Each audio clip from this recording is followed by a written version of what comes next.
5:32 p.m. It is Tuesday, September 6th. I'm going to call the special city council meeting to order. With the city secretary, please call the roll. Mitchell. Here. Rizo. Present. Flores-Cale. Bradshaw. Here. Parsley. Here. Tobias. Here. Okay, 5 members present. We have a quorum. Next up, citizen comments period. At this time, we ask anyone in the audience who wishes to come forward and speak on any item to please do so. We ask that you limit your comments to 3 minutes and that you direct those comments to the mayor and council. We also ask that you fill out a citizen comments form and submit that to either myself or the city secretary. I have 2 who have registered to speak. First is Timothy Hankins. Hankins, sir. Mr. Mayor, members of the council, thank you for this opportunity to speak. I'd like to thank the Kyle Police Department for their work in towards safety for our community. And towards that end and for the safety of the most vulnerable of our members, I'd like to ask that the police department consider either rerouting or slowing down in their responses to emergency when driving down Philomena Drive. As you all know, there are 2 schools and a memory center that are located on Philomena. And the IDEA school faculty has expressed concerns to me, and I myself have seen police officers responding with lights flashing, sirens going, but at a very high rate of speed down that street. I don't know. I can't speculate what that high rate of speed and saving those few seconds might mean on the far end. But I know, just what that will cause at some point if they don't slow down and we have inattention of just a single school child and the accident that's waiting to happen with the rate of speed that they're going. Thank you very much. Thank you. Next up, Jennifer Alviso.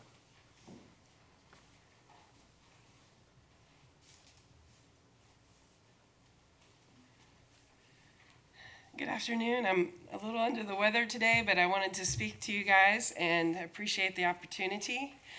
And I just am here to see what progress has been made on our request for a stoplight at Lehman and Bunton Creek. Also considering Dacy Lane and Bunton Creek. We're still having a lot of traffic issues. And there's been a lot of concerns about emergency vehicles going through there and children walking and going through there. And the backup it goes back to that circle just east of Lehman. Is it east? Yes, east. And so we're every morning, all morning long and into when the kids get into school, it's backed up all the way to that circle, and it's just very difficult to get through. And then when they, in the evenings, during school and after, it's very difficult to get through there. So we are hoping for a stoplight that could let the through traffic go, on, and read whenever another car comes up the street. So just, where it's timed. So we're looking for some relief there, and we appreciate it. Appreciate your time. Thank you. Thank you. All right, those are the 2 commenters that I have filled out. Is there anyone else who wishes to come forward? Seeing none, I'm going to close citizen comments. It is now closed. Next up, executive session. Ms. Flores-Cale.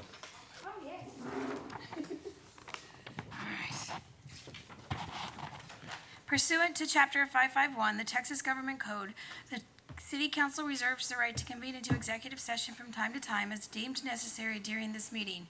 The City Council may convene into executive session pursuant to any lawful exception contained in Chapter 551 of the Texas Government Code, including any or all of the following topics: pending or contemplated litigation, or to seek the advice of the city attorney pursuant to Section 551.071, Mountain City Agreement.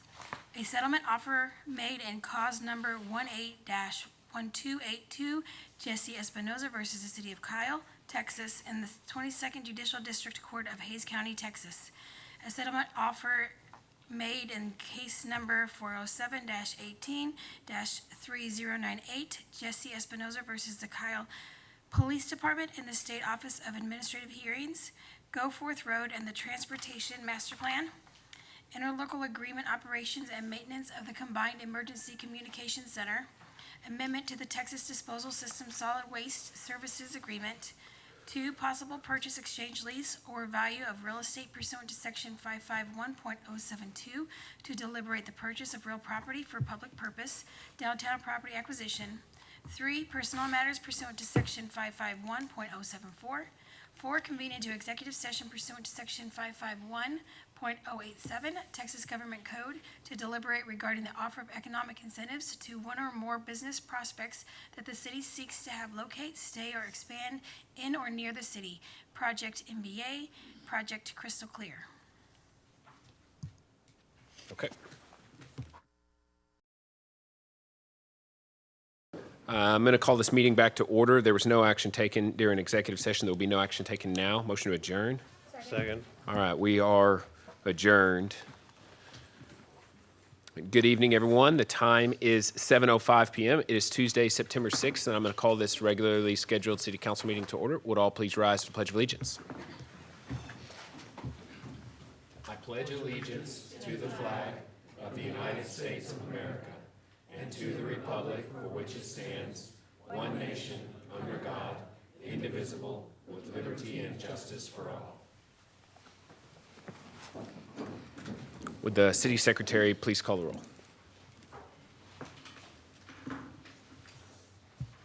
Mitchell, Here. Rizo, Present. Flores-Cale, Here. Bradshaw. Here. Parsley, Here. Tobias. Here. All right, 6 members present. We have a quorum. Next up, approval of the minutes. Mayor, I'd like to go ahead and make a motion to approve the minutes for City Council special meetings, August 16th, 2022. Special council meeting, actually the regular meeting, 16th.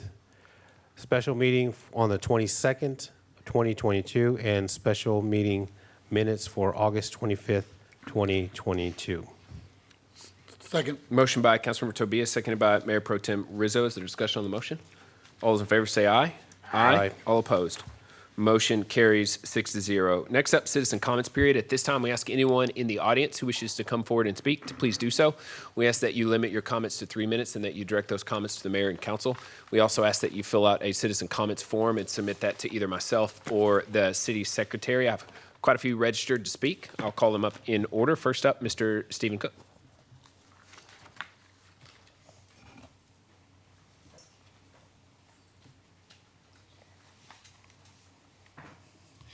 Dear Mayor and Council, my name is Stephen Cook, member of the Kyle VFW Masonic Lodge and many organizations, and I'm here to speak on behalf of installing a flag retirement area in the new Heroes Memorial Park. I know this was not discussed in the initial phases, but it is something that is much needed for our town. I would like for you to look at this flag Comrade Gonzalez and Jeffrey is holding. Now, we do not know much about this flag, but we do know it's seen better days. We do not know if it flew at a veteran's house, a police or firefighters, or any first responder's house. We do not know if it flew over a local cemetery. I think the majority of us would say, regardless of where it was flown, it does not deserve to be thrown in the trash, stuck in a closet for years, stepped on, or burned improperly. What we do know is it was dropped off at the VFW for proper retirement. Now let's look at this other flag our comrades are bringing up.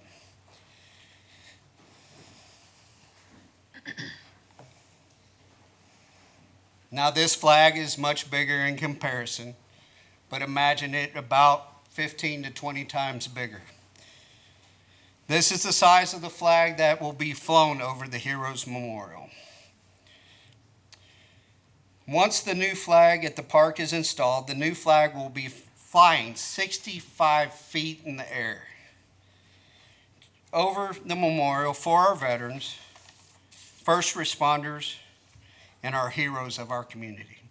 This new flag will be able to be seen from far away and will fly proudly till its day will come, and it will need to be replaced like this one here. I think we can all agree, once taken down, it too will need a proper retirement. What a better place to retire it than the site it had been so proudly flying over and representing. The site can be a multiple use retirement area for our veterans and our first responders. There are many flags with many colors. We at the VFW know our time is soon to come to an end at our building across the street. We have served this city from initial start for over 15 years and heavily involved with all the city does. The simple fact is we've outgrown the facility many years ago. We are truly grateful Comrade Brother Pete Krug got us to the location and are truly blessed to be right across the street. But our future in the city and location is undetermined at this time. I, my comrades, and fellow first responders stand here today before you in support of a permanent location to be installed at the Heroes Memorial Park. We stand here today in support of the flag of the United States of America. Thank you for your time. Thank you, Mr. Cook.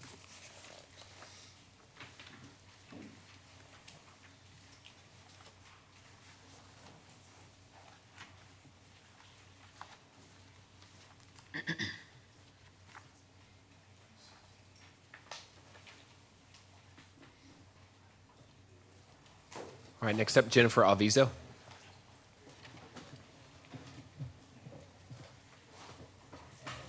Hello, thank you for the opportunity to come speak to you today. I spoke a little bit earlier, but just wanted to talk again about the issues that we're having, traffic issues for Lehman Road and Bunton Creek, and also Dacy Road and Bunton Creek, and that we need a resolve because of the traffic that's causing a lot of pain and headaches and difficulty for emergency vehicles to come through, and also could be a hazard and safety issue for the people walking along that road, so that span of road. So we would like to get stoplights installed at both of those locations that are timed to allow the main traffic to go through. And we think that it would be a good solution, you know, until the road changes and the road bond comes through. That's all that I have to say, but thank you. Thank you. Next up, Alex Abadi.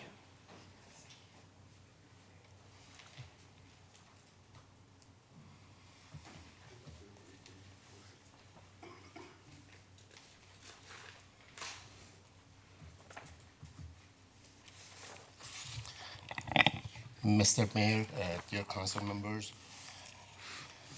I own the two properties on north of Plum Creek developers, and I had a couple of concerns which I related to city last week, I guess, and they made some recommendation for section 8.1, which I think is number 34 for tonight.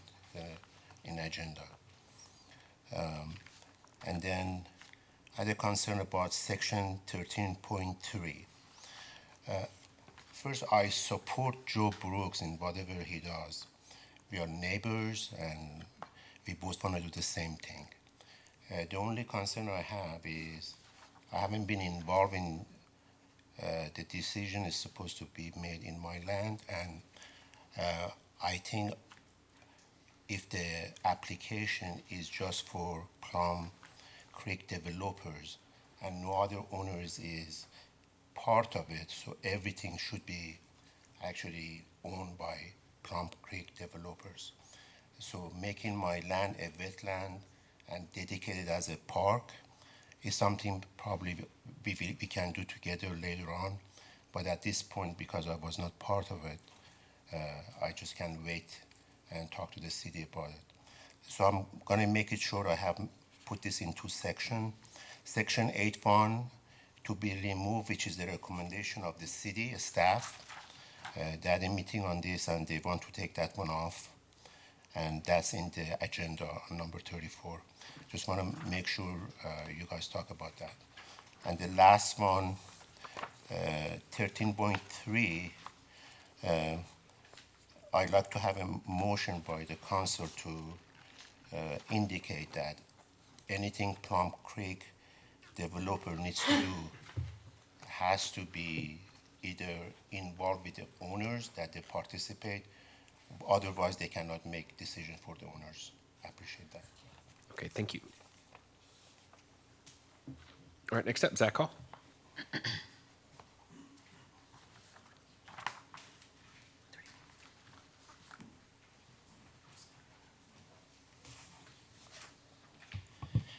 Mayor Mitchell, council members, my name is Zach Hall. I'm a resident of Silverado, and I'm here to talk about the removal of the stop signs at the intersection of 150 and Silverado. Now, I'm not a traffic engineer, and I didn't see any traffic study on the removal of the stop signs. So I can't say whether it's the right decision or the wrong decision. I trust the council to make that decision. The problem I had with the decision, and a lot of residents had with the decision, is we weren't notified about it before the decision was made. And that's a problem, because for years, we understand that the signs were temporary. We understand that traffic patterns have changed. But for years, the residents of Silverado relied on those stop signs to make that incredibly busy intersection safer. Most of us didn't find out that they were being removed until about a week before removal actually happened. And my understanding is the board of directors of the Silverado community, they were not notified of it before the decision actually happened. It's problematic because it is a safety issue for us. We completely understand that for a lot of people who live in Kyle, it's a very inconvenient intersection. I understand it's inconvenient to have to pass that intersection twice a day going to and from work. But for those of us who live in Silverado, it's a safety issue. We pull out into that intersection when we're going to and from our homes, not just during the week, but during weekends. And the intersection just keeps getting busier and busier. So notice really would have been appreciated. I understand that, there are different concerns that need to be considered. And there are other things that could be done to make that intersection safer. Mayor Mitchell, I thought you brought up a good point when this issue was discussed, when you talked about how if the issue is safety, there are other things that can be done in addition to stop signs. You can reduce the speed limit. Mr. Tobias, you mentioned that. I thought there's a really good point. You could widen the road. You could put in a dedicated turn lane. The problem is none of that was done before the stop signs were removed. And so my understanding is that tomorrow the city is going to meet with the board of directors for Silverado. And all I would ask is that at that meeting, something is discussed about a way to make that intersection safer. There are things that can be done other than the stop signs that address everyone's concerns about that intersection. And finally, I would ask that for future reference, if a decision like this is going to be made, just please provide notice to the community that's going to be most affected by it. That would be very much appreciated. Thank you all for your time. I appreciate it. Thank you. Next up, James Plant. Jennifer, did you get his information? You have his information? All right, cool, thank you.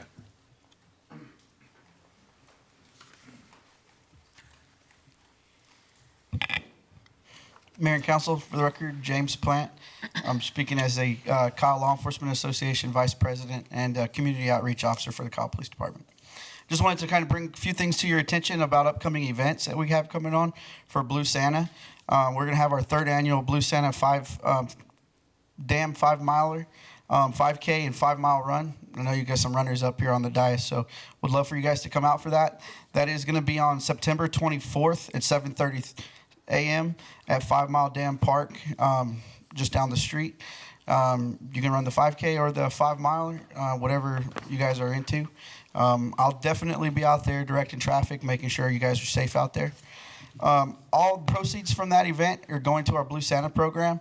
This is our kickoff to the Blue Santa season. Last year, we helped a little over 300 kids in the community and over 110 families. So with the growth of the city, we're anticipating that we're going to have more families and more children to help out. Also, October 4th is National Night Out. would love to invite you guys out to ride with our officers. If that's not something that you can do that night, we will also have a downtown party at Old Historic City, Kyle Mary Hartson Park. We will be having a event down there hosted by the police department from 6 to 9. But if you can ride out, if you'll email myself or Chief Barnett, I will definitely get you set up with a ride out in your district to make sure you can attend your parties. Right now we have, I believe, 10 or 12 parties signed up, but we anticipate to double that number. And our last thing, we are bringing back the pancake breakfast fundraiser for Blue Santa. It was something we did for many years, and it kind of went away around COVID time. But we're bringing that back. It's going to be at the First Baptist Church here in Kyle on October 15th from 7 a.m. to 11 a.m. So we encourage you to come on out and support the cause and get some all-you-can-eat pancakes and sausage. It's a great time to just hang out and talk to the locals. We have people from all over the community that come out for that event, and it's a good time. Thank you. Oh, yeah.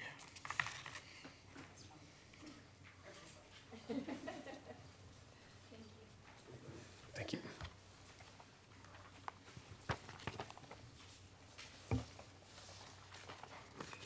Appreciate it.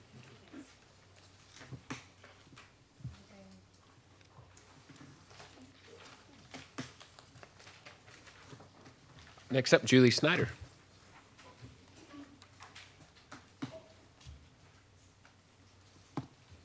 Thank you, Mayor, Mayor Pro Tem, and Council. For the record, my name is Julie Snyder, and I am here tonight talking on behalf of the Kyle Area Chamber of Commerce on agenda items 31 and 32 in regards to the CTC residential development across the way. And I will tell you, for disclosure, I have not read the entire development agreement.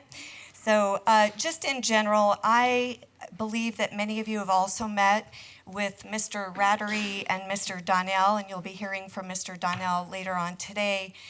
One of the things that the Kyle Chamber of Commerce is really proud of, this developer, is that they listened. You as council and the leadership of the city staff met with the developer, let them know that we want more than just a multifamily residential development. And by incorporating new amenities that can engage families, and also, in our side, the business community. We believe that this business community, or the amenities that are incorporated, can be very beneficial to small businesses, possibly some incubator type of businesses. Obviously, we won't know what those are until the development agreement is approved, because you can't get a tenant without it being there. But I do believe that we're very excited to know that the developer is willing to not only make the changes that you've asked, whether or not they're all there or not. The good sign is they are making the effort to incorporate very high quality of life amenities for the residents, in addition to patrons that will be at the hospital, employees that work at the hospital. And what a great opportunity for a small business to be incorporated into a great amenity that can offer probable success because of the residents and because of the surrounding businesses and community that can come and enjoy the food, the beverage, the grassy area, bring their dogs, they can have little arts in the park. It just adds some more dynamic to the east side of Kyle and incorporates the business community. So if you choose to move forward, I commend you. This is also part of the Vibe Trail, which is something that the Kyle Area Chamber of Commerce supports and encourages businesses to be a part of, to bring in and help them grow their business. So thank you for your consideration, and I commend you for what you've done. Thank you. Next up, Sylvia Gallo. Good evening, Council and Mayor. It's great to be back. It's been, I guess, 15 years being actively involved, and I guess I came at a perfect time. My name is Sylvia Gallo, and I'm a East Side activist. I also have a nonprofit that has been actively involved with the community, starting from the Lehman, what she talked about in the first meeting about the stop sign. I actively got involved with asking for someone to direct that traffic 15 years ago, and so here we are again, revisiting that. I also, I'm a resident business owner and activist for the East Side developments. I'm very grateful for all the work that you all have done in my absence of not being officially involved with everything that's been going on, but I've been actively seeing the growth and seeing all the work that you all have done, so I wanted to commend all of you for your hard work because it does not go unnoticed. Parks and Rec, the pie in the sky, that was an awesome something that was dear to my heart. Events here for the community is a big part of why I'm standing here today. I was actively able to travel the world, across the world. My son serves in the military, and he was a volunteer here in our local community. That's why I got involved. I stood with the VFW due to the fact that my whole involvement of giving back to the community and putting my mouth where my pocketbook was because I want my children to come back and live here in Kyle. The reason why I got actively involved 15 years to make the difference because I want my families to come back here and want to live here and not be just a passing through community.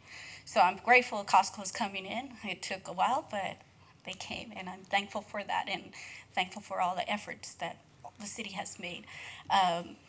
Also, I just wanted to bring back my love and passion of doing everything I did in the last 15 years of being actively involved in the city of Kyle with the East Side development.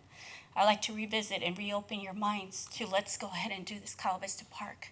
Let's not let that slip away again. Once we found funding, if I found funding once, I know we can find that funding again. So many people are willing to come together. I've spoken to as I'm silently working behind the scenes. I've talked to county, Hayes County, and I've talked to Lockhart, and I've talked to other entities that are really wanting to get involved to build this rec center that the city needs. As in the past, I did a major survey to show the necessity of building this rec center. The skate park and just having these amenities, being the first person to bring soccer to the city of Kyle, that I only anticipated 34 participants. I guess my Spanglish kicks in. But we grew it. And if I did that once, I know that the community wants this. And they continue asking me to bring back, let's build this rec center. VFW is looking for a place. Guess what? We have it. We have that land there. Let's use it. We have a plan set that I brought to you all 6 years ago. Let's join together. Bring this back to life. So many of you have fought and stood knocking on doors for the people. Well, here we are. East Side needs this. Our community needs the sub-library, this local community come together to build it for the people. You all represent the people that I'm talking about. The people that want to live here and not just work and leave somewhere and come back. They want to live here and play here too. So please, let's bring that rec center back. Thank you so much for your time. Thank you, Ms. Gallo. That is all the citizen comments forms that I have filled out. Is there anyone else in the audience who wishes to come forward and speak on any item? All right, I'm going to close citizen comments period. It is now closed. Next up is agenda order. Does anybody have any items that they want to move around? Mayor Pro Tem. Mayor, I was thinking about moving agenda item number, I believe, is it 39? Is it 37? Okay. Forward. I don't know, we still have some of the veterans. That's the reason I was bringing it forward. See if any of the veterans were here. They wouldn't have to stay later. I see a couple, so let's go and move forward, please. Is there anyone else who wants to bring forward any other items?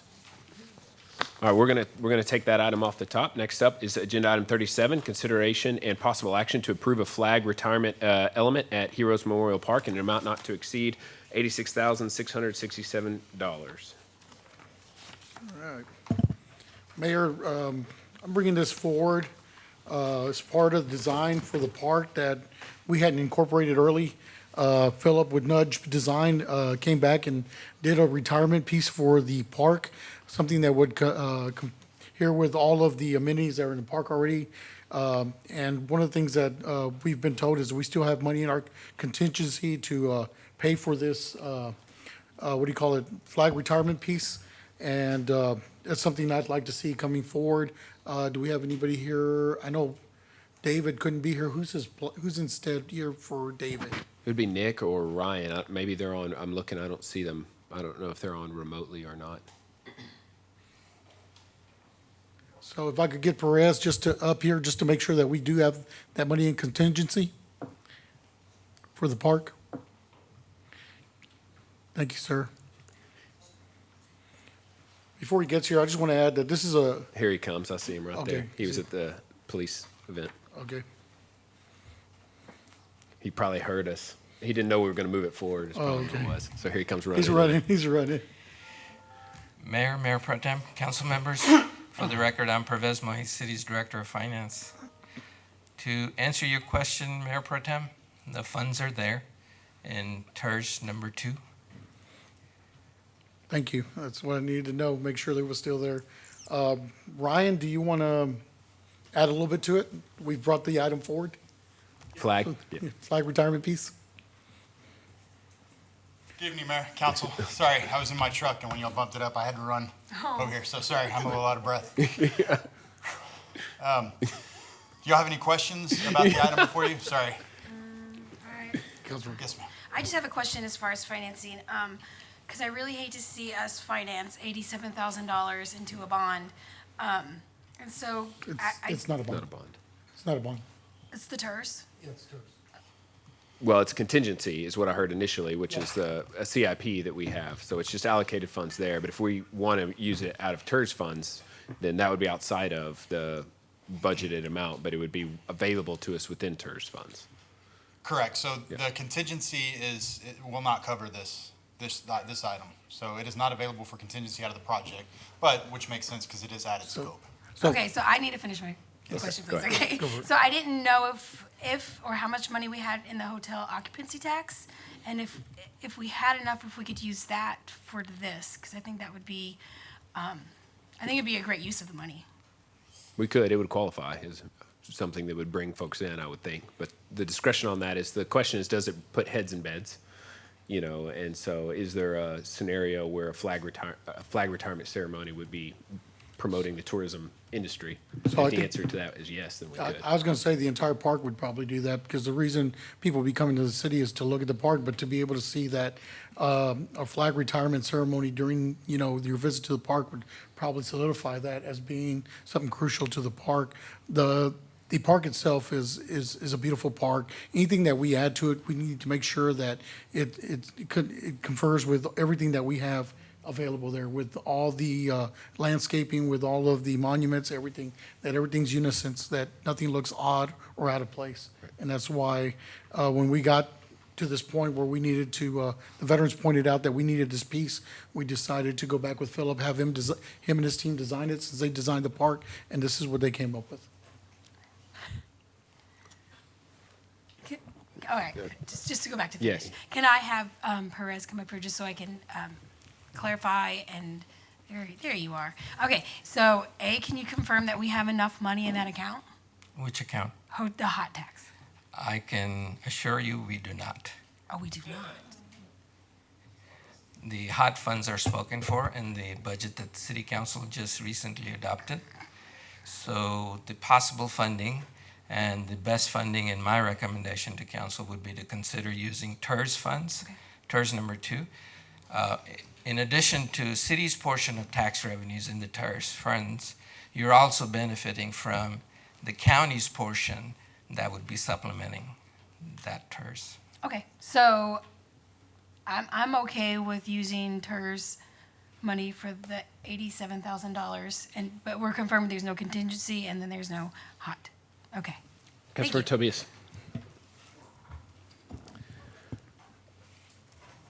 I'm looking at the bid itself. I'm looking at all the backup materials, but those are just drawings from what I see.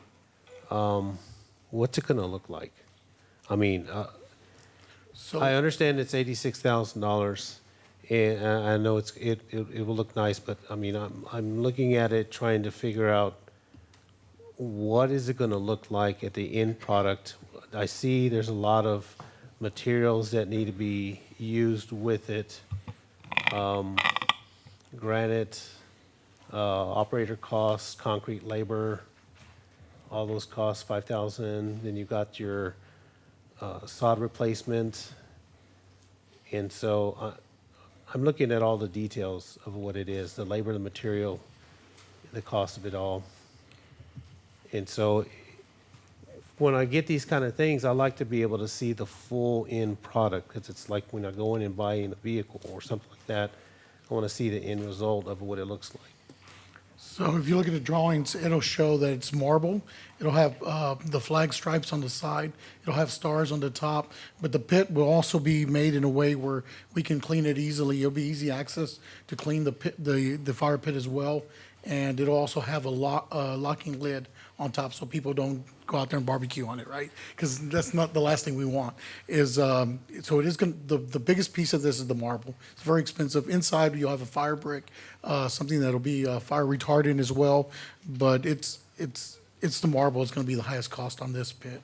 Okay, and so that's to keep it unison with all of the memorial itself. okay, so who's going to be maintaining this this piece here? Who's going to be in charge of the maintenance and cleaning up and so forth? So is the it going to be veterans- the AMVETS? Is it going to be the city staff, or we're going to hire another contractor? No, it's going to be whoever uses it. So whether it's the AMVETS, it's the Boy Scouts, or the VFW, they will be responsible for cleaning out the inside of the pit.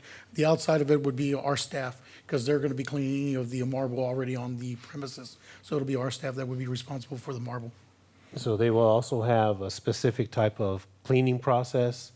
What I'm saying is you're saying that if the Boy Scouts use this, they would have to follow, is there a type of specific type of cleaning procedure that would need to be done? Chemicals, tools, materials, things like that that would need to be purchased later on?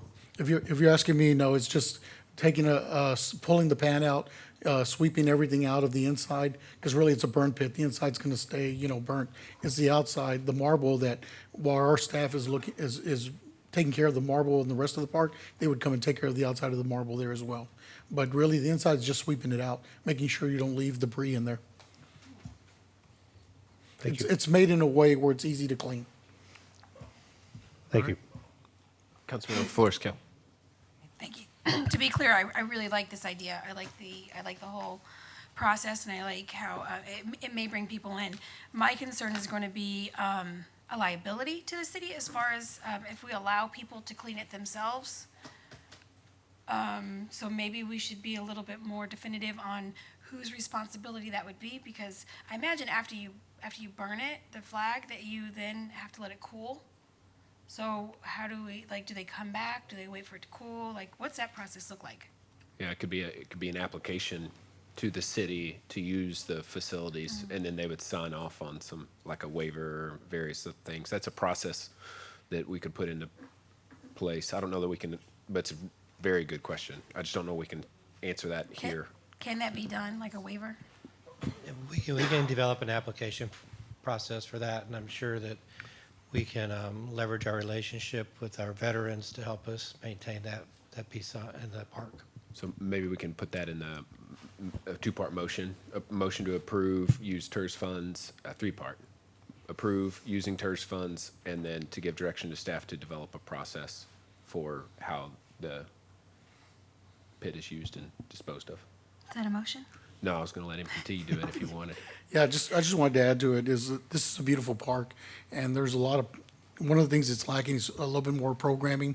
And I think for you as a resident or someone coming out of the city to visit the park to see this ceremony going on, because it's a beautiful ceremony. I've been to a few, and it's a great ceremony. To see this happening in the park in real time would be a benefit for our city. I think it would increase tourism, but, you know, they always say you've got to get the buy-in from the locals before you get the tourists in, so I think this would be a great piece for it. And I know this would be something that is not just for the VFW, it's also for the Boy Scouts and also for the AMVETS as well. So many of the groups here will be able to benefit from it. All right. And with that being said, I'd like to make a motion to approve the construction of the flag retirement piece for it to come out of the TERS fund and for staff to come up with a process for usage. Second. Motion by Mayor Pro Tem, seconded by Councilmember Flores-Cale, that we approve agenda item 37 and use TERS funds and direct staff to come back with a, or to not necessarily come back, but to develop a plan for usage. Is there discussion on that motion? Councilmember Tobias. Just one last thing, referencing the contract. There's a 12,486 markup. What does that mean? So that's the overhead and profit, and actually this afternoon we got that reduced by $5,000. So the final that is executed will be a total of $81,000 and some change versus what you have in front of you. And the CMC personnel, 8,000? Yes, sir. That's the Cadence McShane personnel. So essentially what that is the general conditions, their oversight and their personnel to oversee the process because it does extend their schedule a little bit. As you know, they're finishing up and substantial completion is knocking on the door right now. So that'll extend their contract just a little bit. And so that's to cover their personnel costs. Okay, thank you. All right. Anything else? All those in favor say aye. Aye. Aye. All opposed.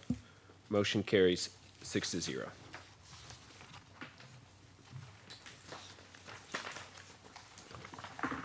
All right, next up, agenda item number 6, proclamation recognizing the achievement of Kyle resident Dylan Mumma in completing the 292-mile journey on a kayak along the Colorado River. Oh, that's funny. I saw you back there with your shades on. Yeah, I was like, wow. So, Mayor, a proclamation of the City Council of the City of Kyle, Texas, recognizing the achievement of Dylan Mumma, Mumma, yes, sir. Mumma, Yes, sir. Mumma, and the completion of a 292-mile journey on a kayak along the Colorado River. Dylan Mumma began his journey along the Colorado River from FM 973 Bridge in East Austin on the morning of July 27th and reached Matagorda Bay in the Gulf of Mexico around 9 p.m. on August 1st. And whereas Dylan Mumma along the way camped out on his kayak under a bridge, crossings, and boat ramps and encountered and successfully navigated natural dangers and wildlife using skills garnered from the Texas Parks and Wildlife Department and other important resources. And whereas Dylan Mumma, a Kyle resident since 2016, met people in the communities all along the Colorado River during this trip and represented the endurance, tenacity, and strength and will of the residents of Kyle while on his journey. Now, therefore, be it proclaimed by the City Council of the City of Kyle, Texas, that the City Council recognizes Dylan Mumma achievements of traveling almost 300 miles on a solo journey along the Colorado River, signed and entered this 6th day of September 2020. And I just want to add to this. So this wasn't planned. He showed up on his kayak and he took off from the bridge without a lot of supplies and made this incredible journey. Along the way, if some of you are familiar with South Texas, there's alligators all up and down the river there. So there's definitely a lot of wildlife. So to see someone do this without a lot of planning is amazing. And it just shows his resolve. But Dylan actually did this because he was going through a hard, difficult little breakup with a friend of his and decided, you know what, I'm going to go kayak for a little bit. Yeah. And ended up on a big journey. So I just want to commend you. I thought it was a great. Thank you. When I saw it on news, I thought it was amazing for someone from Kyle to do something like this. And something that several has always talked about is doing the big race from Martindale down to the Bay. You did it from Austin, Texas. That's impressive. Yes, to my knowledge, not many people do it that way. I think I was the 4th person to do it. I kind of see why now. But it was fun. In hindsight, I definitely would have brought more water, stashed it under more bridges, because that was all I was kind of coasting on until the nice people of South Texas in Bay City, threw me some beers in the water. But it was a fun time for sure. So, thank you. So, Wow. I have a question. he's got a question. Yeah, go ahead. Was this consecutive? Like you just got on It was there? 4 nights, 5 days. So yes, ma'am. I left Austin on a Wednesday morning, I believe. And I was in Matagorda Sunday. So it was just kind of, yeah, nonstop. I did the first 110 miles to LaGrange in one go, other than stopping at a friend's boat ramp in Bastrop. Bastrop River Company, if you guys are ever out there in Bastrop. It's the only river outfitter in Bastrop. They're great. They helped me. They helped me with my trip. So I was able to stop there and refuel, and then on to LaGrange, another 62 miles, making it 110 before I got my first night's sleep underneath the bridge in LaGrange. So then you just had to turn around and come back, or did someone come get you? No, I kept going after that. Oh, Kept geez. going all the Good way to the job. coast. Good job. Good Yeah, job. and once I That's got how there, you my make the buddy news. was waiting for me in my truck. So, yeah, All right. it was a Thank journey, you. that's for sure. Any other commentary? Councilor That Parsley? was going to be my question. How did you get back? Yeah, Did you do it all my over good friend again? Colton was waiting for me in my truck. And Okay. it was kind of funny because I drive a construction truck with the flashers, and he flipped them all on the beach, so I knew exactly where to go. And as I'm coming up, I just see the flashers going off. I'm like, I know that's my truck. I saw salvation. It's like the light at the end of the tunnel. Sounds very Any other like favorite memory from that trip? Something Honestly, that stands out. What stands out is I got chased out of a gator's nest in Glenfora, a little town called Glenfora. And I happened to walk up to the only bar and grill in town, the population like 600. And the bartender at 1 a.m. happened to be the nephew of the lockmaster in Matagorda who I had met a week prior. And I thought that was kind of a funny coincidence because I met the lockmaster to wonder how I go through the locks in a kayak if, I didn't want to get hit by a barge. So he told me to radio in, and then the following week on my trip, I met his nephew 100 miles inland at a bar during the trip. yeah, wow. Other than that, I think I could have kept paddling, honestly, but I knew that the next stop would have been either Cuba or South America somewhere, getting blown out into the Atlantic. I'm not sure, but I wasn't ready for it to end. It brings to mind Forrest Gump a little Yeah. bit. Yeah, especially with the They asked way me you if I was going started. to turn around and paddle up. I said, no, the dams, I don't want to go back up them. Getting down them was hard enough. Well, we're glad you made it safely. Thank you, Mayor Pro Tem, for Thank you, guys. bringing this forward. So thank you for representing Kyle. Could we get a photo real quick? That'd be great. Awesome.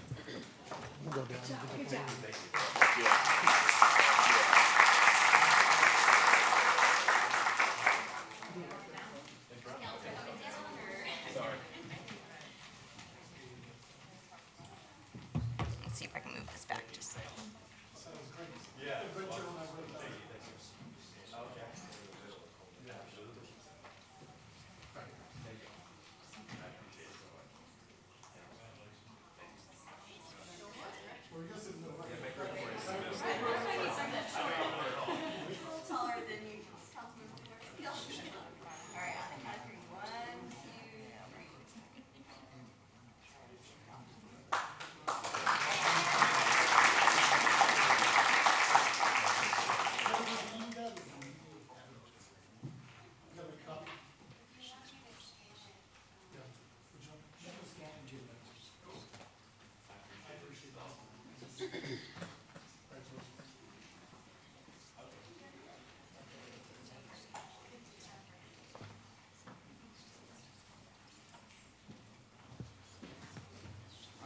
All right, next up, Kyle Buda, Community Emergency Response Team, CERT Proclamation. Councilmember Tobias. Thank you, Mayor. Appreciate it. Very honored to read this proclamation. We as a city are privileged to have the Kyle Buda Community Emergency Response Team known as CERT. This team is based in Hays County and is present in every city special event. The CERT team is highly dedicated to the community and routinely enacts efforts to ensure Kyle is looked after with medical tents, training staff, water stations, and any other requests that is sent their way. With all their efforts, time, and commitment, we, the city, would like to recognize all the local volunteers publicly and for the many hours they put in and the great work they provide for our community. So again, it's my honor to read this proclamation, acknowledging the efforts for the Kyle Buda Community Emergency Response Team. Whereas in 2022, the City of Kyle has hosted a number of community events and experienced several emergencies requiring support of our first responders. And whereas special events have frequently needed for assistance in areas of mass care, first aid, sheltering, and vigilant community members. And whereas the Kyle Buda CERT is comprised exclusively of volunteers from our communities with specific training in first aid, mass care, and sheltering, traffic, and crowd management. And whereas the CERT service includes involvement with the AMVETS March, Healthy Kids Series, Winter Dog Races, Veterans Day Parade, 4th of July festivities, Kyle FD's 5K Benefit Run, and Papa Jack's Fire, Juneteenth celebration, and providing assistance to the upcoming Heroes Memorial, ribbon cutting, and Founders Day Parade, as well as providing free CERT training to the public and offering community information and question and answering sessions. And whereas the City of Kyle has implemented an emergency management program this year, and whereas the CERT has been highly proactive in becoming involved in planning and unplanned events in collaboration with the fledgling of Office Emergency Management. Now therefore it be proclaimed that the City Council of the City of Kyle expresses its acknowledgement and appreciation of the effort of our community volunteers to the regular function and continued assistance of the CERT. In testimony where Mayor, City Council of the City of Kyle has unto subscribed their names and have caused the official seal of Kyle affixed in the City of Kyle on this day, September 6, 2022. And I can remember during the snowstorm and also when everything else was going on that we saw you out there.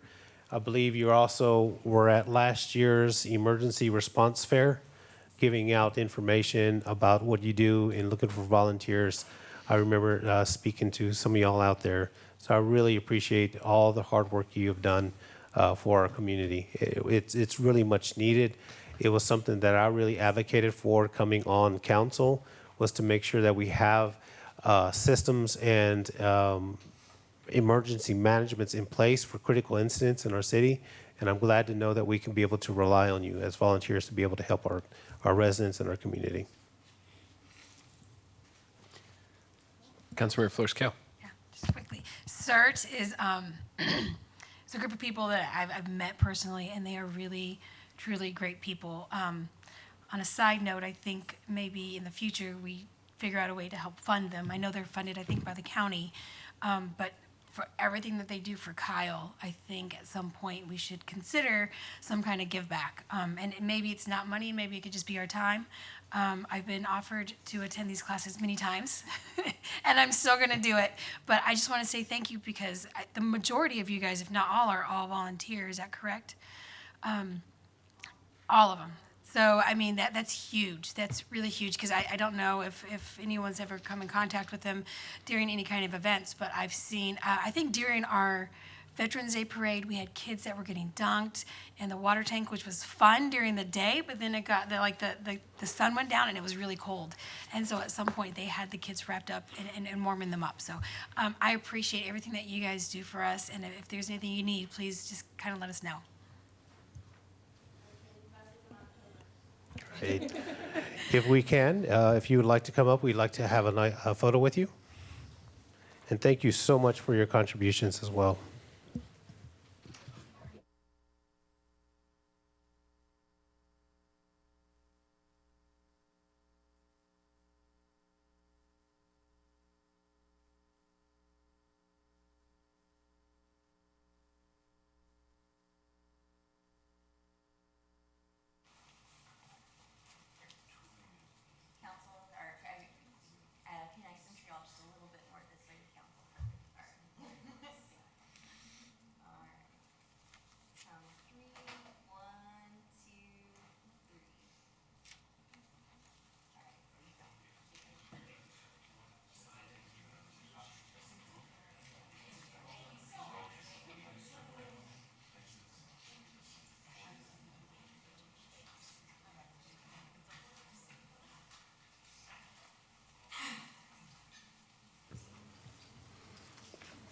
All right, next up is the Hunger Action Month Mayoral Proclamation. This is one that I do every year.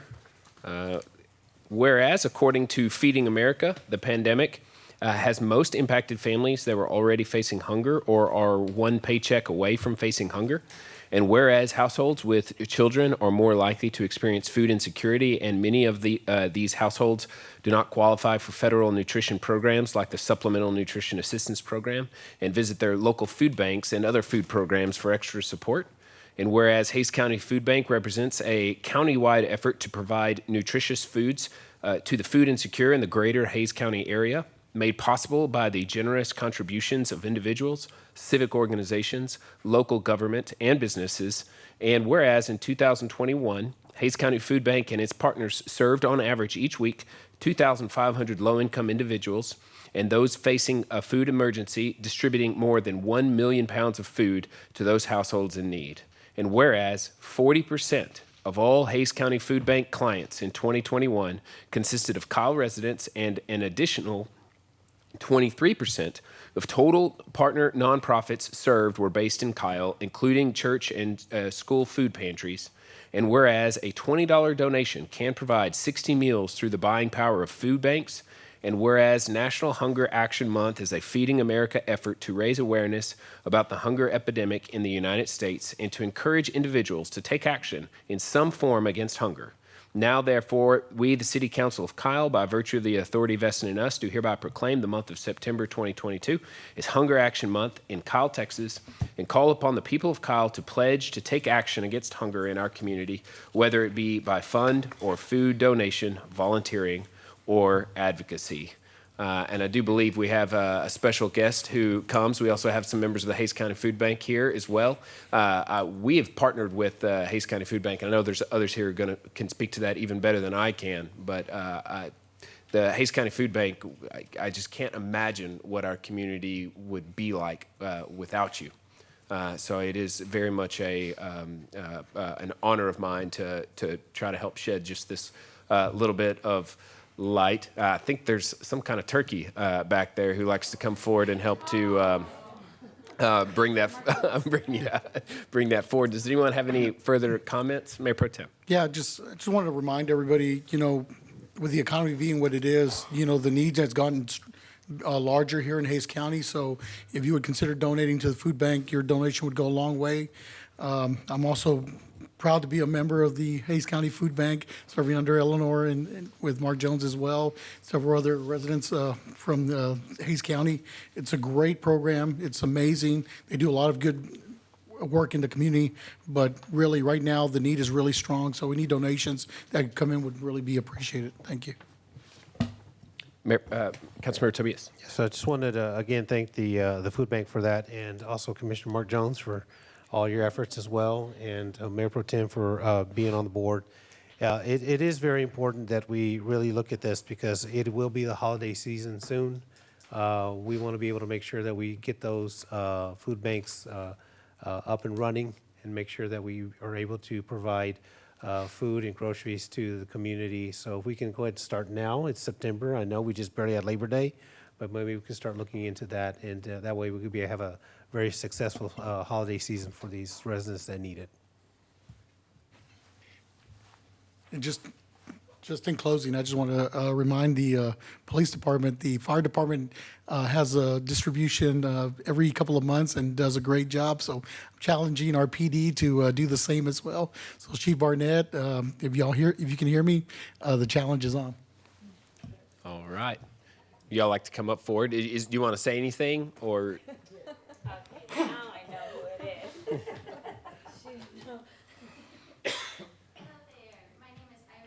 I'm the Community Relations Coordinator with the Hays County Food Bank. We just wanted to thank the City of Kyle for proclaiming September as Hunger Action Month. It's a time dedicated to spreading awareness of the issue that our neighbors face, which is hunger. Take time to advocate, spread the word, share our social media. You can always donate. $1 equals 3 meals. And you can always volunteer. As mentioned, we have a distribution every Tuesday at the St. Anthony's Catholic Church. We're always needing an extra hand for that. And we have a special guest here, Mark Jones, in a turkey costume to bring awareness for our largest campaign of the year, Turkeys Tackling Hunger, which is right around the corner. $30 will provide one Thanksgiving meal for our neighbors in need. So that's going to be a big push coming up soon, and we're looking for volunteers and donors for that as well.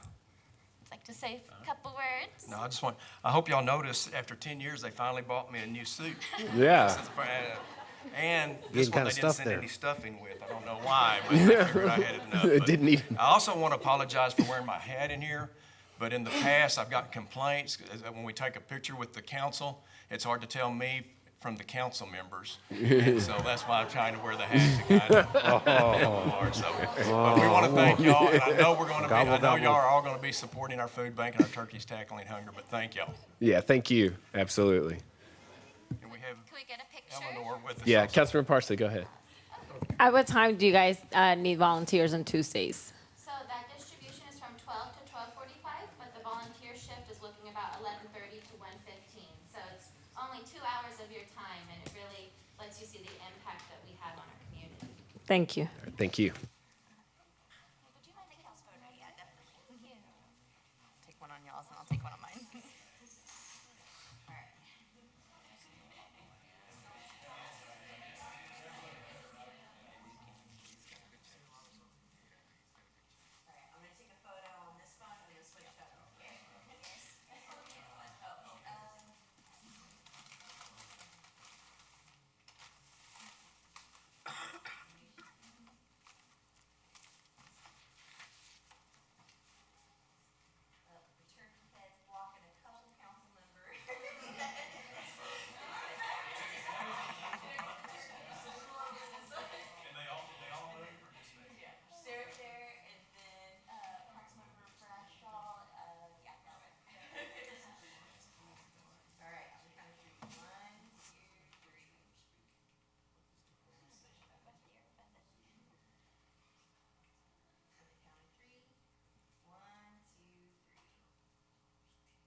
All right, next up, City Manager's report.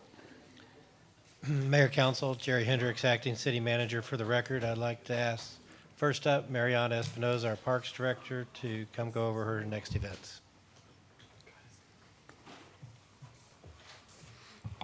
Evening, Mayor and Council. Mariana Espinosa, Parks and Recreation Director. As you all know, we hosted the annual Pie in the Sky event day this Saturday. We had a really great time out at Greg Clark Park. The event was held from 12 to 8. All bands were able to perform, including Broken Arrow, LC Rocks, the Jukebox Preacher featuring Arte Herina, Kyle Park, and J.R. Gomez and the Conjunto Bandits. The pie activities include the pie baking contest, the pie eating contest, and it was pretty impressive to see the pie recital contest. Unfortunately, the hot air balloons could not go up due to weather, but we had a really great time, and we are getting ready for next year, Labor Day 2023, back at Lake Kyle. And like all events, this one really took many, many departments to put on, including the Finance Department, Communications, Environmental Services and Trades, Police, Fire, staff from Economic Development and Human Resources, Hays County EMS, Emergency Management, Citizens on Patrol, and CERT, who you just recognized. So thank you very much for this past weekend.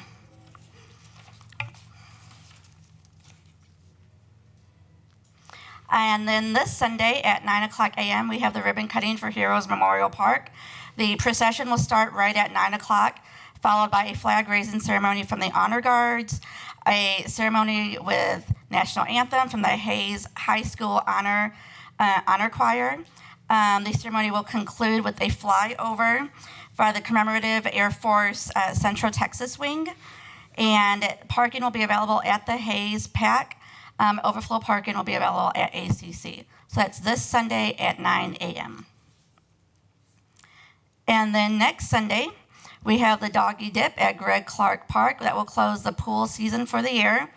Registration is available online, and we currently only have 12 spots left. So we're going to have a pretty big crowd next Sunday at the pool to bring all your fur doggy friends out. And then we're wrapping up the month. We have 2 more events. So after you run the Blue Santa 5K on the morning of September 24th, you can come on over to Mayoral Hartson City Square Park for the Squeeze Box Market Day. The Squeeze Box Market Day features accordion-based music, and this year's lineup is a celebration of Hispanic Heritage Month. So featuring this year, we'll start the year with the popular by demand, Off the Grid Band, and then Joe Mercado will play, Mambito y los Champs, Conjunto Romo, and Conjunto Bandits. That's on Saturday, September 24th from 10 to 6. And then our final event of the month is on September 30th from 6 to 8 at Gemstone Palace. It is completely free. Since the Valentine's Dance for individuals with disabilities was so popular, we'll be having a boogie ween dance for people with disabilities, generously sponsored at the Gemstone Palace. And registration for that is also online. It is free for the public. That's all I have. Have a question? Can I ask a question? I'm out of curiosity. Can you give us an update on the Veterans Parade? So registration for Veterans Parade should be posted online and available. I'll double check on it if it's not open. But right now we're just accepting vendor registrations for the parade, and the location is to be announced. Okay, and then I have another question for Jerry or even council. I'm just curious if anybody is interested, as I am, to kind of be on a committee to help the Veterans Day Parade. I know our first one was last year, and I was involved in it, and it was really amazing. So if possible, if anybody was interested in doing that again. And it's not to tell people what to do, it's just be told what to do. Yeah, last year was amazing, and and it was great, and being involved in that planning was good, and that's correct. We wanted to get an update on the parades, including the founders, to see where we're at, to make sure everything's in line. But I think there is some interest for some council members to be involved in the Veterans Parade, helping out with whatever, things like that, because it does mean a lot to a lot of us, being a son of a veteran, and of course a nephew. A lot of us have those ties with that type of celebration, in a sense. So. Council, I might suggest that you email Mariana with how you'd like to be involved, and she will find a place for you. Yes, sir. And Founders Day registration is available online right now. So I will confirm on Veterans Day Veterans Parade registration. And that is still for October the 8th? Saturday, October 8th. Okay. Yes, sir. Thank you. Next up is our Communications Director, Rachel Saunier, for Dialogue for Peace and Progress.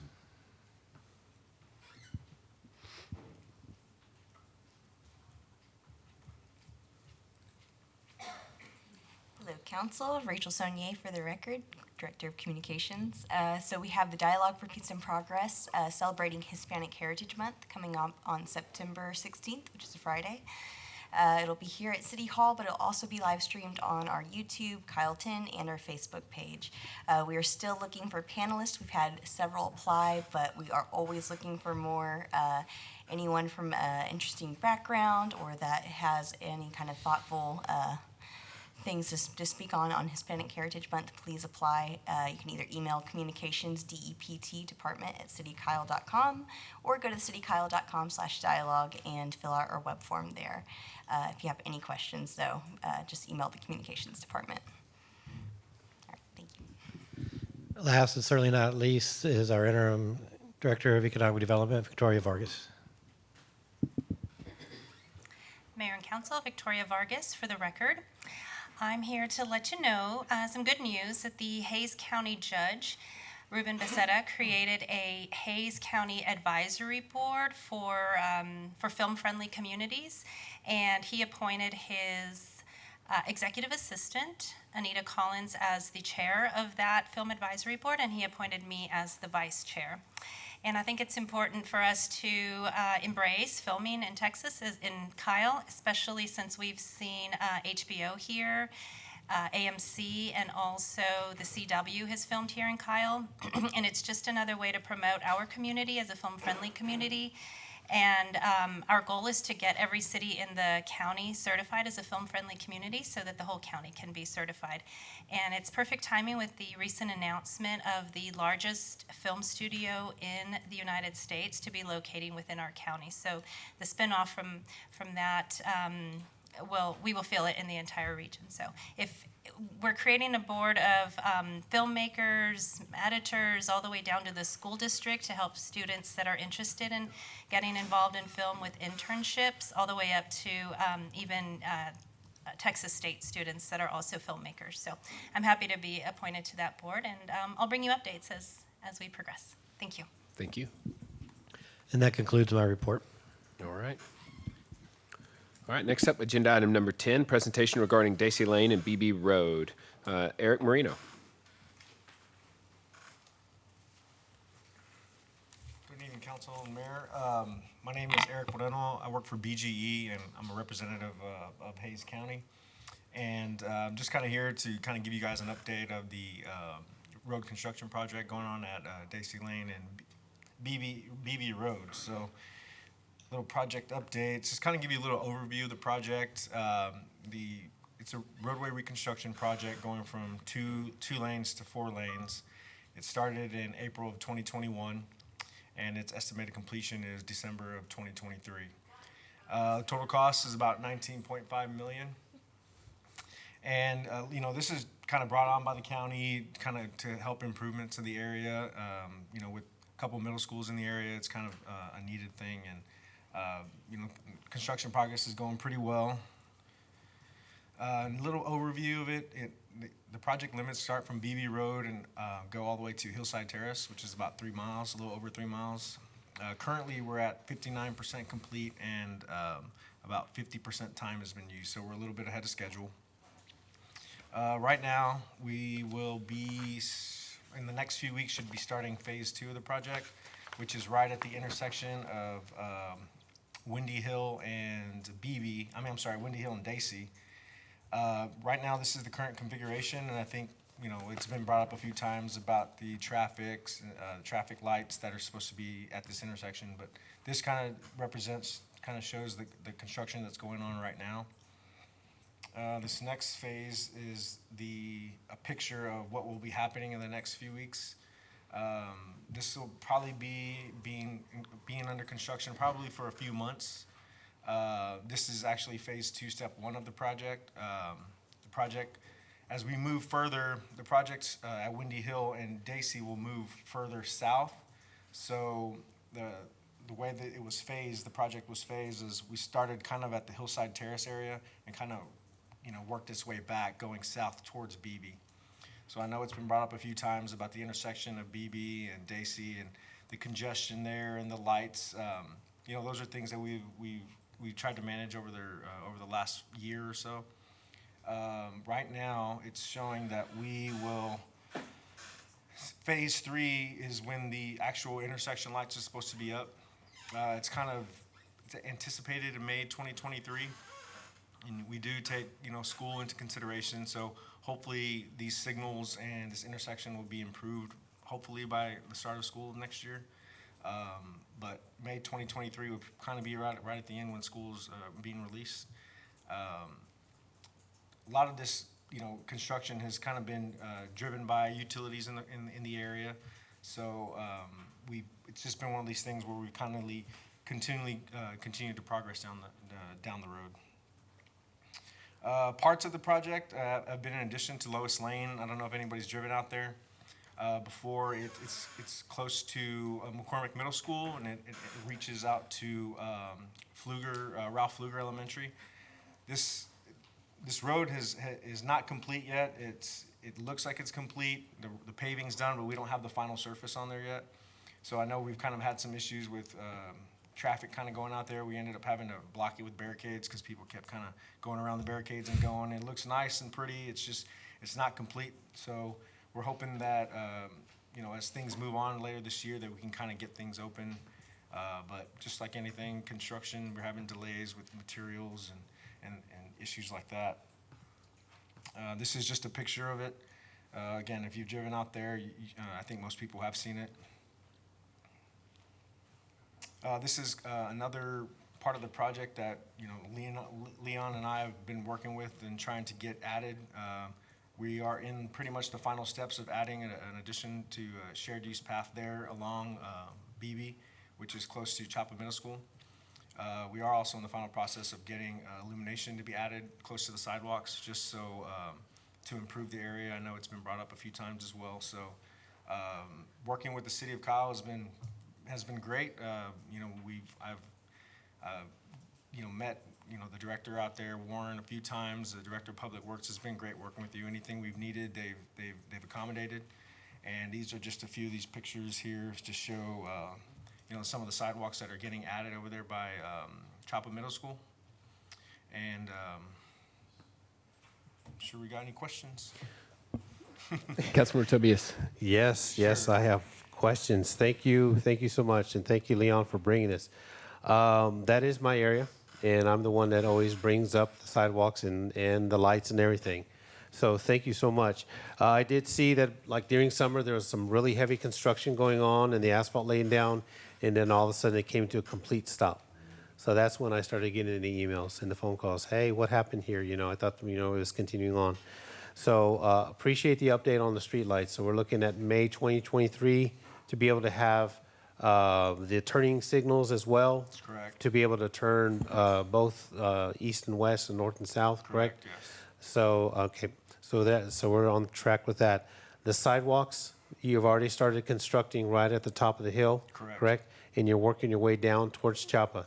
As you know, Chapa only has like a little 6-foot kind of sidewalk there, right? Yeah. So is it just going to kind of merge together? Because I know that's district property.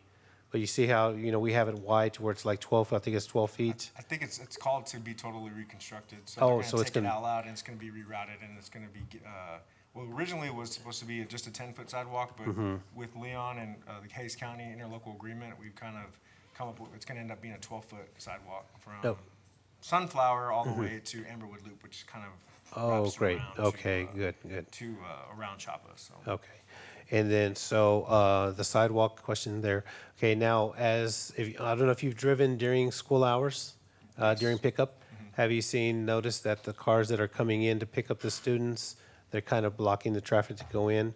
Will there be a turning lane that will be able to go into the middle school to where it could still alleviate traffic? But you said you're going to have 2 lanes on each side, right? There's going to be 2 lanes. So technically, if you're going northbound from Bebee to Amberwood Loop or going towards Windy Hill going north, there's going to be 2 lanes in each direction with a turning lane in the middle. It won't be a dedicated right turn lane or left turn lane. It's just going to, they'll have 4 complete, pretty much 5 lanes. The left You'll have your own, They'll have their own lane so on that. So that's the only area that will have pretty much 5 lanes. As you keep going towards Hillside Terrace, everything goes down to 2 lane or just a turn lane and then really wide one lanes on there. So. Okay, so I know you have already constructed one side already at the curve, right? Correct. And so the additional roadway is going to be all the way to where it's extended out to, again, 4 lanes, correct? Correct, yes. Because I've already seen people, students walking on the sidewalk already, and there's a lot more people picking up their kids and that live across the apartments and so forth. So it's already starting to be utilized, believe it or not. So that's just kind of good to hear, because that was one of my things. I wanted to make sure we have an update, a follow-up, and make sure that we're still on schedule. So when I have residents in the area, questioning, or I see at the school picking up my daughter at Chapa, they pull me aside and say, hey, what's the status? And I can at least give them some kind of positive feedback that by the end of the school year, the streetlights will come up, but at the same time, school will be out, so you'll be able to finish up a lot of that heavy work. Correct, and that's kind of the goal.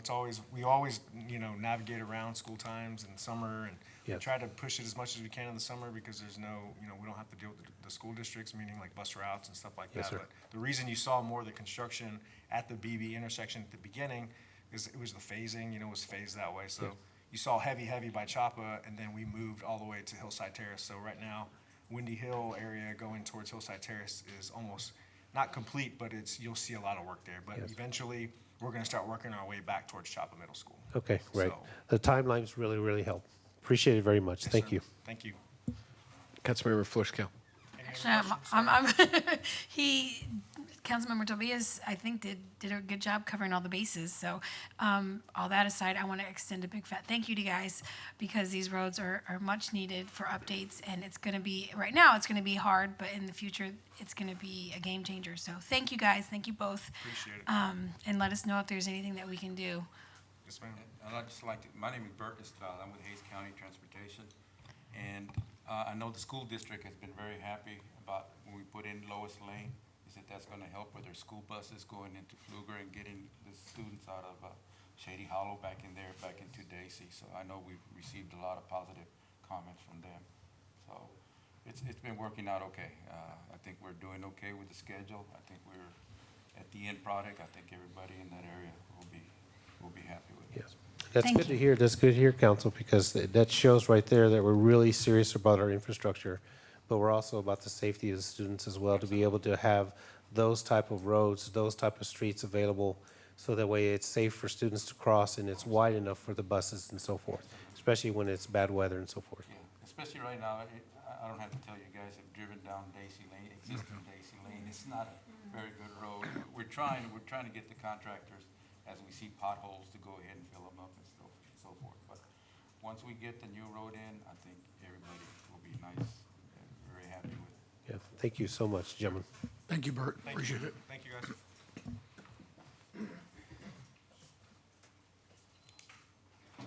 All right, next up, CIP road projects and consent agenda presentation. Mr. Barba. Good evening, Mayor and Council. Leon Barba, City Engineer.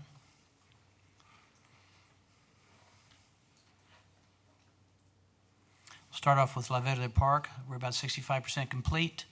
There's quite a bit of construction going on, so I won't go over the details on it, but you can see that they're doing a lot of work in that particular area. And that's a good picture of it right there. It's still quite a bit of ways from being completed there.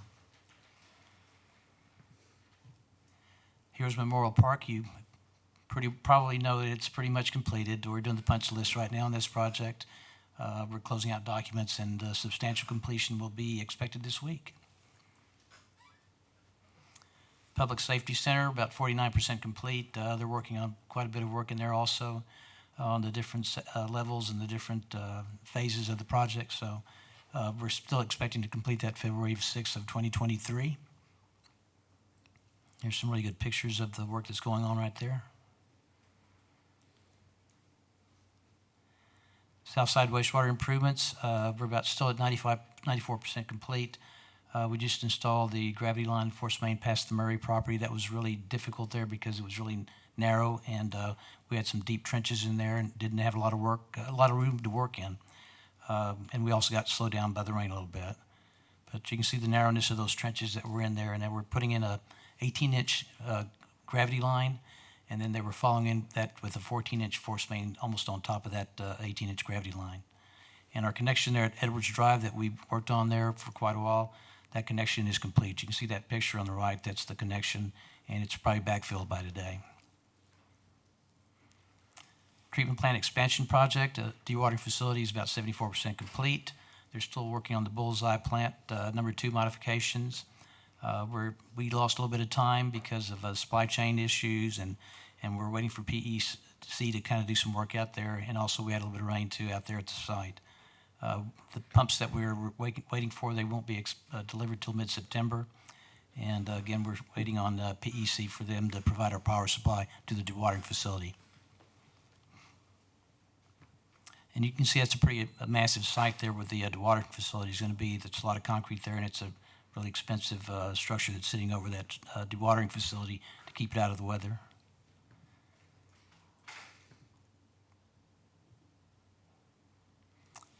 The Elliott Branch Interceptor, we're about 74% complete.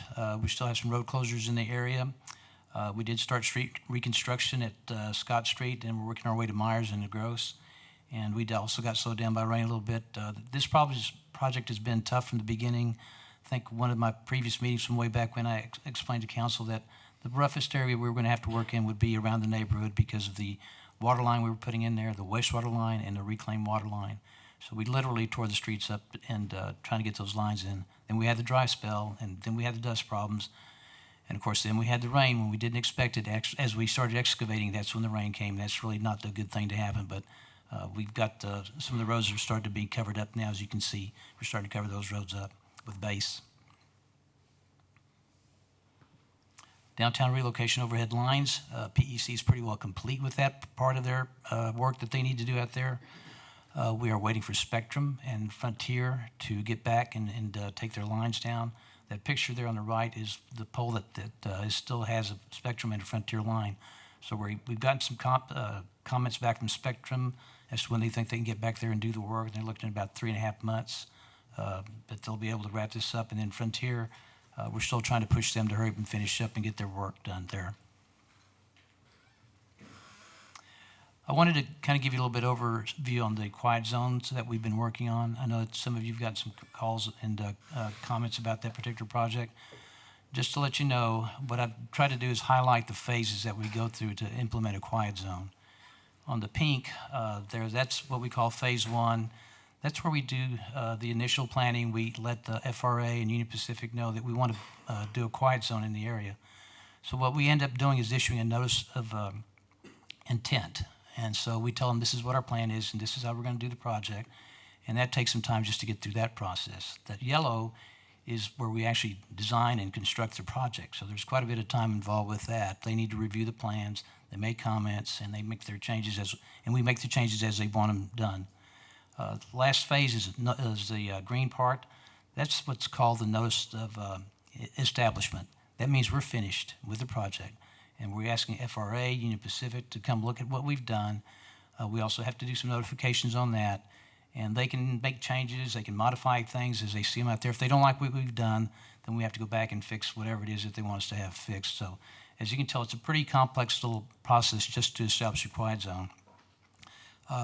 According to the FRA, if you'll see the note on the bottom, if it's got the gates, the bells and the whistles and the horn blowing, that's what they feel is the safest crossing at a railroad crossing. In other words, you don't want a high risk value at your crossing. And so if you try to do any improvements there to implement a quiet zone, you need to make sure that what you do there makes it safer than what the current safety number is for that section, for that crossing. So whatever we do there, we install medians, we install striping, signs, whatever it takes to make sure that that's safer than what's there with the bells, with the horns blowing. On the next page, what I've shown you, and there's a lot of detail here. I realize that it's quite a bit to cover, but you can still see we're doing phase 1 work, phase 2 work, and phase 3 work. One of the questions that's been raised for us is about the Burleson Street crossing. Back in 2019, we were advised by our consultant to combine all 5 crossings under one notice of intent. We had already done a notice of intent for just the Burleson Street crossing, but they felt that if we combine them, we would get a lower risk value by combining all 5 crossings. Now, we didn't finish the Burleson Street crossing till early 21, late 2021, early 21. So that was already under the new NOI that we implemented. But guess what? They saw some things that we need to change, or they're making some recommendations. We're doing the NOI again. So that's another process that we'll go through. But we're still working on phase 2. The plans are being designed, have been designed. They're under review by Union Pacific and by the FRA. This is for Center Street and South Street. Those are the last 2 remaining crossings that we need to fix. Opal Lane, Roland Lane, and Burleson Street, as far as we are concerned, are complete. But we'll find out later whenever we get reviewed by FRA and Union Pacific Railroad. Phase 3, and I know you don't want to see this date at the back end, but we anticipate December of 2023 we'll have everything done and in order by then. Old Post Road, we're still trying to wrap that project up. As you can see, they've added quite a bit of base. They're on their 3rd lift right now, and they've got one more lift of base to put in. Councilmember? I do have a question. Are we waiting on any easements for this road? Post Road? Yes. I'm working with Lauren Concrete on a drainage issue that I've got there. Okay, but easements are not an issue right now? Not an issue right now. No, we've worked out our issues with both the church and with Lauren. So I just need to work my final agreement with Lauren. So I've got a contact there, and we're trying to work that out. It's drainage on the drainage side. Okay. And do we have kind of an ETA on that? They said late summer, but we're in late summer now, so I'm sure we'll see it in another month or two. Okay, thank you. Indian Paintbrush Lift Station, they're about 9% complete. They're working on submittals, and they're starting to put some, getting some formwork ready so they can start pouring concrete. Putnam Creek Interceptor, this project is substantially completed, but we're waiting on PEC to get out there and disconnect all the power to those 2 lift stations. And after that's done, we can wrap it up. Consent agenda items. We do have a consent agenda item number 13. That provides the easement to PEC so that they can actually install the power to our dewatering facility at the treatment plant. Number 17, as I mentioned earlier with the quiet zone, we had to go back and do some more work on the plans. It started out at about a 20-plus page set of plans. Today we have 55 pages of plans for the 2 projects. You would think with just a median, striping, and signs, it wouldn't be that much involved, but like I said, there's 55 pages of plans that we had to provide for both the TxDOT, for the FRA, and for the Union Pacific to review. And I'm going to turn it over to Chief Barnett.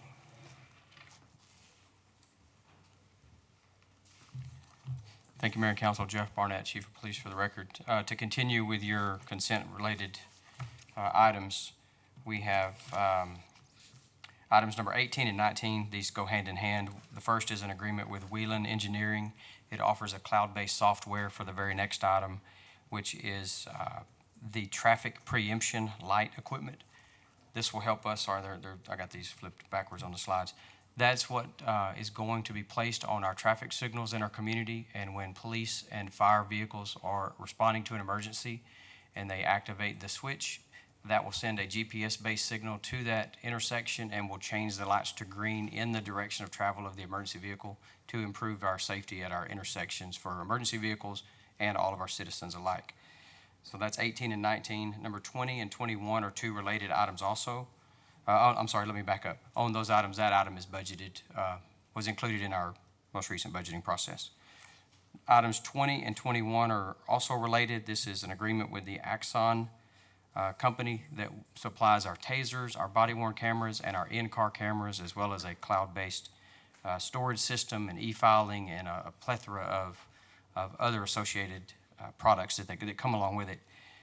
Both of these items were included in our budget as well, so we have the funding for both of these. Good. Thank you.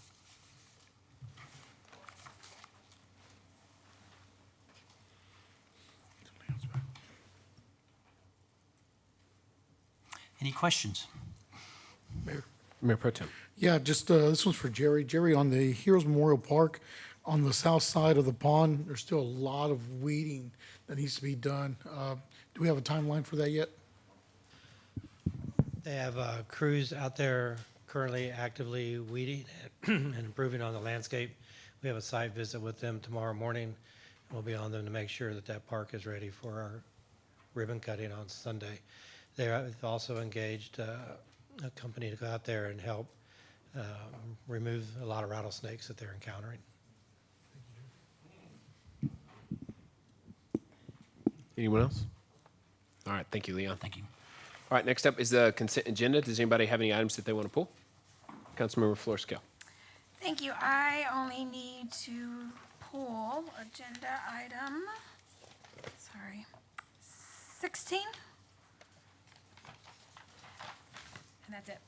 Other than that, I'd like to make a motion to approve agenda items. Consent agenda items 12, 13, 14, 15, 17, 18, 19, 20, 21, and 22. Second. Motion by Councilmember Flores-Cale, seconded by Mayor Pro Tem Rizo, that we approve the consent agenda in its entirety with the exception of item number 16. Is there discussion on the motion? All those in favor say aye. Aye. All opposed? Motion carries 6-0. Next up, agenda item 16, first reading, approve an ordinance amending the city's approved budget for fiscal year 21-22 by appropriating $362,532.10 in additional funds and reducing fund balance in the general fund by the same amount for the acquisition of properties located at 110 West Center Street and 107 Veterans Drive as authorized by the City Council on July 23rd and July 28th, 2022, respectively. Councilman Flores-Cale. Thank you. So I'm aware that we took a vote to approve the purchase of these real estate, either the land or business or buildings. I was not aware that we did not have the money already allocated. So it looks like we're doing a budget amendment is this for last year's? I know our new one goes into effect, is it? October 1st. October 1st, okay. So we are amending this year's budget, and we're going to pull from the general fund? So let me walk you through, Councilmember. See, in the agenda backup packet, I had provided a breakdown as to how we determine the amount of the appropriations that we needed to amend the current year's budget. So the total purchase price with closing costs for both properties was slightly over $1 million.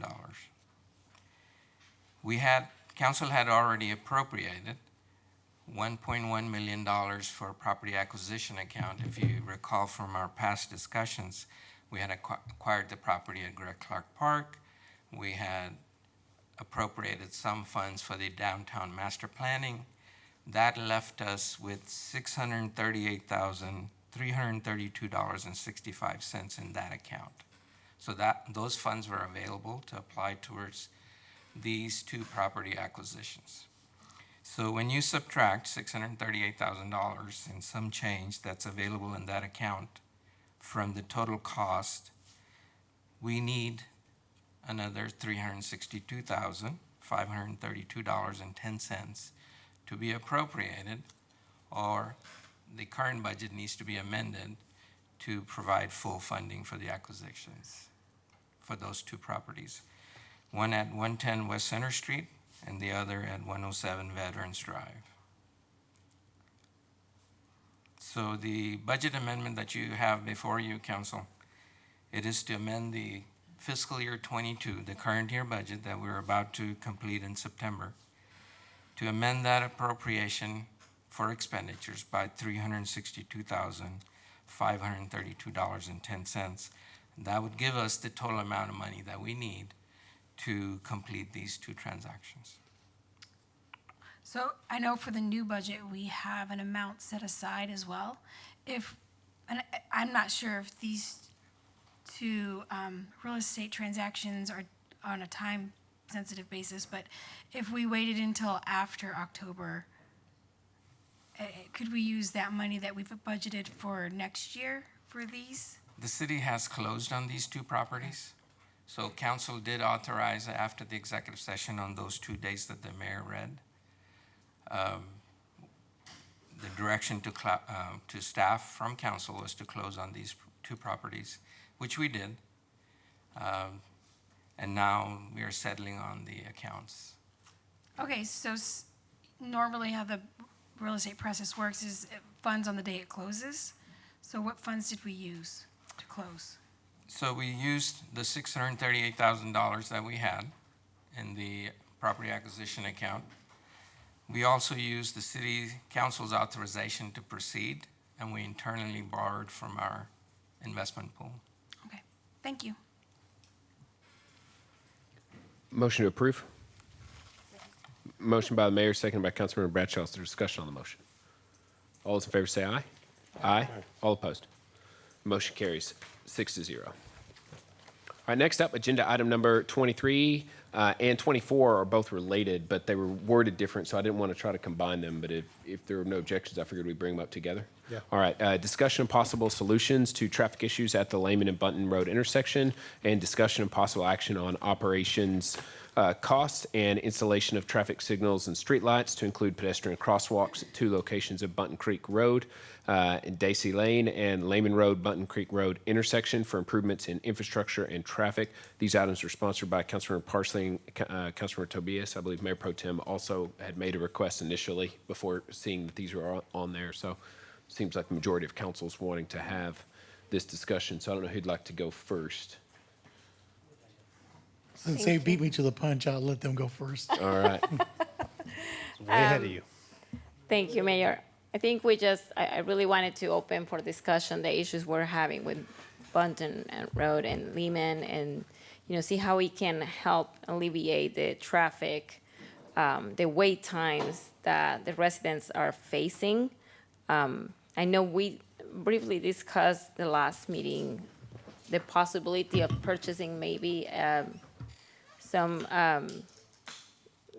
lights in order to add to these intersections, which I think it will be a phenomenal idea, especially if we are gonna, having construction area. It's something, I think Jerry mentioned it's about $10,000 a month to rent those lights. I think purchasing one would be certainly a lot more, Yes, it we will be have cheaper. a plan with some options that Leon is prepared to discuss. The cost for those temporary lights, the portable temporary lights, Yeah. has gone up to $11,000 per light per month, if I remember right. Thank you. Yes, I would like just to see how we can help the residents from. Good evening, Mayor, Council. Leon Barba, City Engineer. Did a little bit of research on this subject. I know we've talked about putting temporary traffic signals there, but based on what I've found out, if we did that today, we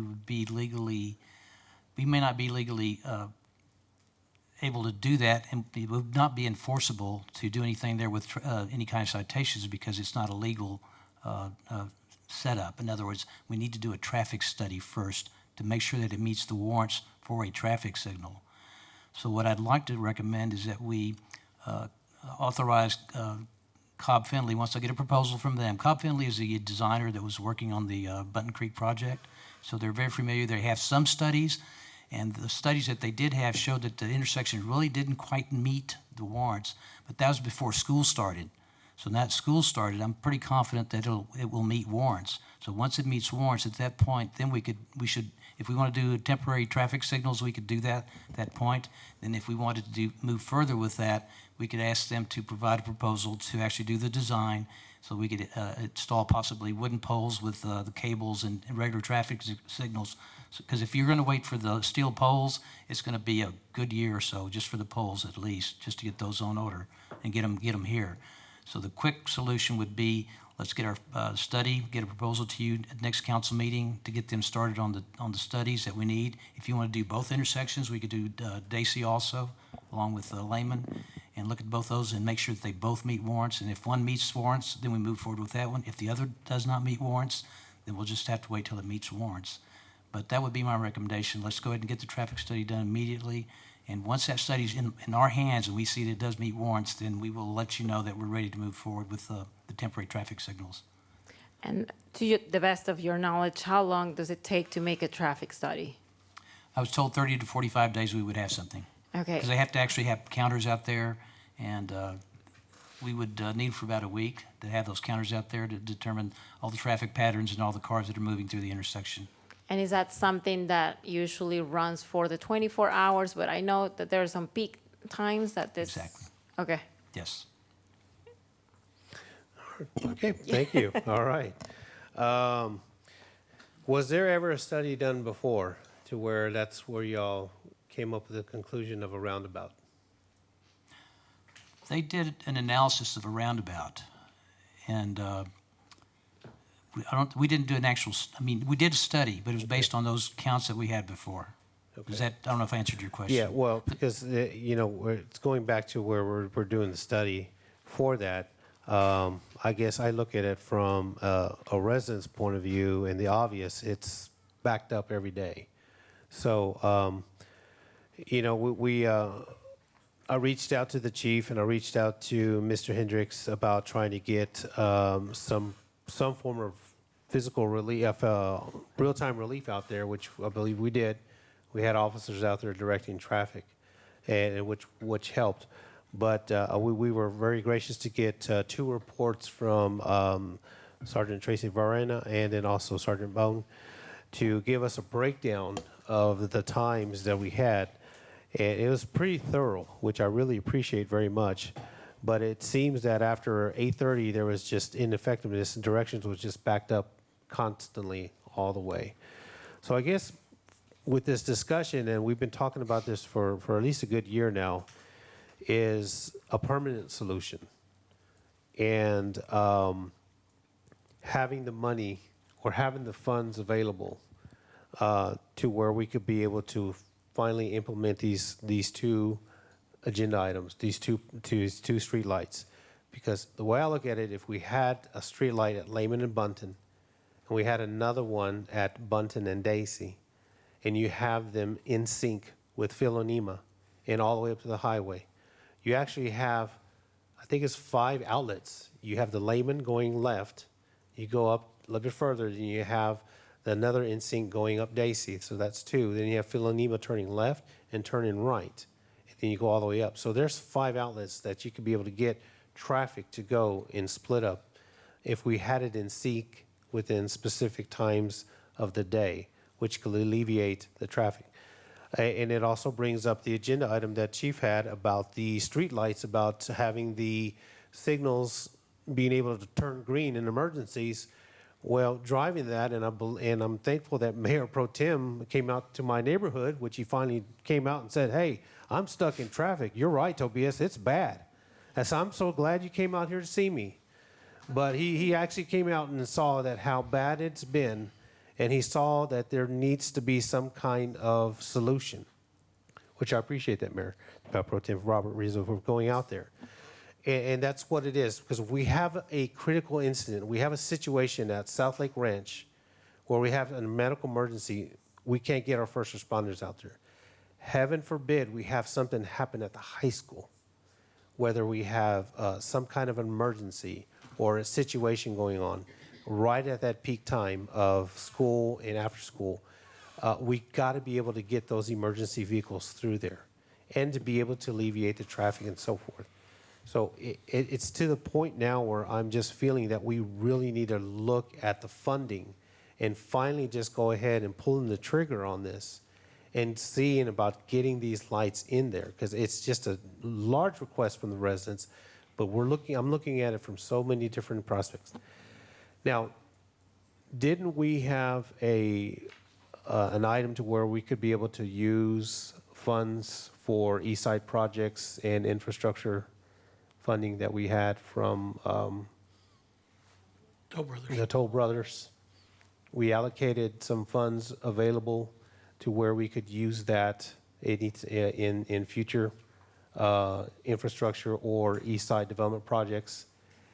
Could we be able to use some of that funding, if possible, or earmark some of that seed money to be able to use that if it comes back to where Leon Barber, the traffic study concludes that we could be able to put a couple of lights there? Could we be able to use some of that seed money as that funding source instead of using the general fund? We've already talked about possible sources of funding to be able to make whatever the traffic study warrants to put there. So I think we proceed with the traffic study, and while we're in the traffic study, we make plans to be able to implement the temporary wooden pole lights at those intersections. Okay. That would really help, because I think it's time that we really move forward on this. And I know we're talking about it. You know, if the bond goes through, yes, it's probably on that as far as redevelopment. But this is something that I know the residents needed like 6 years ago. So that's just why it's just so urgent for me. And I know other council members, and I've talked to Ms. Flores-Cale many, many times, and she has the same concerns for her residents that are in Bunton Creek in District 2. We're just trying to find some immediate relief.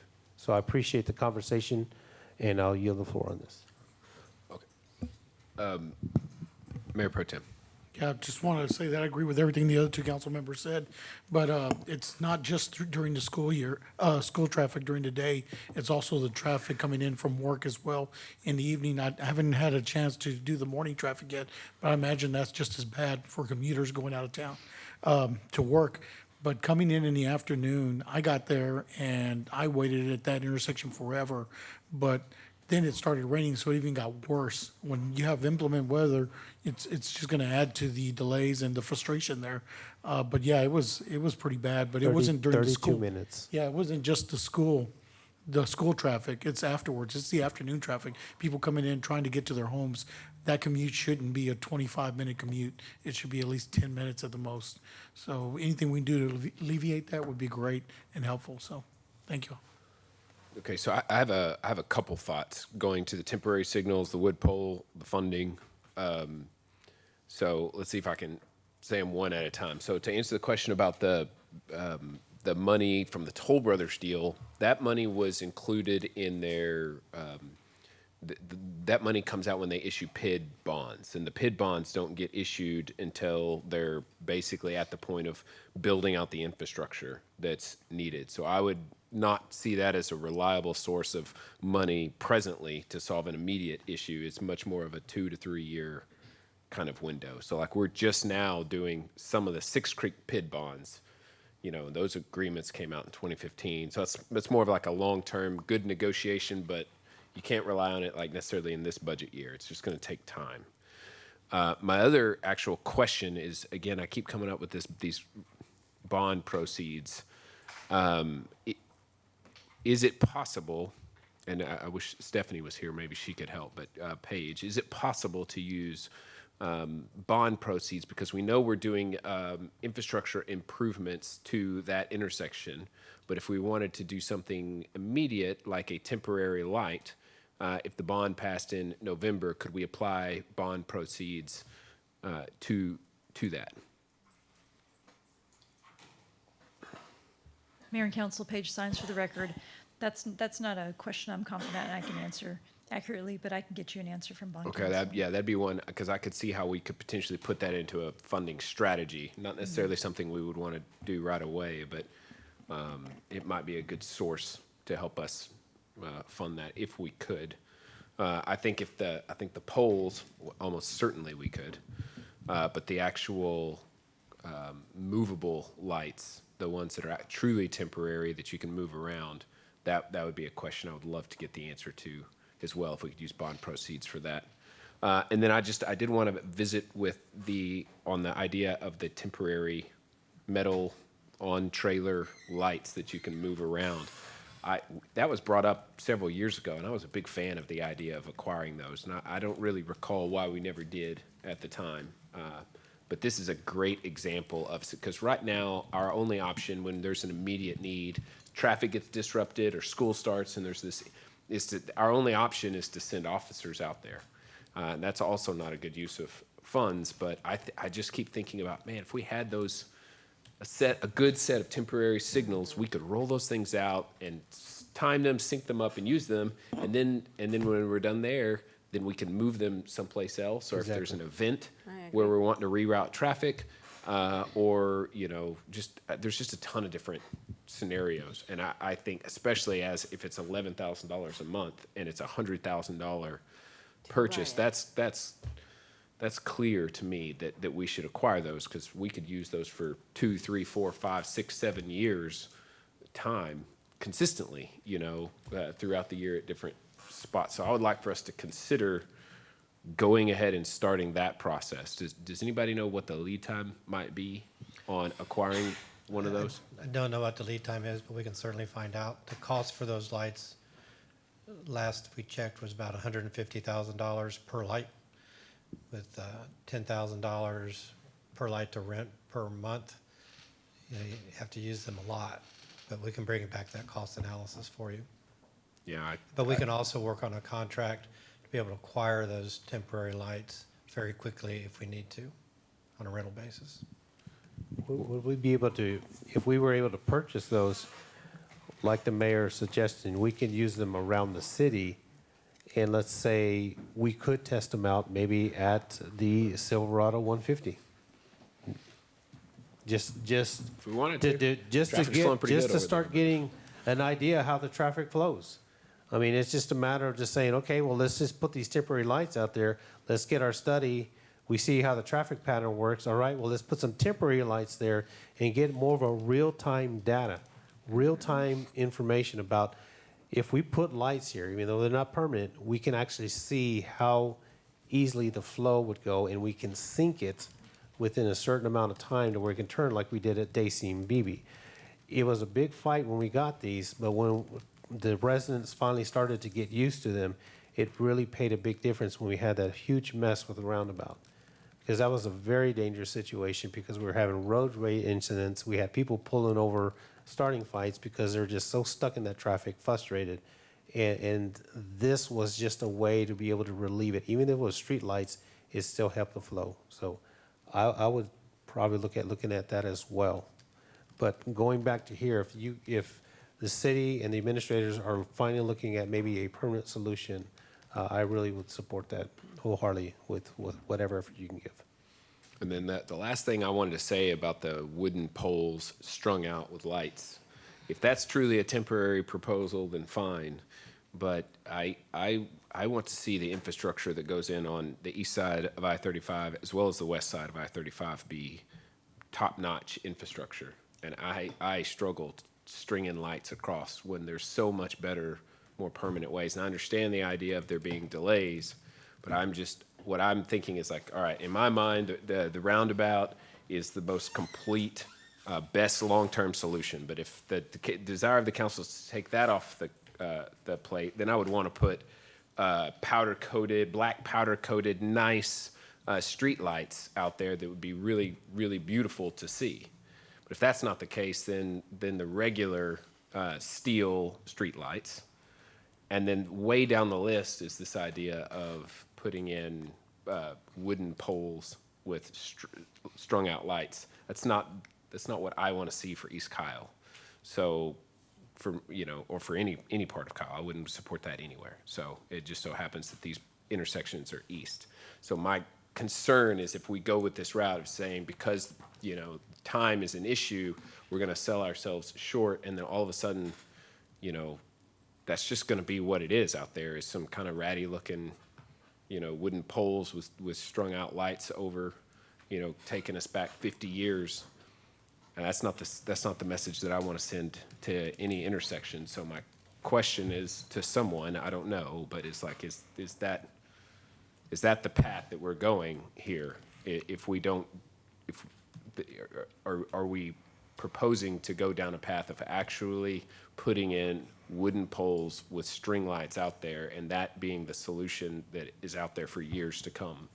Well, that would be a temporary solution. I would say So that we're- we first start with a traffic study, Yeah, and if you don't mind. so I think doing the traffic study, if we did do poles, it would be temporary. If the bonds pass, then we would go to architecture, construction, and then go from there and redesign it. But no, I think the string lights are just going to be temporary.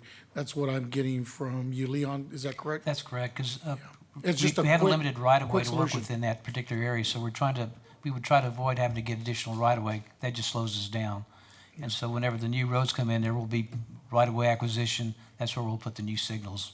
Yeah. And just to let you know, the project manager for the Lehman Road project tried really hard to put some foundations in there so we could because she anticipated someday we'd have a need for traffic signals.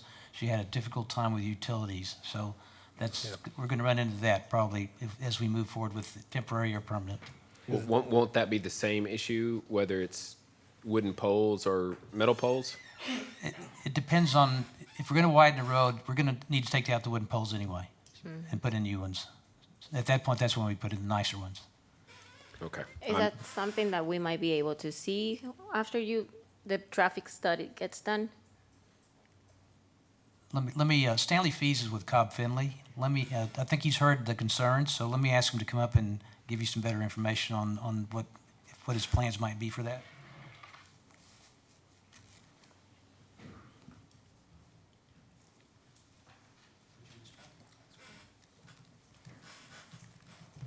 Good evening, Mayor and Council. Stanley Fees with Cobb Finley and Associates. As Leon was talking about, we have taken a look at, initial look at this. First thing we really need to do, as Leon said, we need to get a traffic study done. And then based on that, that'll tell us, as you know, yes or no, we need to put a traffic signal in or it meets the warrants. And with that timeline, if we come back on the 20th with a proposal for doing a traffic study, we'll get that done within, say, 45 days, get some results to you. And then based on that, we can move forward with working on a signal design. That will take us roughly 2 months. So if you think timeline, starting on the study on the 20th or shortly thereafter, we would have the results to you by 1st of December, say. And then start with the design. That's a 60-day process. By that time, you would already know whether or not your road bonds would have passed. And so we could utilize that information moving forward with design. Maybe, you know, we don't need to move forward with doing a temporary post right now. Well, But I mean, we can do it options either way. I was gonna say, because after the traffic study, if it shows that we do need them, we'll bring in the temporary ones till we get the poles. But it's making sure that we have something in real time is what we're looking at right now, because residents need the relief now. Right. Not a year from now or after the bonds. We're gonna have to work on it as a dais now. Correct. And we also, working with Hayes County, we had another project with the metal poles and the long lead time with those projects. And what Hayes County did to help accelerate the projects was, once we determined the size poles that we needed during our design phase, they went ahead and took that information and put it out to bid so they could buy the poles at that point in time before the road project got finished.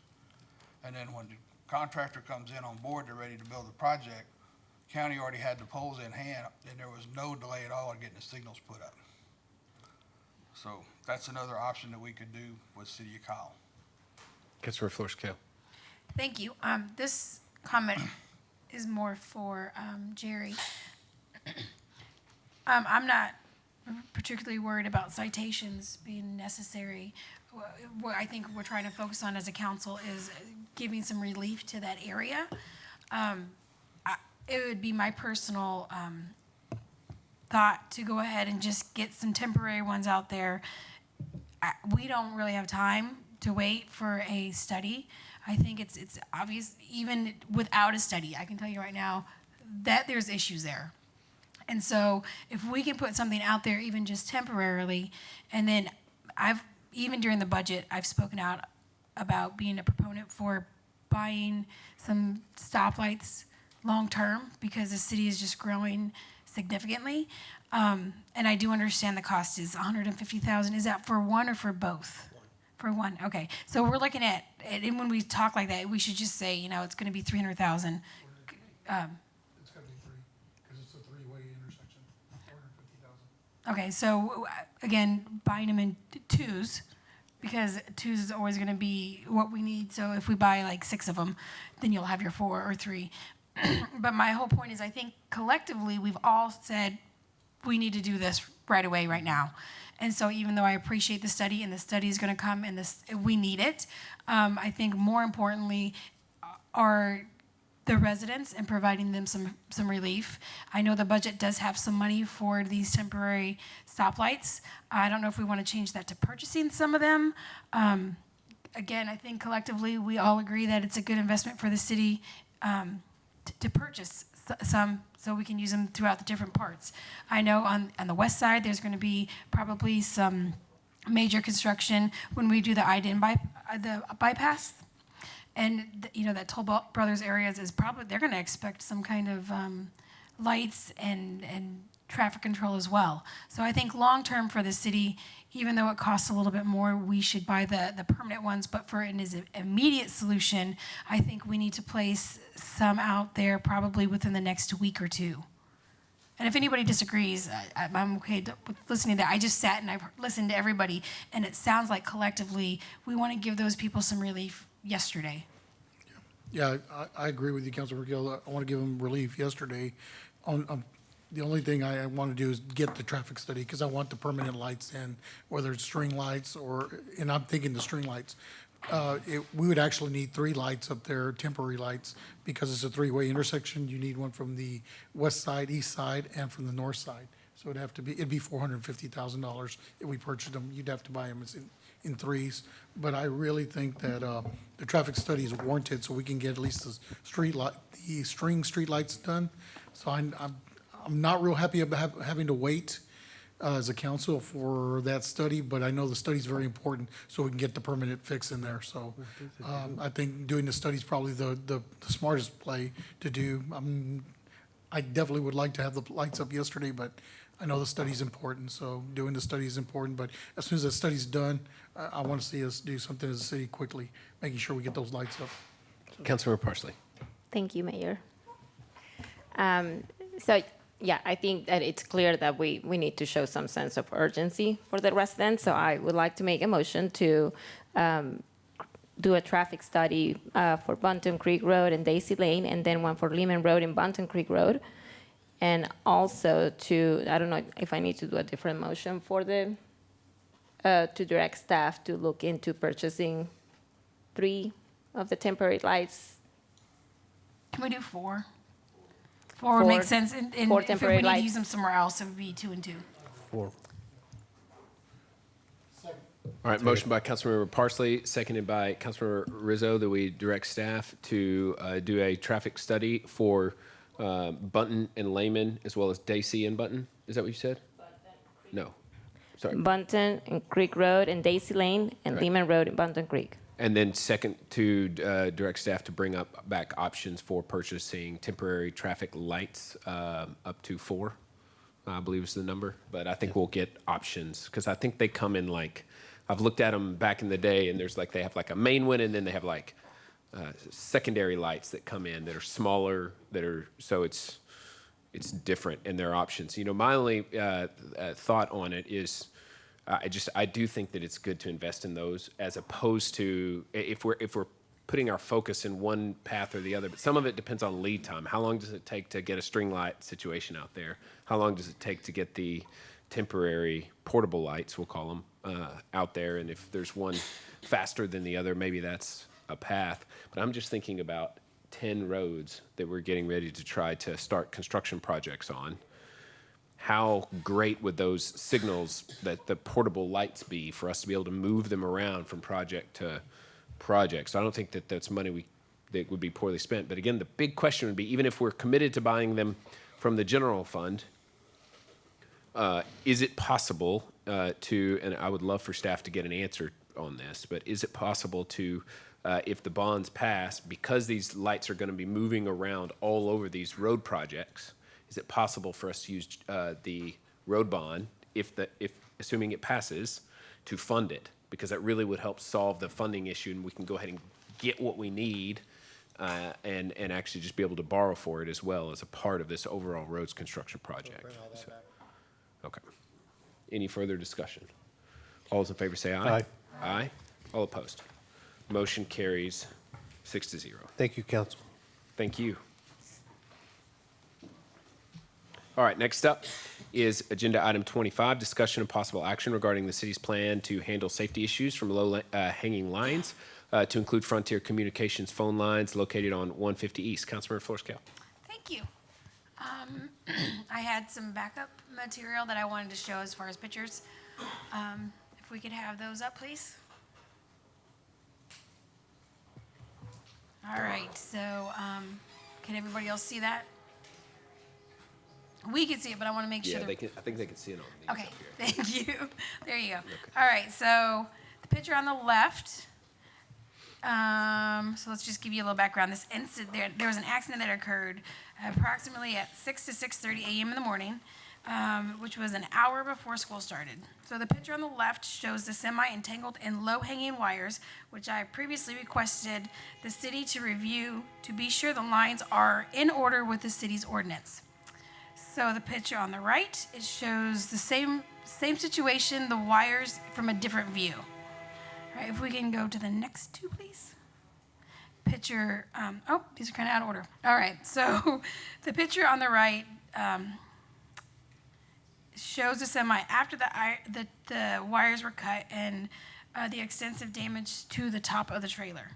The picture on the left is kind of out of order, but this picture shows the wires laying on the ground after the incident. I think it was, I don't know if it was a city, but they had to cut the wires. Okay, there you go. So that is picture number 3 that I had. This picture shows a glimpse of the traffic backed up on 150. And since Old Post Road is closed as the main axis, the residents had to get around the semi. The only access they had was to cut through Tobias Elementary, drive through Brookside or Creekside, and exit via the Four Seasons subdivision. All right, okay. And so the very last one we have is the picture on the left, which is the wires laying on the ground after the accident. While Frontier was fixing the overhead wires, they cut off access to the only entrance/exit to Brookside, also known as Creekside, giving the residents 2 choices to access 150. 1, they could turn around and go through Four Seasons, or 2, they could cut through Tobias Elementary. My observations was the latter of the 2. Additionally, this issue caused a complete inconvenience, I would say, for a solid 24 to 30 hours. So my first question to staff, I'm not sure who that's going to be, is are these lines height compliant with the city's ordinance? Anybody?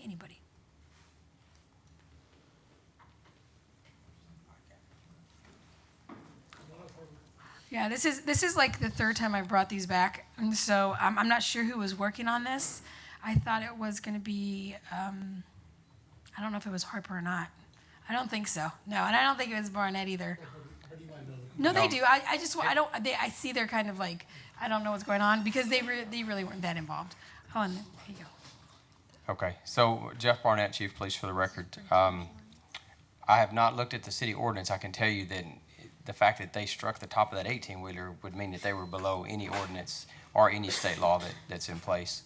It's our understanding that this particular 18-wheeler driver missed his turn into the business parking lot and then proceeded to the next available street and decided to obviously turn around to try to make it back to his original destination.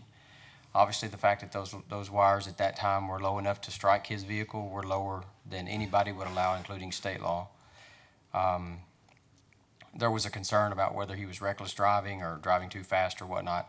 I don't think that's particularly the case. There was discussion about how much damage he did to his own vehicle and how strong the lines were and how much he cut into his trailer, but nonetheless, the wires were too low.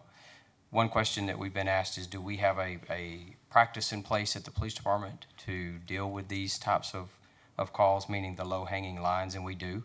If they're noted by a citizen and they call our dispatch, or if any of our officers notice any line, because there's a variety of types of lines there, that are hanging too low, our dispatch center has all of the after-hour contact numbers, or emergency numbers for all of those companies, whether it's telephone, electric, or whatnot, or cable. And we will call those companies and ask them to respond to the scene immediately. If it is a line that we can deal with and move, say, for example, a telephone line, then we'll move that line ourselves if it's in the road, or we'll block it off, whatever we have to do.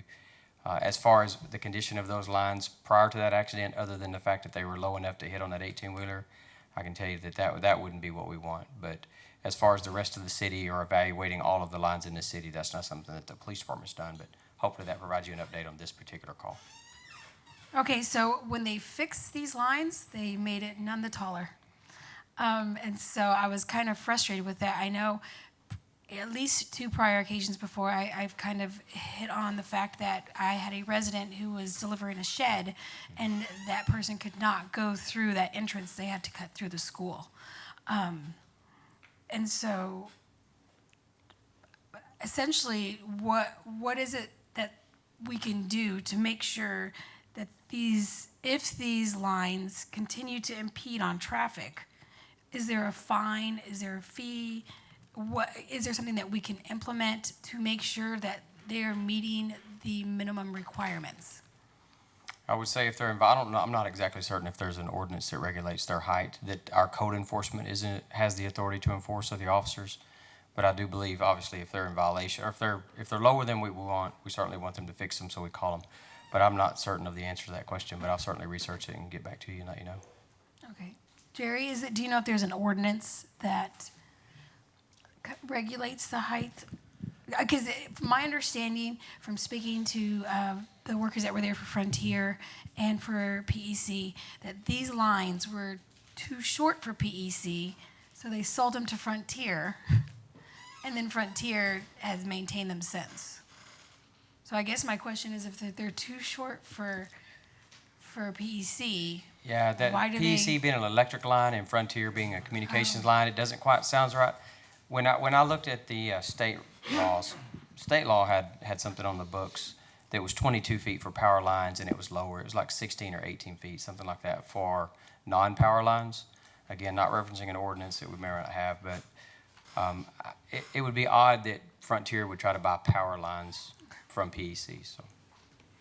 I don't think it was the power line, it was the poles that they purchased from. Oh, so power they may lines be have- maintaining So that, power yes. lines have to be a certain height, and then the, what do you call it, cable lines have to be a little over 16 foot. Yeah. So that's something that Austin has an ordinance in. If that's something as a city we want to look at, as what ordinance we want to implement, something I would definitely support, because I don't want to see something like this happen again. So it's a wish of council is to pass an ordinance to make sure that these cables companies adhere to an ordinance of the height requirement would be great to do. Yeah, and in addition to that, there are poles there that are dangerously wobbly, and I don't know whose responsibility that is to make sure that they stay in safe condition. But I've had several residents reach out to me and say, hey, what are we going to do with those poles? Not just the lines, but what are we also going to do with those poles? And so I don't know if there's an ordinance for that as well. There, to my knowledge, there's not. That doesn't mean we can't develop one and bring it back to you. I don't believe we also currently have a protocol for inspecting those lines or those poles. That also doesn't mean we can't develop one and bring it back to you. Okay. Well, with that said, I'd like to make a motion to have staff create an ordinance regarding the height of power lines. Second. Cable lines, or just any lines, really. Cable lines, the power company's separate, so Okay. they already have to adhere to state. All right, I'd like to make a motion to have staff create an ordinance regarding low-hanging lines. And additionally, to create an ordinance regarding unsafe poles, or if anybody has better language than that, I'd appreciate it. Pretty clear. Okay, and then bring it back to council for review. Second. Okay, the motion was made by Councilmember Flores-Cale. It was seconded by Councilmember Parsley that we direct staff to create an ordinance addressing low-hanging power lines or utility lines of any kind, as well as to address wobbly or unstable poles. Maybe like for replacing. Yeah. And so is there discussion on that motion? Councilmember Bradshaw. Yeah, I would like to see what options we have as far as, because she's right, these poles and these power lines are, it's crazy that they've gotten to this point. But to see about, since they are going to have to fix them, about just implementing some sort of, I don't know if we want to allow some utilities to be grandfathered in, but implementing underground utilities so that we can avoid this in the future. That I believe we already have. We as do a already have policy. that. Yeah. Is that for any new lines New. that come in? So can we revisit that and see what it would look like for, I mean, this provider, they're going to have to replace these lines. There's no way. I mean, We can have those discussions with the different utilities. We'd prefer them to be underground, to be honest. right. But what I'm saying is, like, I don't just want to say, hey, can you please put these underground? I would like to have something firm and solid saying that if they have to replace them, that they need to go underground. Right, They've let these conditions get to this point, and now we need to address this and prevent this from happening in the future. We'll look into writing that into ordinance. We'll also have to cross-reference that with state law that also regulates a lot of the utilities that we deal with. That would be great. Perfect example there, Ms. Bradshaw. Thank you for bringing that up, because we can actually, if we get an ordinance written and we get an ordinance passed, we can say as of this date, any poles going forward that are damaged, that are broken, that are seemed unsafe, that we would have to put it back on the company to be able to just put it underground in that sense to where, and then that way we can start getting them more modernized as far as the way we have all our electricity poles and start going from there. Sure. We'll certainly look into that and write it into the ordinance as we're able to. Thank you. I think we're going to run into issues with state law, but basically what I'm hearing, which I agree with, is as close to that line as we can go, but staying on the, the right side of it, we'd like to go. So we'd like to be able to just have all the tools in the tool bag. So the fact that we don't have an ordinance on the books to allow for us to cite or fine any utility provider for having low-hanging lines, that's an issue, and that's something that we need to remedy, because it's probably half a dozen different times I've made calls, and Harper can probably tell you the different times I've made calls on low-hanging lines. It happens, It's not always not intentional. It's not even always neglect. Sometimes just one day you look up and a line is too low. There's one across Stagecoach Crossing the other day that was real low, and it was just a matter of time. Somebody brought it to my attention. I'm like, how does this sit there? And I think a phone call, and it got resolved, but we need to make sure we have teeth in the event that someone. Oh, right away. Right away. What? One of the suggestions that we'll bring back when we draft this and working with our legal counsel will be to address those that are in the right of way. Obviously, there's a lot of power lines and such that are on privately controlled property. So most likely you'll see language that only addresses those that are in the right of way. But it's something we'll work on. That's what it is. Yeah, I want to say thank you to Harper and Chief Barnett. This was thrown at you guys at the last minute. I don't know if you knew you were going to come up here and talk, but you did good, and I appreciate the feedback. I appreciate the feedback from Jerry as well. Sorry. Oh, no, I was saying thank you. Okay, you're welcome. Do we have a kind of a timeline what's the process for bringing this ordinance back? That's what Paige and I were just discussing, is trying to bring it back by the next council meeting, but we are going to have to cross-reference state law and our franchise agreements. All right, can we bring this back by the first meeting in October? I'll certainly try. Okay. We'll at least provide an update. Okay, thank you. All right. Any other discussion? All those in favor say aye. Aye. All opposed? Motion carries 6-0.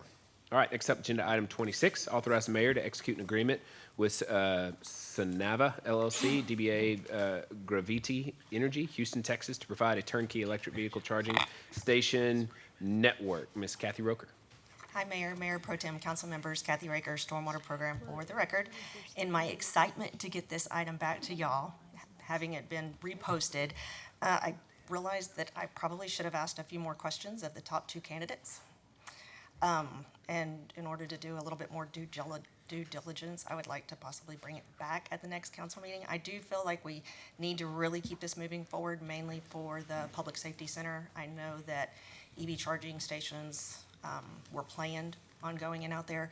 But do y'all have any heartburn with that? No, that's fine. Nope. While I'm standing here, do y'all have any questions that y'all would have thrown at me that I could make sure to ask? Mayor Pro Tem. Yeah, I do have a question, Kathy, is these charging stations, are they going to be just for one specific type of vehicle?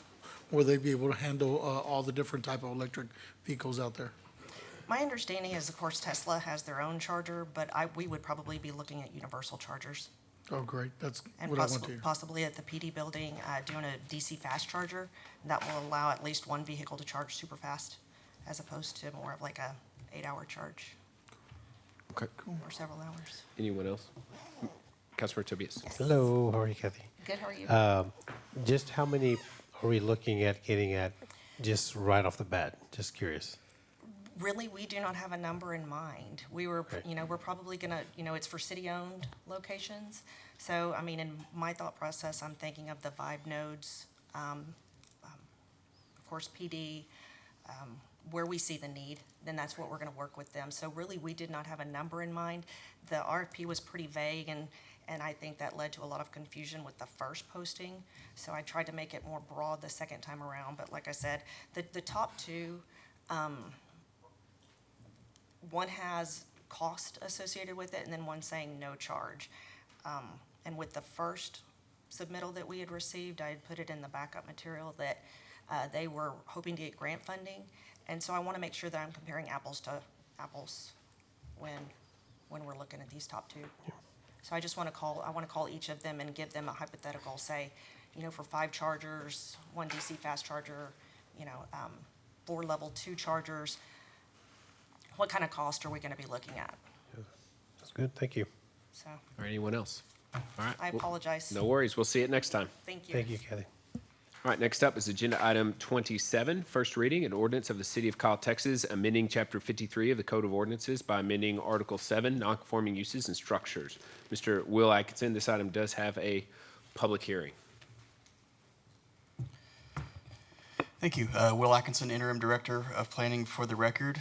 Before you, we have an ordinance essentially replacing our existing nonconforming use and structures ordinance to make it more robust at direction of council.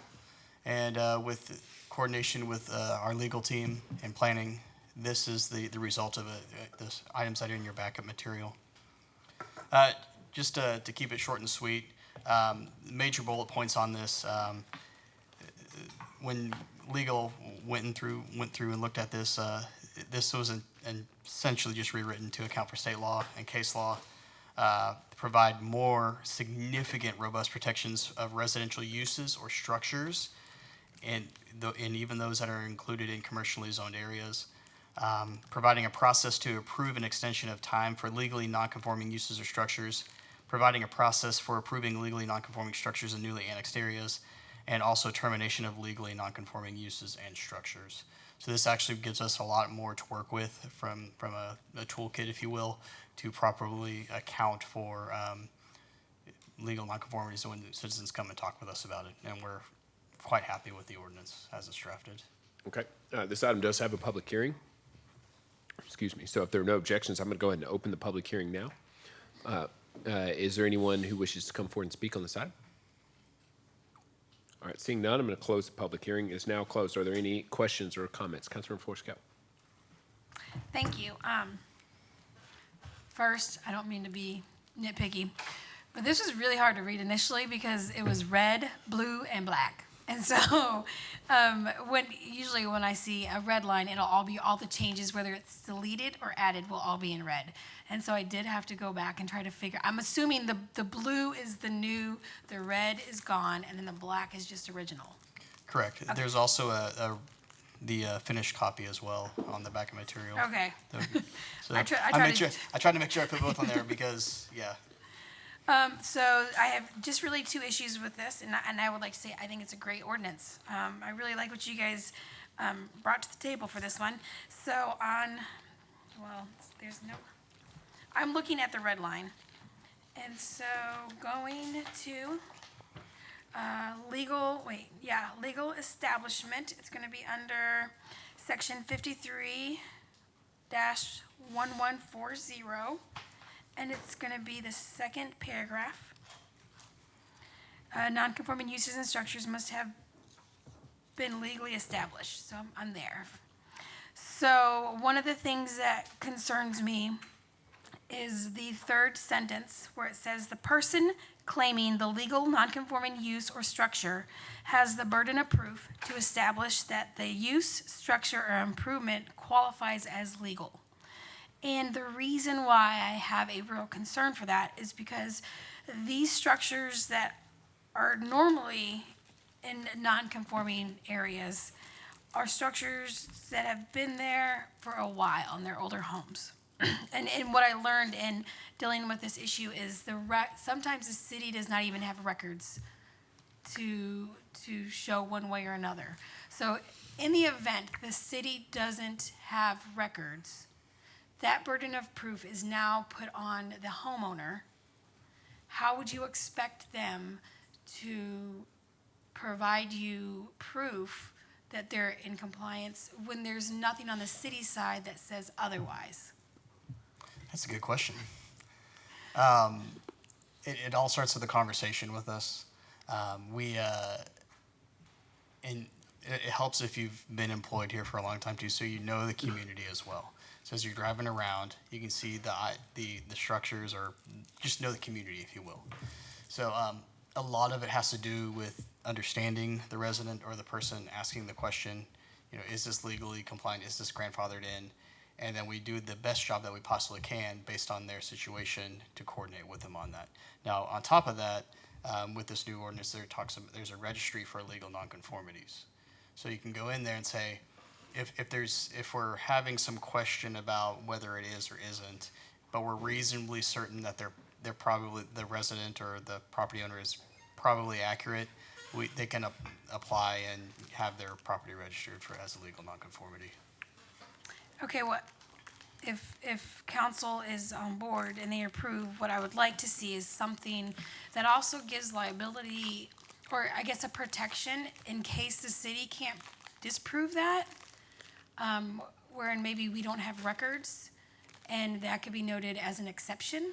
So in the event that the either homeowner or landowner can't provide those records, and neither can the city, then the burden of proof no longer exists, and it's automatic that whatever they're claiming is, I mean, to be honest, this is only going to affect a handful of homes. But with that said, my goal with updating this ordinance was to protect those homeowners. No, absolutely, and I completely understand that. Sometimes you're correct, there is no proof one way or the other. And so, as we've discovered in a couple of projects, I'll say projects, projects that have happened over the last year or so, there's been a couple times where we've realized our code did not adequately address legal nonconformities. And from both a case law and from state law, it was thrown in there, so we just had it in the code and was never updated. So that's why it's very important to coordinate with the resident and make sure that we can go as far as we possibly can to determine that, and making sure that we're both on the same page. And then that's why we have the option for them to establish it as a legal nonconformity in a database. So that way we can go back and take a look at it and say, okay, yeah, they've already gone through the process. They've already done it. Here's the proof. My only concern with that is all that's going to be based on the opinions of whoever's in the office or whoever's on the board or whoever is staffed. So, Paige, is there any way to stick that verbiage in Section 1 regarding, if the city can't prove or disprove that the burden of proof doesn't exist and the non-conforming?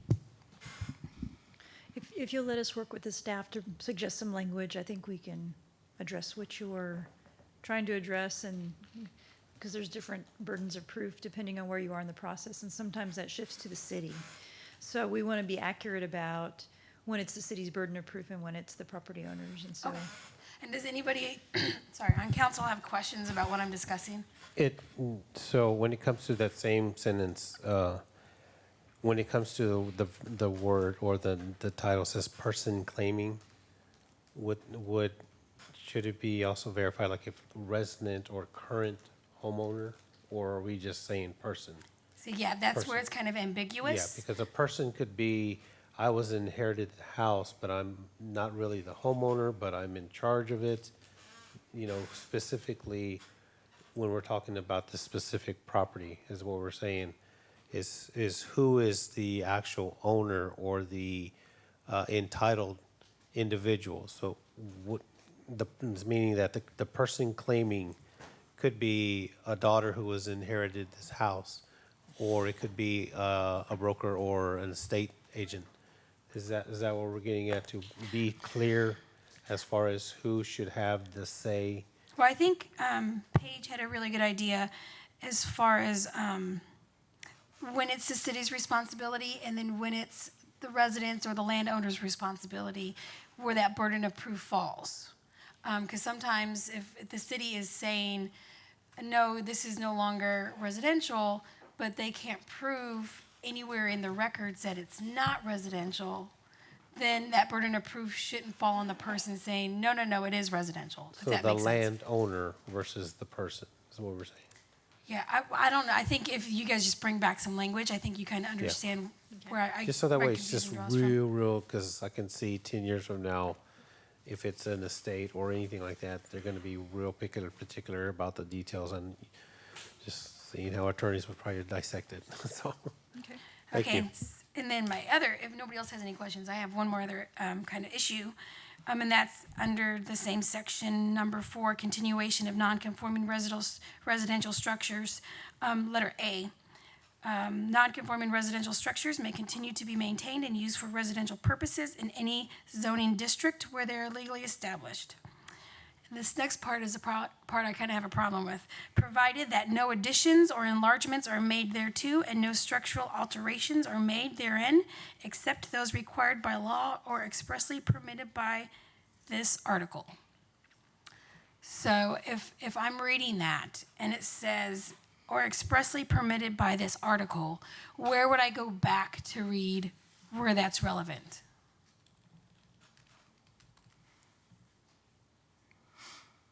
So the section immediately following that, subsection B, there's one aspect of it where if they've established, they've received their permit, they've started construction prior to the rules changing, the regulations changing, that's one of the items where they can go back and say, hey, we're allowed to continue work or what have you, and keep expanding in what would otherwise be a legally non-compliant manner. So sorry. Oh, no, go ahead. I was going to say, one of my hopes was that these homes that qualify for non-conforming would be able to alter their homes or expand it as long as it doesn't go against the impervious coverage ordinance. So I don't really like that second sentence, and I don't know if we could provide additional verbiage allowing for alterations to be made not to exceed the impervious coverage. Well, I was actually going to ask, I remember from the original conversation, we were discussing a percentage. Yeah, Remember percentage that? too, yes, yeah. I thought that made a lot of sense to allow for, as long as it, 15%, or I think that would maybe 10 or 15% of an expansion from a square footage standpoint wouldn't trigger any non-conforming use clauses. So is that not in this proposal? It is not, and so if council wants to add that, we can do that. Yeah, that's fine. And I don't have any other questions. I don't know if anybody else does, but if not, I'd like to Like make a motion to 15%? approve. Yeah, 15, if we could do 15%. But can we also put in there not to exceed the impervious coverage? We can.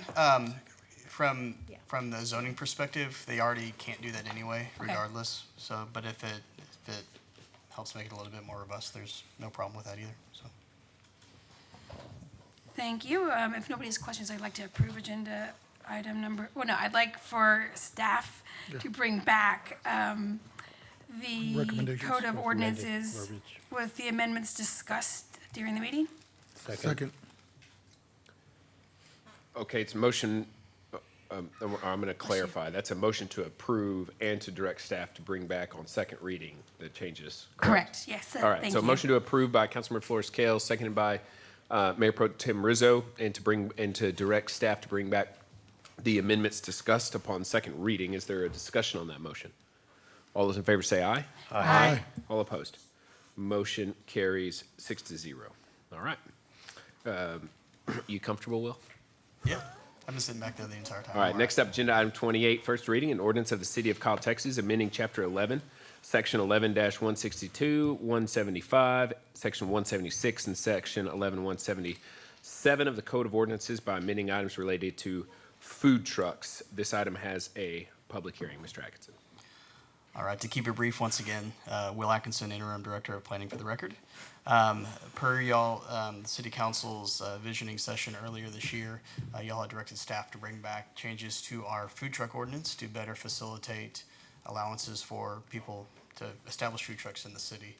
Both of those from a temporary standpoint, also those from a food truck court, if you will. So we went through, and largely with the help of our new city planner, Kayla Sharp, we put together a much better ordinance, quite frankly. So just some of the bullet points, a reduction in required parking to make it more palatable for food trucks to be able to congregate, increased flexibility relating to where a food truck may be placed on a parcel, increased length of time a food truck may be allowed in one location, more robust fire code requirements, and increased number of food trucks allowed in a food truck court. The biggest takeaways from this is it was really broken into two sections. There was mobile and temporary versus food courts. And so we've consolidated that into, actually, I apologize, 3 sections. We've consolidated into 2, into temporary and mobile foods, or the food courts. So prior to, or actually currently to this ordinance, a food truck cannot stay in one place for longer than 12 months. In a lot of cases, food truck vendors, when they're selling their foods or their wares, they are trying to establish a customer base. And as we started doing our research, and a lot of it focused up in the DFW area, we found that a significant number of them had to, essentially needed to stay in place for about 3 years before they could establish a good following, if you will, which then allows them to transition into more of a brick and mortar kind of location. So this allows for that, and they also don't need extra permits to go through a city process as well, like a city event as well. They can talk with us just to get those taken care of. The food truck court side of it, though, as well, we reduced the amount of parking. They still have to have some parking for each unit, but we wanted to make sure that the food trucks were allowed to congregate in a safe manner, but also in a little bit higher density fashion. Prior to the writing of this draft, you have to have about 150 feet between a food truck to food truck in a food court, and that's a really, really large distance. That's approximately 3 house lots between food trucks. So we wanted to bring it down to where it needed to meet fire code, which is about a 10-foot separation from if they have any propane and what have you. And so as part of the development process, when they have site plans, they have to have reviewed. Fire will also be looking at it, as well as planning and engineering and public works as well. So we wanted to make sure that we could be more flexible where it was appropriate, but also make sure people are staying safe with this. So do you have any questions for me?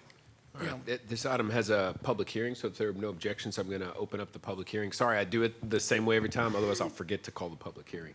Is there anyone who wishes to come forward and speak on this item? All right, seeing none, I'm going to close the public hearing. It's now closed. Is there questions, comments? Mayor Pro Tem. Yeah, Will, I want to thank you for this. One of the things I want to point out, though, we had an ordinance in this that said that the temporary ones had to have a bathroom location nearby. Did we remove that for the temporary ones, for the temporary food trucks? We did not necessarily remove it, but staff also has flexibility where it's appropriate to be able to administratively waive that requirement, assuming you could get to a restroom in an adequate amount of time. You have ADA compliance and all that kind of fun. And one of the reasons I'm bringing that up is the city, we still haven't gotten into that part of the infrastructure yet, is getting, some public bathrooms throughout the city for our food trucks. I know there's some talk and some plans about it, but we're not quite there yet. But as the city's growing, we had a big demand for, different types of food. So having these food trucks in here is great. And and you're correct, they do go into brick and mortar. Abuelita's Bakery is probably our best example. They went from their living room to the food truck to a brick and mortar in under a year, which is unheard of. Usually it takes 3 years to do that. They did it in 1 year, which is amazing. They've got a great product, by the way. Valentina's. Yeah. So, Valentina's as well? Oh, wow. So it's definitely a great ordinance, so I appreciate you, and I appreciate the flexibility on the bathrooms as well. Thank you. Yes, sir. Councilor Bradshaw. Well, I think actually Michael had. Councilor Tobias. I was just in motion. Mayor, I'd like to make a motion to approve agenda item number 28. Second. Motion by Councilmember Bradshaw, seconded by Councilmember Flores-Cale. We approve agenda item number 28. Is there discussion on the motion? Councilmember Tobias. Just real quick, I'm glad that on section C, you have a food truck log to where it basically let them know that we're expecting these food trucks to keep a accurate log of the servicing signature of, I guess, where they're at, what was served, and so forth. Just in the event there's an outbreak of some kind, we can make sure that the trucks that we had were in compliance. And speaking of compliance, who would be assigned from the city to maybe do random checks whenever we have these out to make sure they have their health permits, make sure everything's in order? It's actually the Hays County Health Department that takes care of those items specifically. Anybody who has a food-related permit has to get permits through them, and they have to have those health logs as part of the process. Okay, that's good. Yes, sir. Any other discussion? I remember when we went over and poured over the draft that you just obliterated about 5 years ago, 4 years ago, and I didn't feel like we landed on it then either. So I'm glad to see that you're continuing to try to make this better. I think by all accounts you are. So that there are all kinds of issues related to food trucks. I remember the rail house when they first were adding those exterior the food distribution buildings, and whether or not originally they had to like put them on wheels or take them off in order to make it code compliant. I know we've had issues with tamale slinging out of trunks of vehicles. It all kind of comes into there's all different kinds of rules and regulations that need to be put into place. So I think this is a good attempt, but ultimately the goal is to allow for commerce and restaurants to participate in a healthy and safe manner. But it would be nice to have a food truck court located here in the city. I know there's maybe some potential for one right down here in front of the pawn shop. That'd be neat to see that come together. So I'd love for our ordinances to allow for that and not to hurt it. So in your mind, you think something like that is possible based on this? Yes. All right. Any other discussion? All those in favor say aye. Aye. Aye. All opposed. Motion carries 6-0. All right, agenda items 29 and 30 need to be postponed. If there are no objections, we're going to skip those items. All right, next up, agenda item number 31, approve a development agreement between the City of Kyle and CTC Residential LLC. Mr. Atkinson.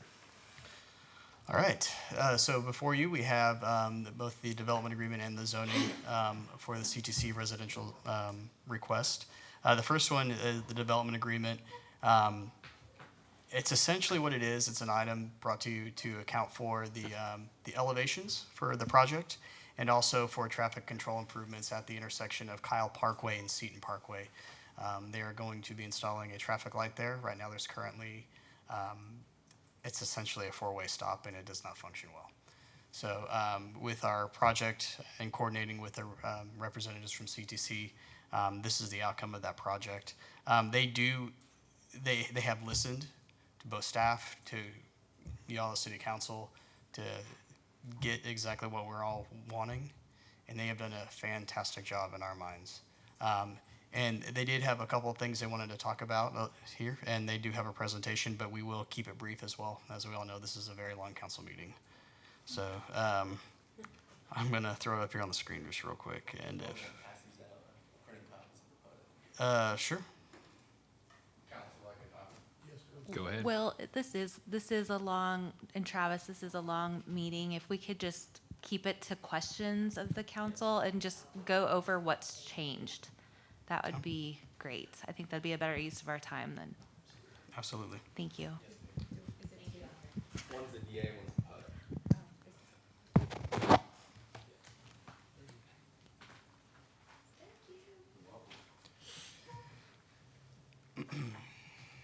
So, and I'm probably going to have to rely on Travis here to help back me up here a little bit. But I will say this: the original renderings and elevations showed in the development agreement, they were pitched roofs, and they did have a little bit less architectural accoutrements to them. As you can see right here in the presentation right here that they have provided, and this is one of the exhibits as well, by the way, in the development agreement. This further matches the expectation of city council and staff as well when it comes to a more urban form, and they've done a fantastic job with that. They have added more allowances for food trucks on an event lawn that's already supposed to be part of the project and already is, in addition to the 7,500 square foot food and beverage building. That event lawn is 38,000 square feet. It is just under an acre, which is a significantly large project. They're going to be adding $100,000 in funding to a public art in coordination with our newly formed Arts Commission. And then they're actually reducing the amount of traffic associated with the project based on the traffic plan that they have shown in there. And they've shown some boulevard details in there from a standard detail. The yellow part are the buildings. They don't have the detail because they wanted to focus on the how the interior boulevard will function from a public standpoint. And you can see right here the public access in the red. And then right here are some renderings, which you've probably already seen before, but I just wanted to reiterate how the fantastic job that they've done to account for y'all, for the wishes of the city to make this project just, it's fantastic.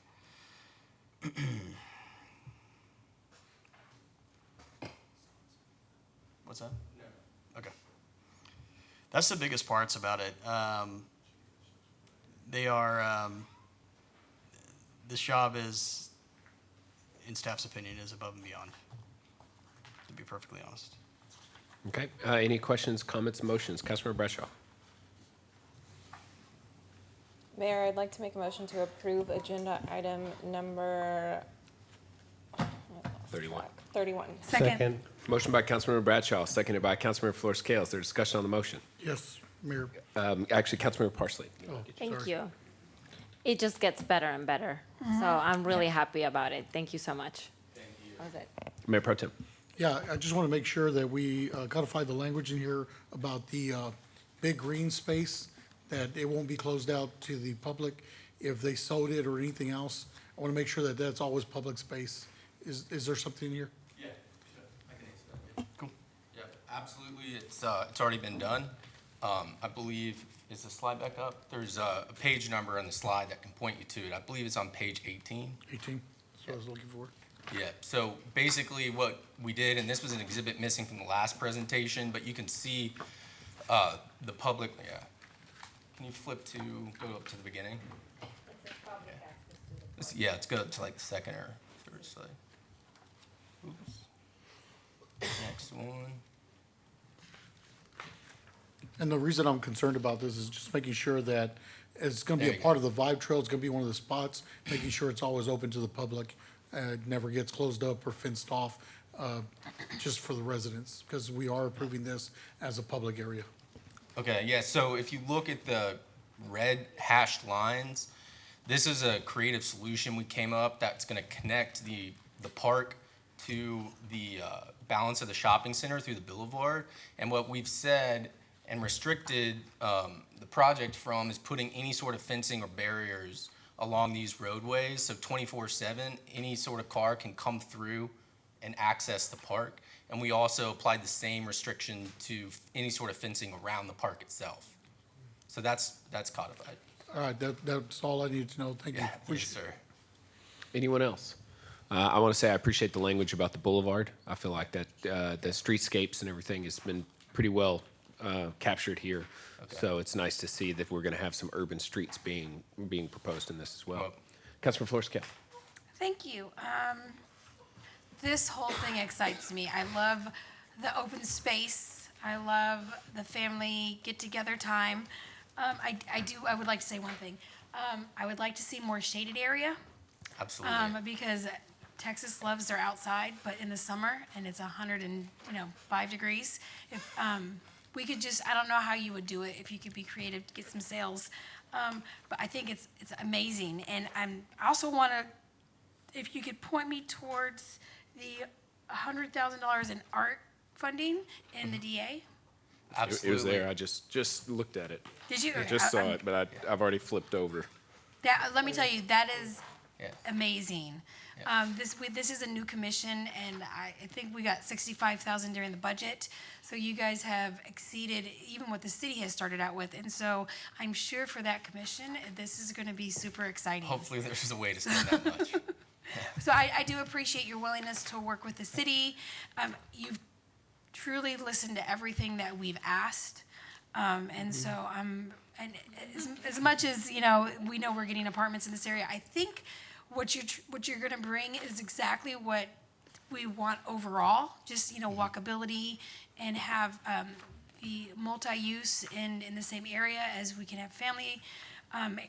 Anyways, I'm excited, and so thank you. I can't wait. Thank you. Councilor Parsley. Thank you. It's me again. So I do want to address, I know some residents always wonder why do we meet with developers? And I think that this is why. Because you guys were able to meet with, I don't know if you guys met with all council, but you got input from each one of us and you deliver.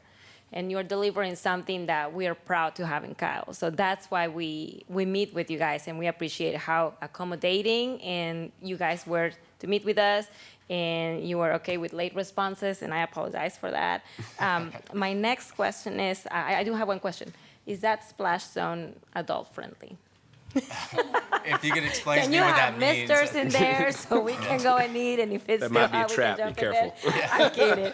Thank you so much. That was Thank it. you guys, and this has been a great experience. We have a lot of respect for the job you guys do. It's been a pleasure to get to know you, and this is just the beginning for us. We're local Texans, and this won't be our last project, and we're going to start with this one and make you very proud. Okay, well, I thought I saw the 100 grand in the development agreement, but I haven't found it. Yeah, Yeah, maybe that's where I saw it. Should be under the Vibe Park. So it's, yeah, it was just up there. I think it was just highlighted. yeah, let's see. Page 17 or 18.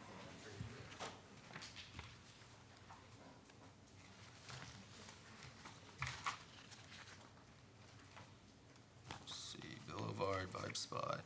Yep, top of page 18, 5. There it is. 1A. Yep. Okay. Yep. Developer shall spend $100,000 within the park and F&B building on items to include, but not limited to, arts, murals, telescopes for looking into Bunton Branch Creek Reservoir, et cetera. So that money is gonna stay within that area? Correct. Okay, perfect. All right, right. thank you. Absolutely. Any other discussion, Councilmember Tobias? Just one last thing. Yes, thank you on the telescope. That's one of the things that we had talked about. I think that'd be great for the kids to go out there. I know my son Matthew, Yeah. he is with his telescope, is going to be really excited to finally see that and to see the Absolutely. birds and all that stuff. So thank you very much. Absolutely. Anyone else? I want to say, this is pretty interesting. I watch developers come through a lot, and I watch zoning votes go down a lot. It's rare that a developer sticks with it and brings forward their A game in order to get this council. I'm always proud. I think my proudest moments to the council, I would say, is when a council goes from a no to yes, and the development goes from a meh to really great, because then it shows the power of what this council can bring when they have a good partner involved. And so, I know you wanted to talk to me a whole lot more, but I was never the one you had to convince. You always had to convince my colleagues up here, and so I was going to stand for top-notch development as far and long as I could, whether I'm a yes or a no. So I'm glad to see the big improvements that this project has brought forward. And I'm also excited. I still have things I wish that were better, but I think that this is pretty solid, frankly. So I'm excited to see more restaurants and cool spaces come into the city, east or west, in this case east, but I'm excited to see it coming. So Well, thank you. yeah, so I thought we were going to be bringing this back like a month from now, but We figured it out. okay. We got it done. All right, anyone else? All those in favor say aye. Aye. All opposed. Motion Thank you. carries 6-0. Hang on, you got one more item. Okay. Next up is agenda item 32, second reading, an ordinance amending chapter 53 zoning of the city of Kyle, Texas, for the purpose of rezoning approximately 15.542 total acres of land from retail services to a planned unit development district, mixed-use district PUD, for property located at 5839 Kyle Parkway. This item does not have a public hearing. It's second reading. Councilman Mayor? Bradshaw. Oh, go ahead. No, that's fine. Go ahead. Mayor Pro Tem. I just wanted to make a motion to approve agenda item 32. Second. Motion by Mayor Pro Tem Rizo, seconded by Councilmember Flores-Cale. We approve agenda item 32. Is there discussion on the motion? All those in favor say aye. Aye. All opposed. Motion carries 6-0. Congratulations. Thank you very much. Now bring it. Thank you. All right, next up is agenda item number 33. This was postponed at our last meeting. Approve a development agreement between the City of Kyle and Plum Creek Developers, LLC. Joe Brooks. This is Mr. Atkinson. All right, I'm going to go ahead and throw this up on the screen here.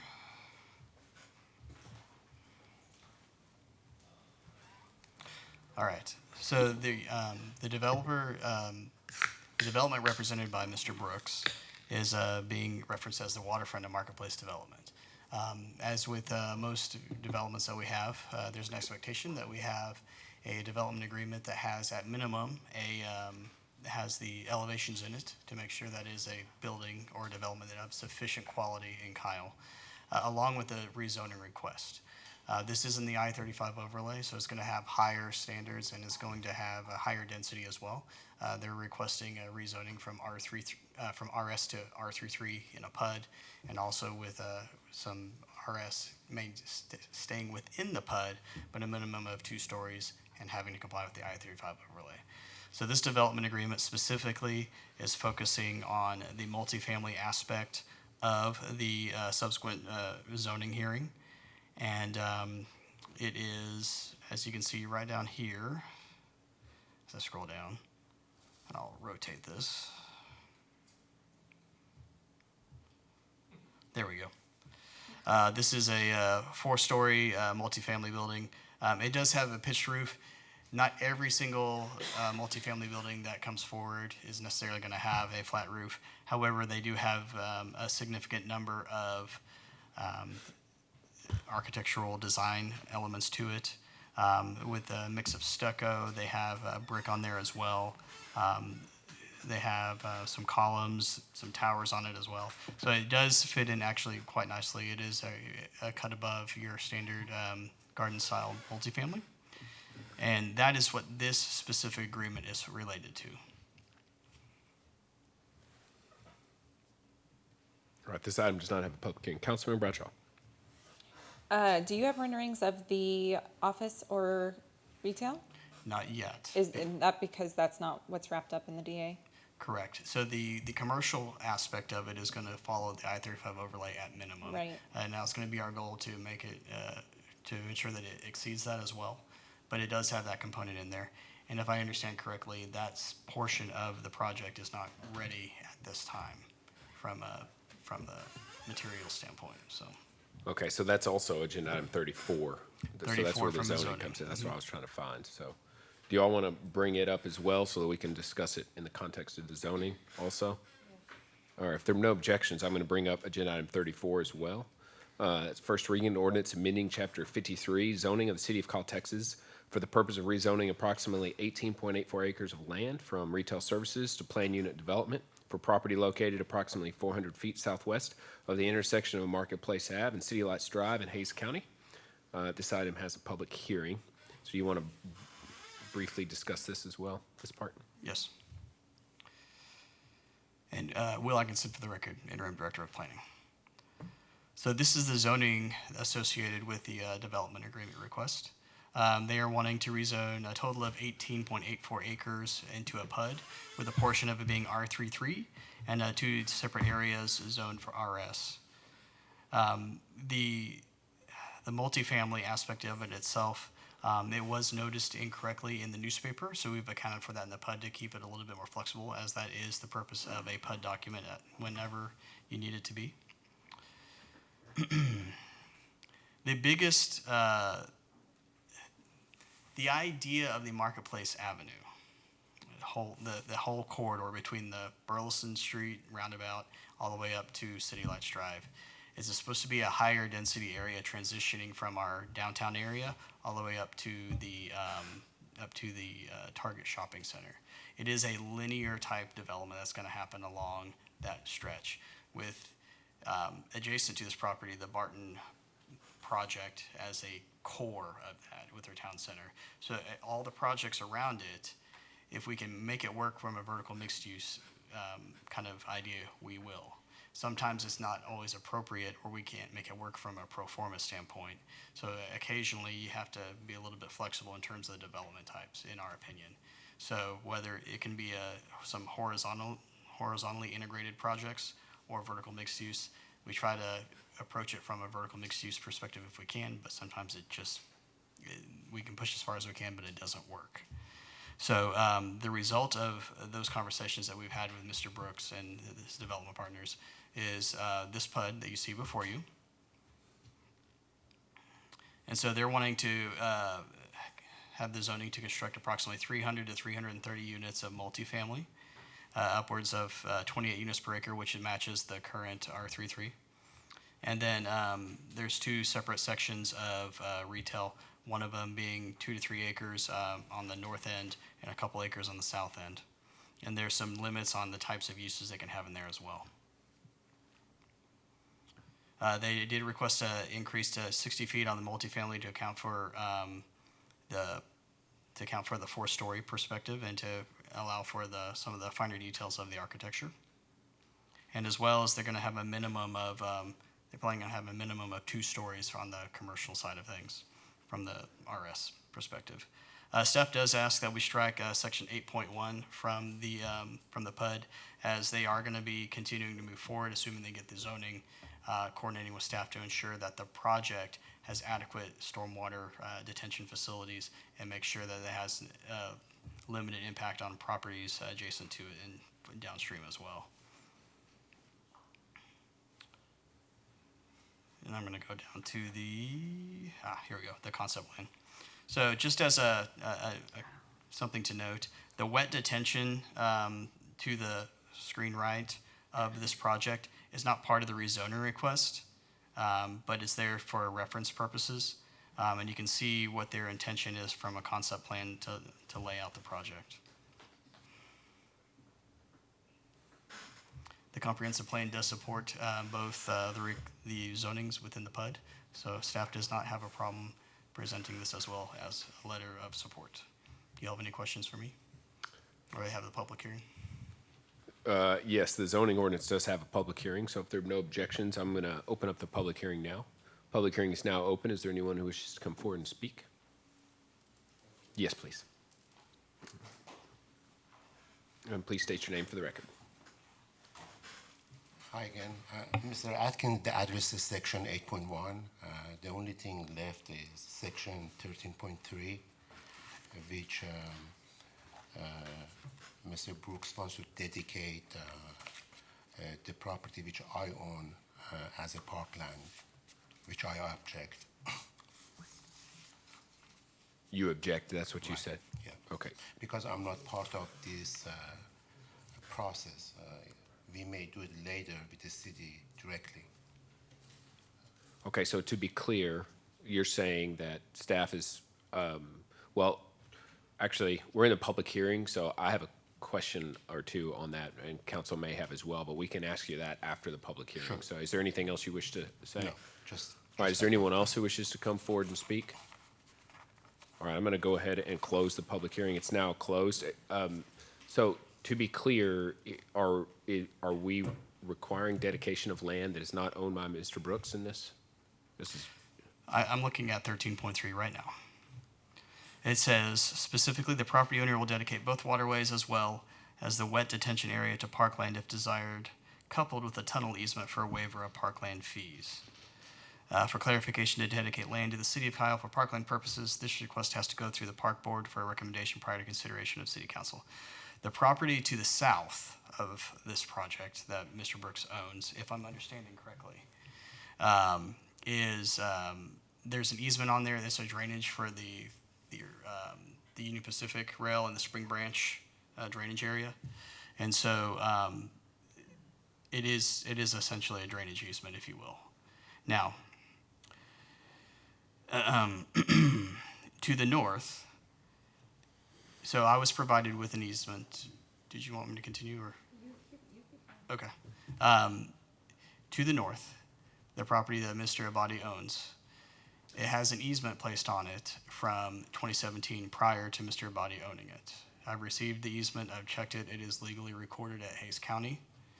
And where they have an allowance up to 50% of Mr. Brooks' site is allowed to go onto that property for a storm drainage perspective, from that perspective. So, what we did not catch in our review, and I'll be perfectly honest, was section 13.3 from the aspect of an ownership arrangement of property. So if we need to amend that, which I recommend that we do, and strike it or edit it to where it legally reflects the ownership arrangements of the properties, that should be accounted for. Okay. I also, before I turn it over, want to, I was looking through the DA, I didn't see anything about what gets developed when between a retail and multifamily standpoint. There have been some projects where the residential gets developed first and the retail perhaps stays vacant for years or decades. That's just, for me, just on the surface, that's a deal killer. So I need to see in the development agreement something that commits the retail to be developed prior to or concurrently with the multifamily. Okay. We'll have that conversation with the Councilor Bradshaw. representative. Well, that was one of my questions. First, what were the nay votes? I was a bit confused. Was it because of the discrepancy between the acreage in the PUD versus what was in the newspaper for PNC? Give me one moment. Let me pull it up real quick. Yeah, it was a discrepancy for what was, yes, it was that discrepancy. So they voted no because there was a mistake. Correct, in which we attempted to account for in the PUD document itself. Okay. To provide some flexibility. The exhibit shown with the concept plan has always been the intent of the developer to develop in that standard. So when we worked to try to get the acreage correct internally of the boundaries of that PUD, we made a mistake in our department. Okay. And then in terms of the JLL DA that we did, we were able to work with them to encourage certain types of businesses. And I see a few in here that in those conversations that we had, that we really wanted to steer clear of. And I was wondering if we could entertain those same conversations with this developer as well, because as anyone in Kyle knows, we have enough banks and mattress stores and medical offices, dentist offices. These are things that we have plenty of and don't necessarily need or should encourage. And so if we're going to allow this sort of PUD zoning, I would like to be able to have those conversations and really just focus on getting some good retail in there that are amenities that our residents don't currently have plenty of. Okay, we can have that conversation with them as well. Thanks. And we can also provide the opportunity to have them come up and talk if that is your wish as well. Councilmember Parsley. I think I had a question about the floodplain area and if that's going to affect his property and this development. Mr. Brooks' property or the adjacent property or? The adjacent property. So state law requires that stormwater coming off site to someone else's property cannot exceed that flow from an undeveloped standpoint to a developed standpoint, right? So whenever the project is developed, they have to account for that in their design. Now, and that's part of the civil engineering process. At the same time, the previous owner of the project made an agreement for what's now Mr. Abadi's property to allow for up to 50% of the flow off of Mr. Brooks' site onto Mr. Abadi's property. That easement is still in place. So that agreement runs with the land. So there's state law, and there's also agreements that were made running with the land for that property as well, that the city has no legal authority to get in the middle of, to be perfectly honest, as far as I'm aware. Do you have a copy of that easement? We do. We did not include it in the backup material because we received it after that. But if it's something that y'all would like to see, we can absolutely make sure y'all receive it. I would like to read it before I make any kind of decision. And overall, this, if I may speak, I don't want to interrupt Councilor anybody. Flores-Cale, I think she was finished. Go ahead. This whole situation kind of makes me uncomfortable, and I understand our limitations as council and what we can and can't use for reasons to approve or not approve, but clearly this is a flood area, and so my concern is how it's going to affect the adjacent areas. And so that is something that we can discuss on council and that, we have the authority to decide. And so what kind of studies or environmental studies have been had by the landowner to show that all this development is not going to affect the adjacent properties? So we've been having continuing discussions with the applicant regarding that. There was a CLOMR done back in, I don't remember the exact year, 2012, 2014 timeframe, I believe, that based on our new Atlas 14 requirements that we have may not be compliant anymore. So we're coordinating with them on that to make sure that we have appropriate documentation from that perspective with updated numbers. They'll need to account for that with a civil engineer signing off on that to make sure that the downstream flow is not negatively impacting other landowners as well. Well, I guess my question would be, if it already currently floods, how is adding concrete and parking lots and other impervious coverage to it, does that not impede on the surrounding adjacent lots? At a 30,000 foot level, they're probably gonna have to cut and fill the property. It's a project that has to be approved by FEMA from that perspective. So and us as well. So FEMA has to sign off on it. The city has to sign off on it from an engineering perspective. Along with that cut and fill, they have to adequately account for it with detention, to be perfectly honest. So it has to be designed to account for Atlas 14 rainfall totals. So where I sit, I believe having a PUD or offering a PUD zoning is a privilege. And it's a lot of work that the city has to do, and it's a lot of work that our staff has to do. So it's really hard for me to move forward with such little information to do a whole rezoning. And so for me, I'm gonna need additional information, reassurance that this is worth my staff's time. I know you guys have already currently spent a lot of time on it, but to move forward, I think is going to be even more. And so I'm not comfortable moving forward with the information that has been provided. Councilmember Bradshaw. Oh, I didn't realize my mic was still on. Mayor, I'd like to make a motion to postpone agenda items 33 and 34 to give staff time to make the suggested amendments in the DEA, have conversations regarding the retail,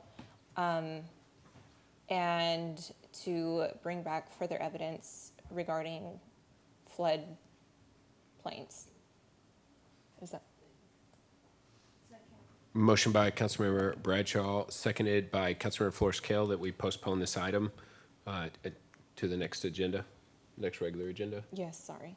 Okay, so we'll postpone it to a date certain. That'll be the second meeting in September.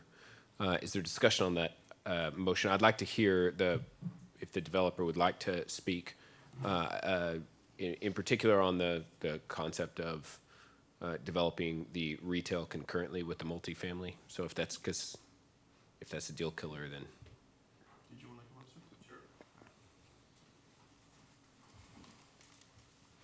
And then also limiting the uses to probably exclude, there's a few like I saw that are in there, like banks, blood and plasma centers, so a few of those that we'd probably want to take out. They're to make not sure. one and the same? What's that? Good evening, I'm Joe Brooks, I represent Plum Creek Development. I'd like to kind of speak to several of these pieces. Okay. One, the floodplain. We did do a FEMA permit. There is a FEMA permit for a CLOMR for the whole region, for the whole 100-acre area, including Mr. Abadi's property, Mr. Barton's property, our property, the remaining piece of the Parker property. Since the city has adopted Atlas 14, there has to be a confirmation, which has been requested by the city engineer, that the rainfall amounts have been taken into consideration. So using Will's terms from a 30,000-foot macro perspective, Plum Creek is currently a 20-foot wide stream of water. For the CLOMR design, it's a 150-foot wide, 5-foot deep channel. And now it's going to get deeper and maybe get wider to account for Atlas 14. The perspective and the purpose of the clomer or the floodplain work is to ensure that you don't change the flow or displace any more water downstream than you already get downstream.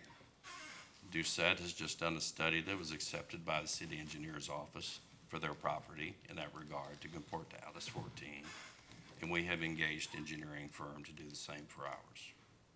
So you'll have the same level of comfort from an engineering perspective that our water flow doesn't affect anybody any differently than it already does, and it will improve it. Pari passu with the Barton study.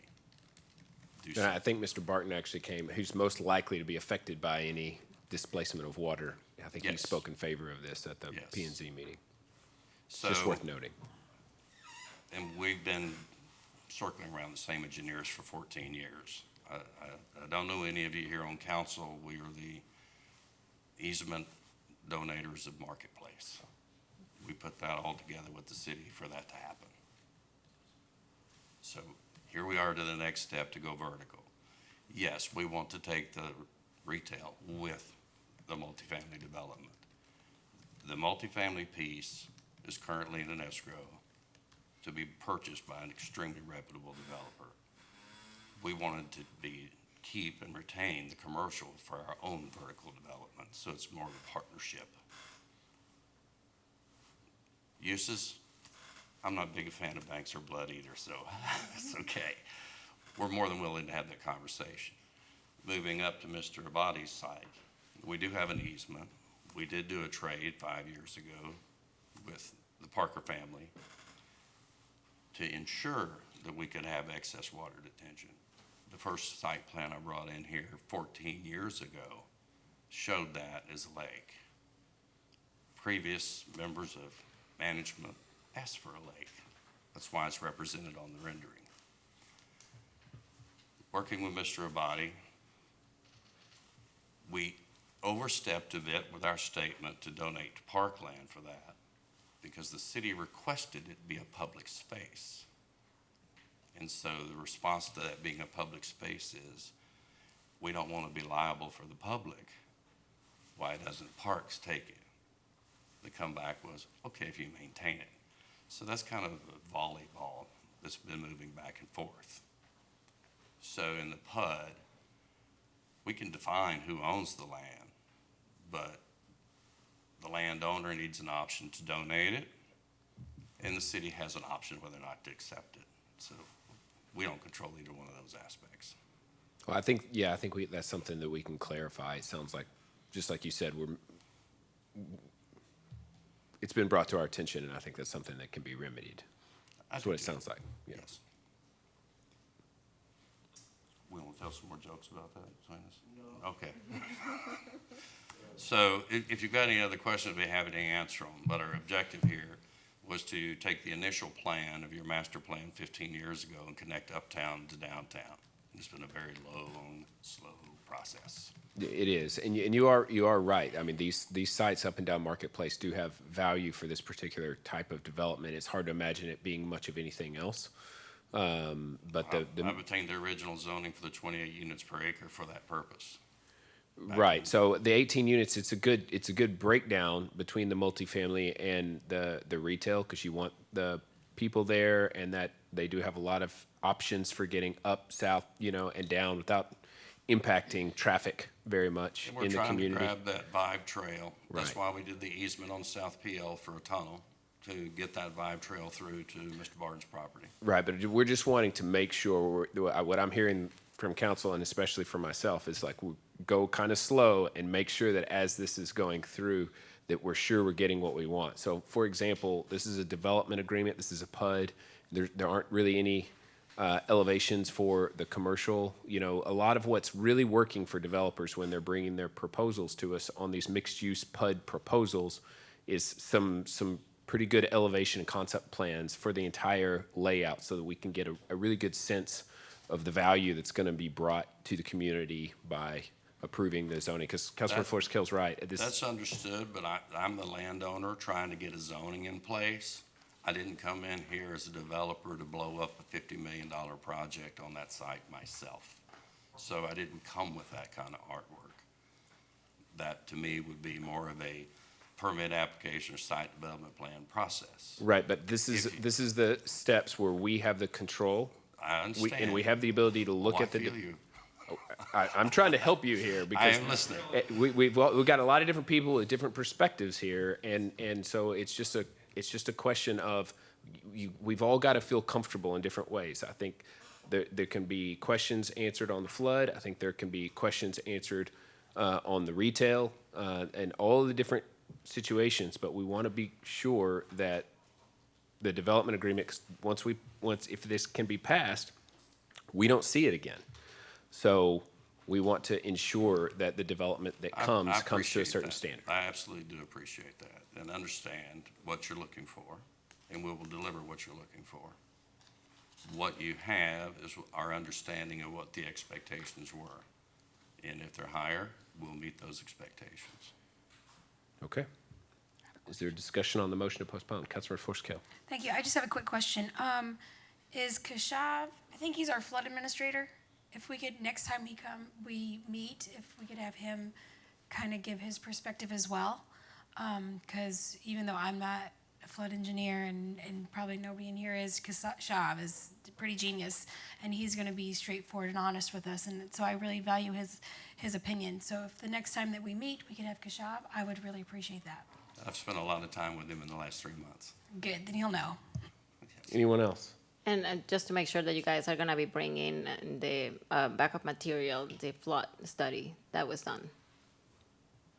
We have the Definitely. GSET study on file, and you have the Clomer on file, and I have the Hayes County and the city permit and releases for that work. I didn't see it, so if I missed it, I So- apologize. We just need to attach it, I guess. Let's continue that discussion related to the flood stuff, and make sure that we're all on the same page from getting it all wrapped up. Thank you. All right, any other discussion? If there are no objections, I'm going to reopen the public hearing. The public hearing is now open. Is there anyone who wishes to come forward and speak? You want to come speak again? I'm reopening it so I can leave it open, just FYI. Question, which I think is important to say, and that is that I'm aware of the previous agreement between the previous owner and Mr. Brooks. But that agreement was based on him to give 13 line items to the previous owner, which previous owner tells me he doesn't have it. And if you don't have that 13 item, which is the permit from the city, permit from the Hayes County for a plumber, that I can use. So if there is no consideration for that 50% of detention pond, I just need those information. And I have told Mr. Brooks, he needs to provide me those 13 items, which was a basis for that 50% detention pond. Okay. All right. Anyone else? Can we just confirm that we're going to get that easement? Thank you. All right. All those in favor say aye. Aye. All opposed. Motion carries 6-0. Next up, agenda item 35. First reading. This item was postponed to the last meeting as well.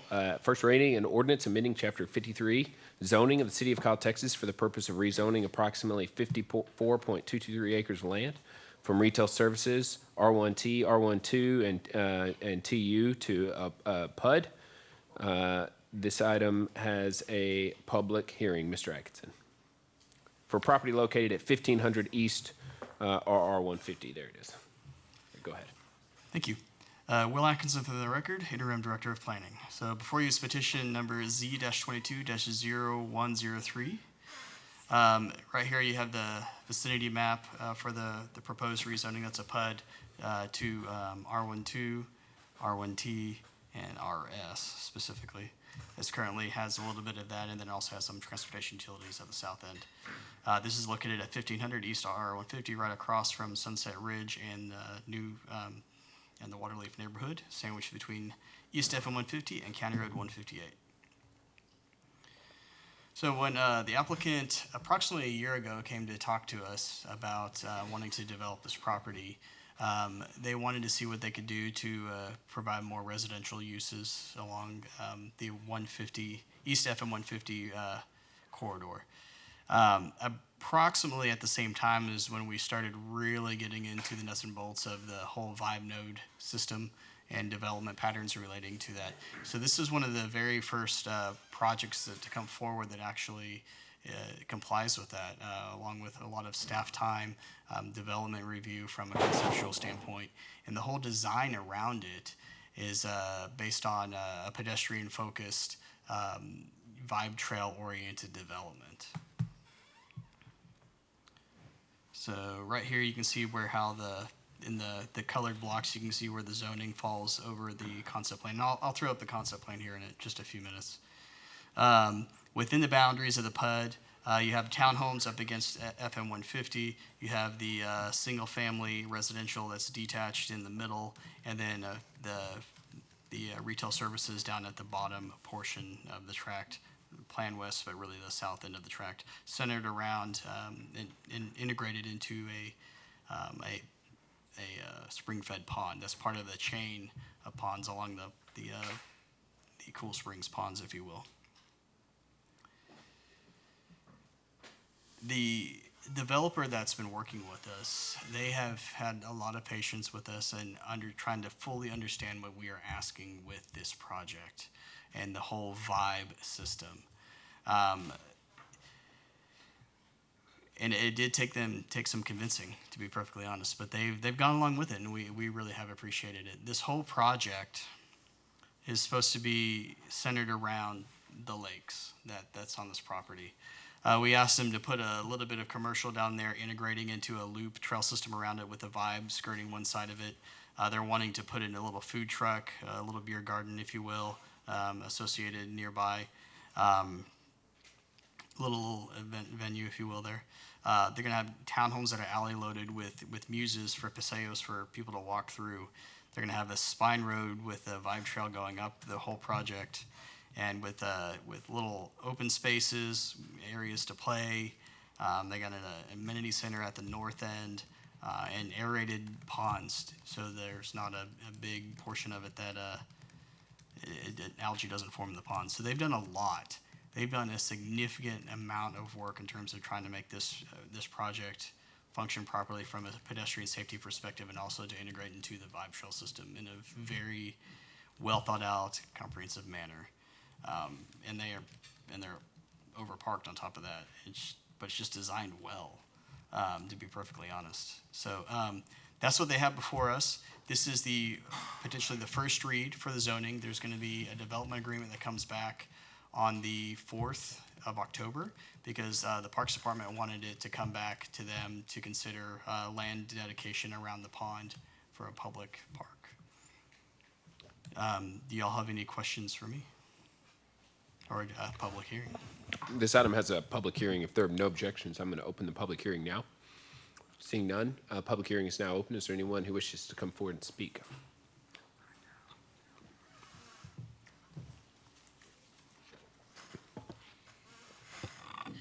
Tracy Shield. I'm going to speak as president of the HOA for Waterleaf in regards to this particular item.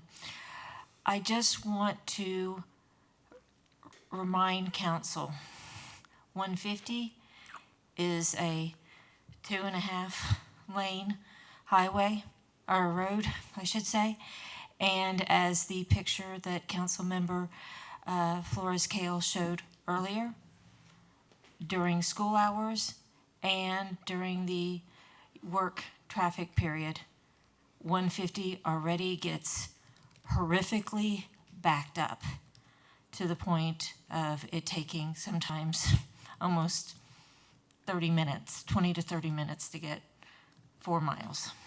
So as these developments come in, even though they look great and everything, we just also need to think about that traffic pattern and maybe what we can do about getting more traffic being able to be utilized on 150. It's just at this time, it's a nightmare sometimes. And so, as I said, this development looks great, but can 150 support it? That's all I'm going to say. If they can get back to 158 to help out, that would be great. But I don't know if the piece of property goes back that far. So I'm just going to say that, okay? Thank you. Okay. Is there anyone else who wishes to come forward and speak?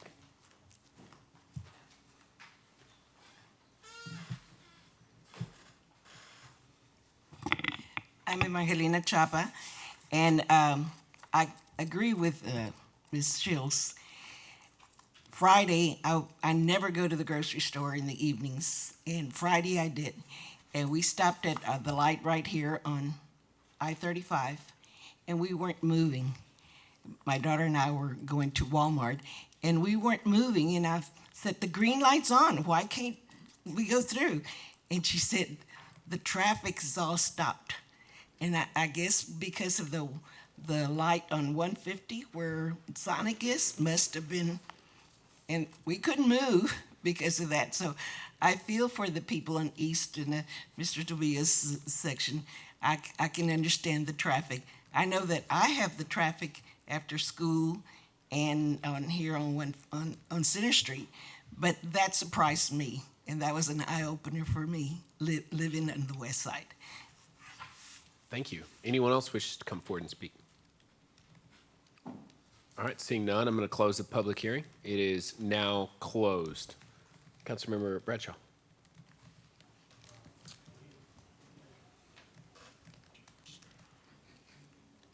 Excuse me, Mayor. May the applicant speak and give a short presentation? Yeah, I'll let Councilmember Bradshaw ask her questions.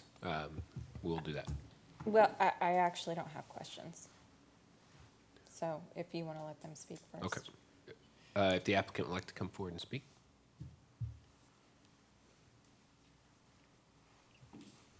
Or Mr. Kaiser.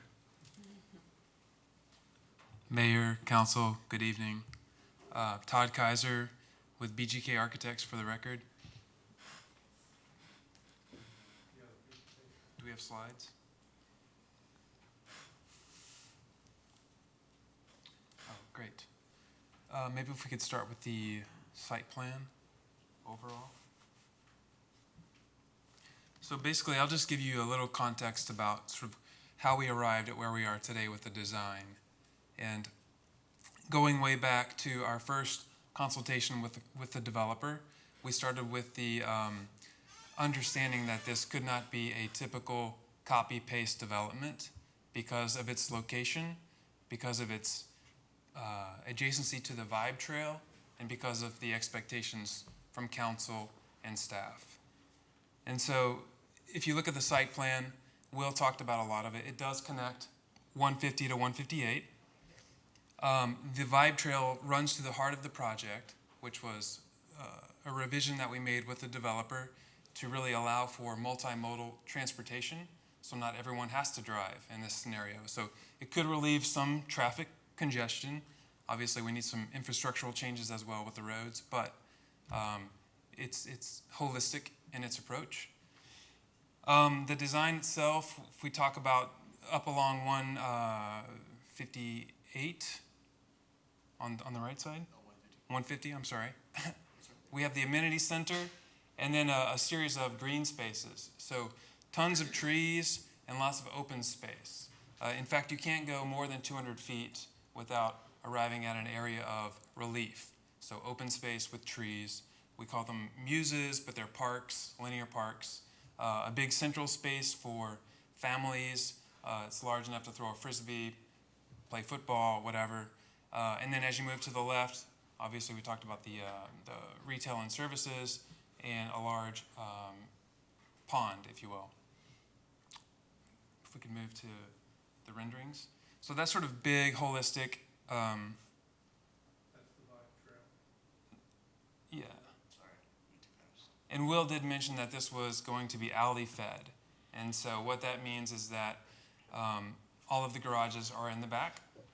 So this really is it's a type of community planning. It's called new urbanism, but the idea is that it's really porches and community is the experience for people on the Vibe Trail or driving through the neighborhood.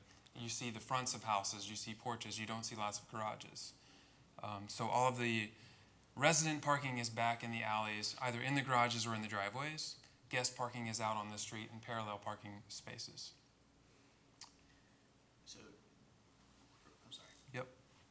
Real quick. So the development agreement that's going to come back to y'all on the 4th is going to have elevations for both townhomes and single-family detached.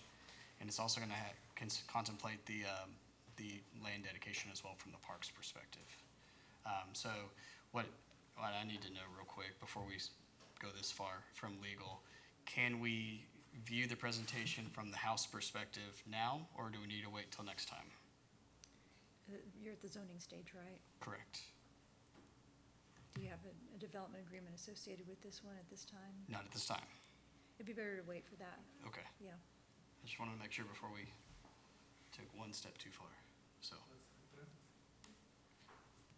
the development agreement is coming back on the 4th after it goes to the Parks Board. Yeah, you can present to whatever you'd like to present. So if you have things you would like to demonstrate, you don't have to feel encumbered, especially knowing a development agreement is coming forward.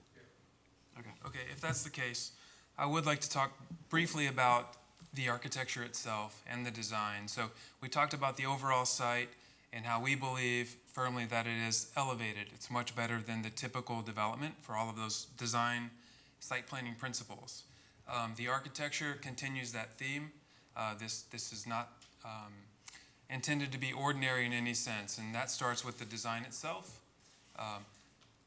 We have floor plans and elevations of single family as well as townhomes. The concept from the beginning was to use real solid materials, so local Texas bricks, good windows, steel, planters in front of every house with a variety of different plantings. So again, giving opportunities to have simplicity but strength, so it's a timeless design. We tried to stay away from trend and flashiness, but to focus more on simplicity and quality. So what you're looking at is real masonry here. This is old Texas brick, manufactured in Texas.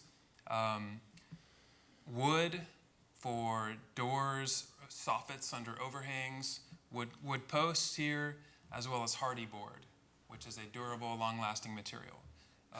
There is no vinyl siding, there's no fake brick, no fake stone. So we really pushed and worked together with the development team to come up with something that we could stand behind as architects and that we believe meets the intent of the desire of council, as best we understand. This is an example of a townhome, hardy plank, masonry, wood soffits. And again, these are conceptual, but we do have floor plans that make them work. And a lot of these materials are interchangeable. Texas limestone in that view, and here as well, a combination of Texas limestone and hardy plank and wood, and Juliet balconies. So what you'll notice with all of these is there's no garages in view. Again, this is about the sidewalk experience, and maybe if you can go up to one? Do the townhomes have garages? They do. They're all parked, 2-car garages, along with a driveway which could hold 2 cars for guests or multiple cars, whatever. Maybe could you go up just a couple more? One other thing I'd like to point out, it's a design thing, but it's also a planning thing, is that, like for instance, this house here, when you wrap a corner, we do something that most developers don't, and we wrap masonry. So when you get to the side of a building, you don't switch to a cheaper material. We've always addressed the corner with sometimes a wrapped porch or wrapped masonry, but really paying attention to those moments when you have park space or a muse, if you will, and frankly spending some money where other developers maybe would not choose to do so. So it's taking a lot of great care to make sure that the pedestrian experience from the sidewalks and in these park spaces is really elevated. Am I able to? No, I'm just waiting on him. Gotcha. Are you finished? Yes, thank you. Okay, Councilmember Bradshaw. Okay, well, thank you, Ms. Chapa and Ms. Shield, for bringing the traffic concerns to our attention. I think everyone up here is very aware that 150 gets extremely congested. But with that, I will say, with the current zonings as they are right now, a large portion of this project could be done without council approval, as long as they meet the design standards. So meaning we would have no say. They could basically go on and carry it out. The PUD zoning just allows the city to elevate the development, to have more of a say in the conversation of this development, the standards and things like that, the green space, things like that. So it's either they develop on their own terms and do their own thing, or the city can join the conversation and say, hey, listen, we would love to work with you on this to get the best that Kyle deserves. So with that said, I would like to go ahead and make a motion to approve agenda item number 35. I think that this is an excellent development. I appreciate the thought that really went into every aspect of, I mean, everything from the design of the homes to the flow of traffic to the green space and everything like that. I think that this is definitely something that Kyle deserves, and I do appreciate you addressing the traffic concerns. And it looks, in the picture, I don't know if you said this, but it looks like 158 is also an option as an exit for the development? Yes. Okay, perfect. Okay, so there's a motion to approve. Is there a second? I'll second for the conversation. All right, motion by Councilmember Bradshaw, seconded by Mayor Pro Tem Rizo. Is there discussion on the motion? Councilmember Tobias. How many homes or units are you looking at total for that area? Ballpark figure? Or what it's outlined? 198. About 198. Average home has 3 to 4 cars per household. That's 760 more cars on that road. Not to be the devil advocate on that, but I'm just letting you know because of the concerns we're having on that traffic. It's understood. We are having conversations with TxDOT as part of the development agreement. We're going to include the conversation with the developer and TxDOT related to turn lanes that they have to improve along 150. Additionally, as previously mentioned, the spine road, as we'll call it, that's going to run north-south through the project, does provide another access point down to County Road 158 if traffic back to New Country Road or and what have you, Waterleaf is backed up to some extent as well. It's also wide.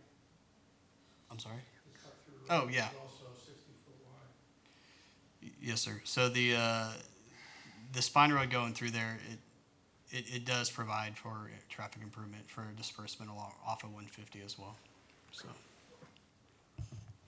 Councilmember Flores-Cale. Thank you. So can I ask what the current zoning is? The current zoning is a mix of R12, R1T, RS, and TU. So RS is up where the townhomes are shown here, shown currently in the concept plan.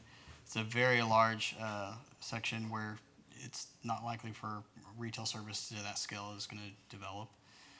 With townhomes, and then following it with R12 up to the lake, and then transportation utilities. If I understand it correctly, just from what I've heard from discussion, originally the TU was supposed to be for a solar farm at one point. I'm not real sure if that's accurate or not, but that's never come to fruition. So the retail services down there at that end for what they're showing on the concept plan fits in really well with an integration into the lake. As well, the project to the south, which is Waterstone, which is a mud that's in the San Marcos jurisdiction, will also pull a lot of traffic from a customer base to this retail as well.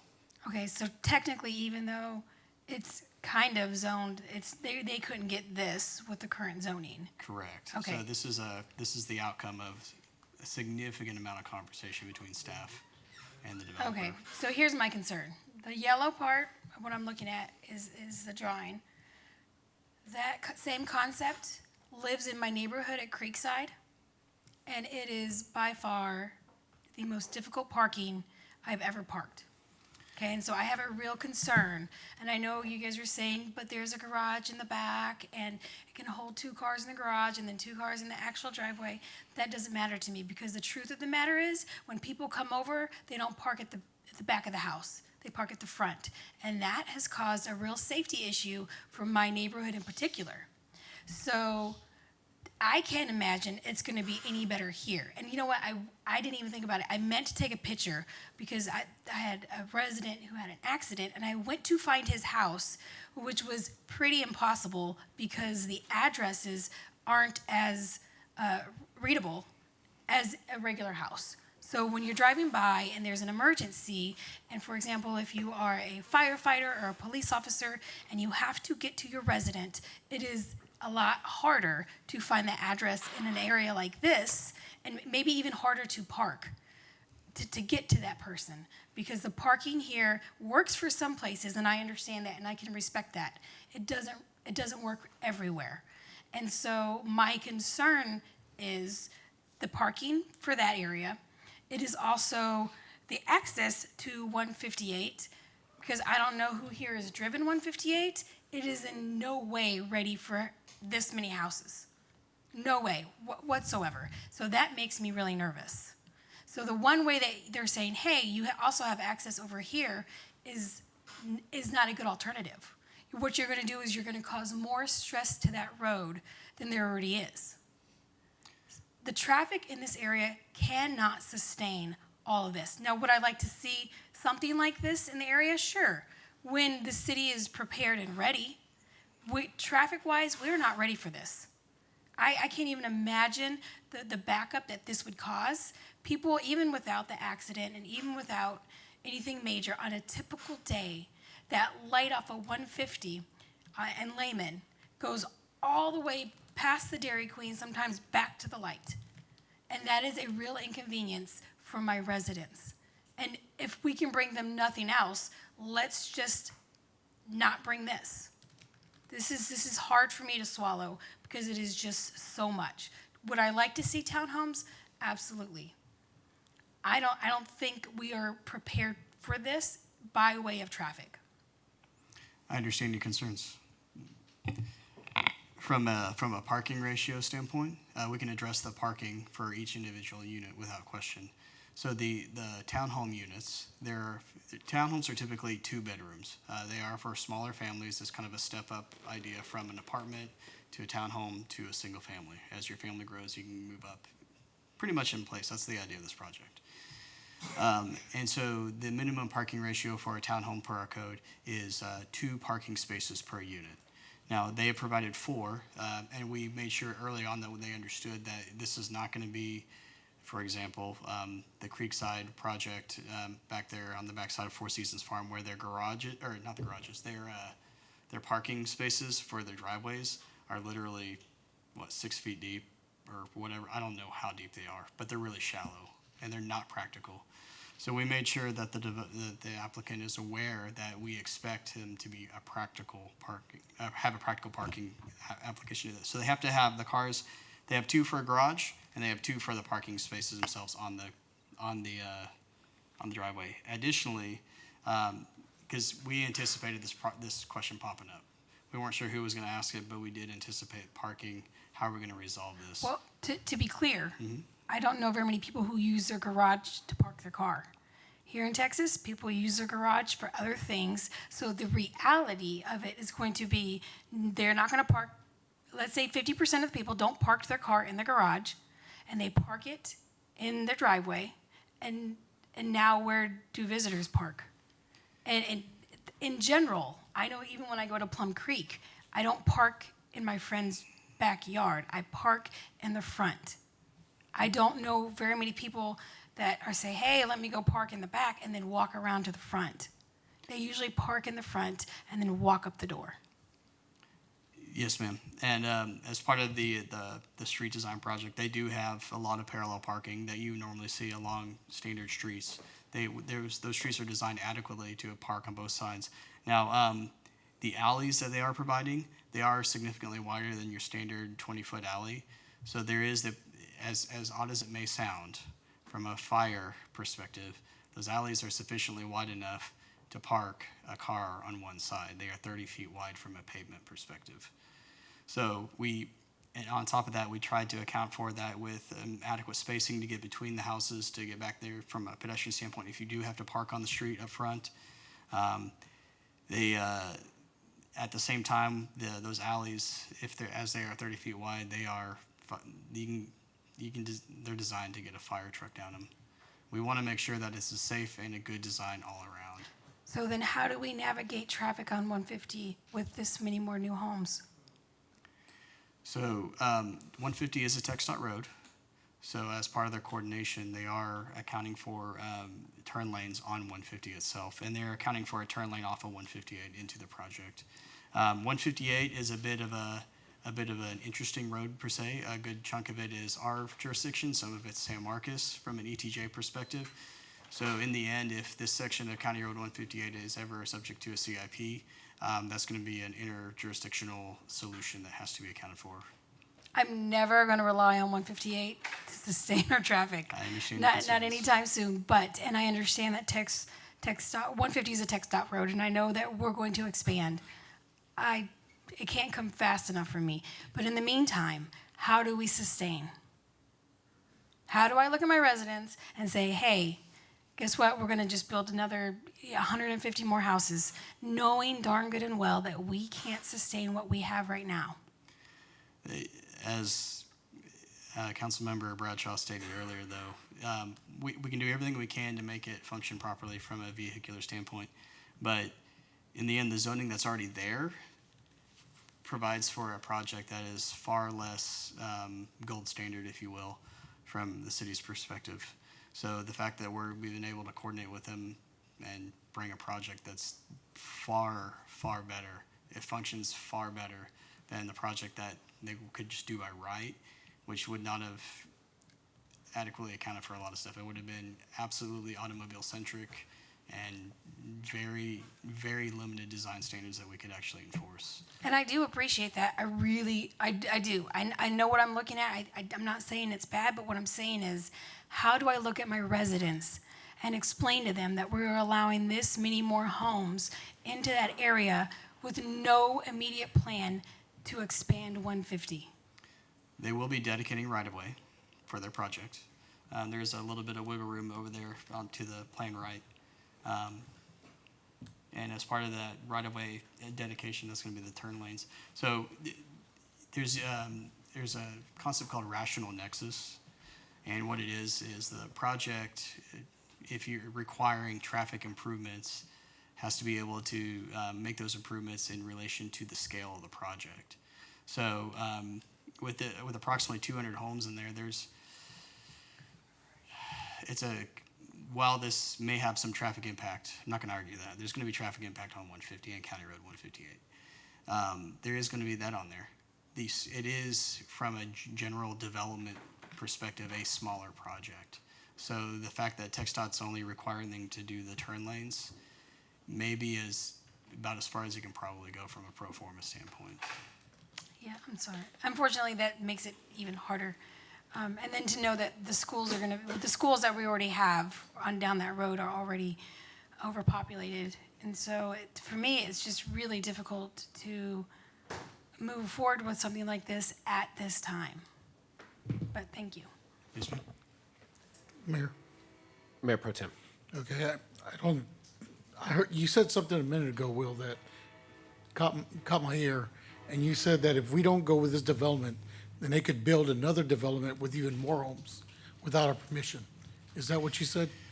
I don't know about the more homes perspective, but it won't be as high quality. They can do front loaded. It can be, there's going to be a huge chunk of retail up at the front that'll probably won't ever be developed from a tax base perspective. Our subdivision requirements are straight out of the 80s. They are definitely suburban in nature. And as development and development standards change over the years, we need to make sure we're catching up on that. And especially when we've implemented the vibe system, the idea into our code. And this project is directly on the vibe. So we tried to turn it towards that. So this is a mesh of of good pedestrian-oriented development with the vibe, new urbanistic, as Todd explained in a very succinct manner, and he's absolutely correct. This is a very comprehensive project from a design perspective to do our very best to protect the pedestrians, allow for golf carts, and also account for adequate vehicular traffic through here. And it's, in my opinion, quite frankly, very robust from a project standpoint in all the items they're implementing. So I guess for me, it's, I think really the question for council is, do you want this project or do you want a lesser project?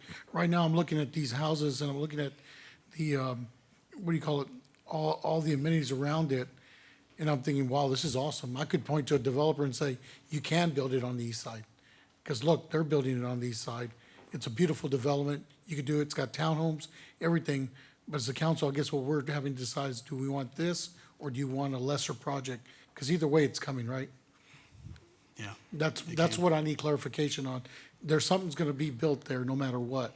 So do I want something that's lesser quality or do I want something with a better quality with all the amenities? So that's what the question for council is right now is, which project do you want? This one or one with less quality? Because what I'm hearing from you, Will, if I'm understanding you, Will, that something's gonna get built there no matter what. Yeah, with the current zoning in place, someone can come in and just take it down and develop it with no oversight from a urban design standpoint. For architecture, it just needs to meet building code, and they can just slap up the quick house with that's dominated. Are we garage giving and up retail everything. for this? I'm How much sorry? retail are we giving up? Hang on, I'm sorry, you don't have the floor yet. So it's MPT, and then it's going to be Councilmember Parsley, and then I'm going to have Yeah, so some things to say. just, so, that's, one of the things I'm thinking about is, so, and you brought up a good point, but let me finish up my thought here. So, yeah, I'm looking at this project and I'm thinking about how amazing it looks, because I was looking at the houses and everything, the townhomes, making sure that there was covered garages for the townhomes as well. But if you're telling me that we either go with this great project or we go with a lesser project, because no matter what, something's gonna get built there. The traffic's gonna go on the road no matter what. It's up to us to decide whether we want a better project or less projects, what I'm getting from you. But I'm also looking at us getting some retail. Do you know how much square feet of retail we're getting right there near the roadway? Offhand, I don't know the square footage, but from a developable pad site, that's approximately just under 2.5 acres. But that does not include the little food truck area, a little bit to the northwest or planned north there on the other side of the pond. And they also are going to have a dog park down there near the gas pipeline easement as well. So, and I will say this, that retail area is also limited to some extent by the Kinder Morgan pipeline setback that we have, so they've designed around that as well. And they've done a good job accounting for all these externalities that we've placed on them, quite honestly. So really the question for us, and I want you to answer truthfully, the question for us, do we want a great project or do we want a lesser project? Because either way, a project's gonna go in there, the traffic will be in there no matter what. The traffic's going to be there no matter what if it develops. So, in my opinion, I believe a gold standard or a better functioning project from an overall design is much better than the standard zoning that's in place. And the reason I'm asking that, because I understand what the council members are asking, because, I've driven up and down 150 quite a bit. I'm actually up and down there quite a bit, and I know the traffic gets to be a pain. But if something's gonna come there no matter what, and the traffic's gonna be there no matter what, it's up to council to decide what they want to see there, so. Yes, all right, sir. Thank you. Councilmember Parsley. Thank you. I just don't understand because I feel like we are being trapped. Either you just pick this or something worse is gonna come. Like, why do we have to take on to something worse? I don't see the connection. Yes, this is a great development, but we are gonna have traffic no matter what, but I just don't understand what, the connection is like, hey, pick this, or we're gonna bring something that you're really not gonna like, and we're just gonna set it in here. That's what I'm getting from Councilmember Rizo, and I don't know if I'm not understanding what you're saying, but I don't think that we need to be rushing into just taking. I love it. I think the houses look beautiful. I wanna move there, but I don't understand the connection that you're saying, like, pick this or we will get something that you're really not gonna like. That's what I'm hearing from you. But who said that? Who said that something else is gonna come and it's gonna be worse? No, Will said that it's already zoned, so the house is already approved. Okay. So we either go with something like this or pick something else, or they Okay. can put whatever they want. Is there, can we have less density, less houses, bigger homes, more acres? So the acres in place are there. Have they're some constrained. retail, and I apologize, because we're gonna give some retail, so maybe adding some retail and bigger lots? That will create less density for less traffic? That is an option to account for, the reason why it has the density that it has is to adequately account for the expense of the Vibe Trail and make it into a Vibe node to provide that sense of community that we've asked them to put And I together. totally get that, we want the Vibe Trail, but, you know, it's not for the benefit of the city right now to have 200 homes in there, 300, I don't know how many you just mentioned they're gonna go. Maybe doing 100 and doing bigger homes, and so it's a more quality, maybe a little bit more expensive homes, less traffic.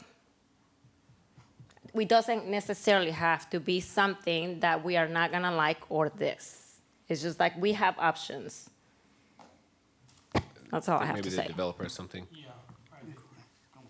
Good afternoon, or good evening. My name is Adam Green. I'm with Bridge Tower. Thank you for considering this. I've been listening to what you have been saying throughout the evening, and what strikes me is so interesting is how the staff's interest in developing Kyle the right way translates over here. So I knew that when we started working a year ago, and I get it here. I can't do anything about, I can actually do something towards a discussion with the traffic, knowing that we have a T-Dot road out front. So we want to do this project. Unfortunately, finances being the way that it is, the way that they are, doing fewer homes is not an option for us. However, I also understand the traffic concern. What my proposal would be this: we need to continue to move the project along. There's going to be a development agreement which is going to have a whole series of things in there that we're going to agree to.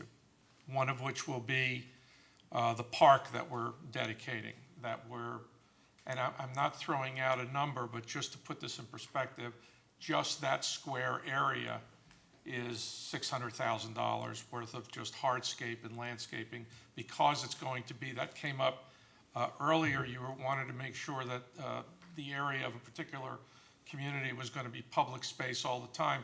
This is the same thing here, and it will be public space. What I can offer you is this: if we can continue to move the project forward, what I can do with Will is, I don't have a problem paying for a traffic study to get us out on, to see what it looks like on 153. If it were to come back that we needed a traffic light or something, you know, big like that, at that time, between myself, my company, the city, and TDOT, try to work through getting that done. But at the very least, it will start to speak to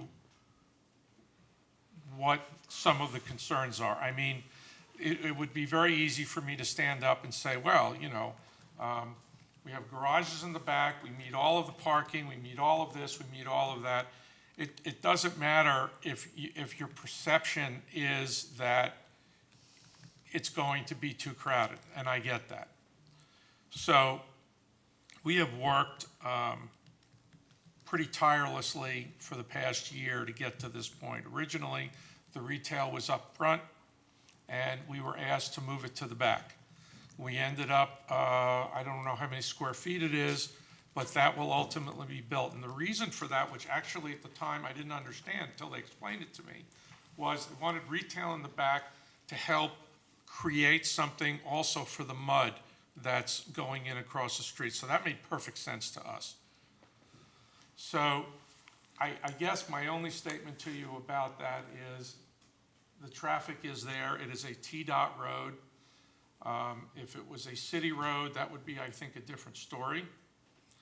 But we're not the only people, I think, that are petitioning to build on that that would have ingress, egress out on that road. We have a road that's 50 or 60 foot wide that spines all the way through that can come out the back end. I mean, it's not exactly what I think you're talking about, but it's something. Anyway, I wanted to just offer that up because it's very important to us that that you understand that our willingness to work with the city goes beyond just where we are. We want to do other things here in town. And that's all I wanted to say, and I'm sorry to run on. I just trying to explain my side of it a little bit. Councilmember Flores-Cale. Thank you. Would you, out of the 54.223 acres, could you just do a breakdown of what is currently R12, R1T, and RS? Yes. 1 second.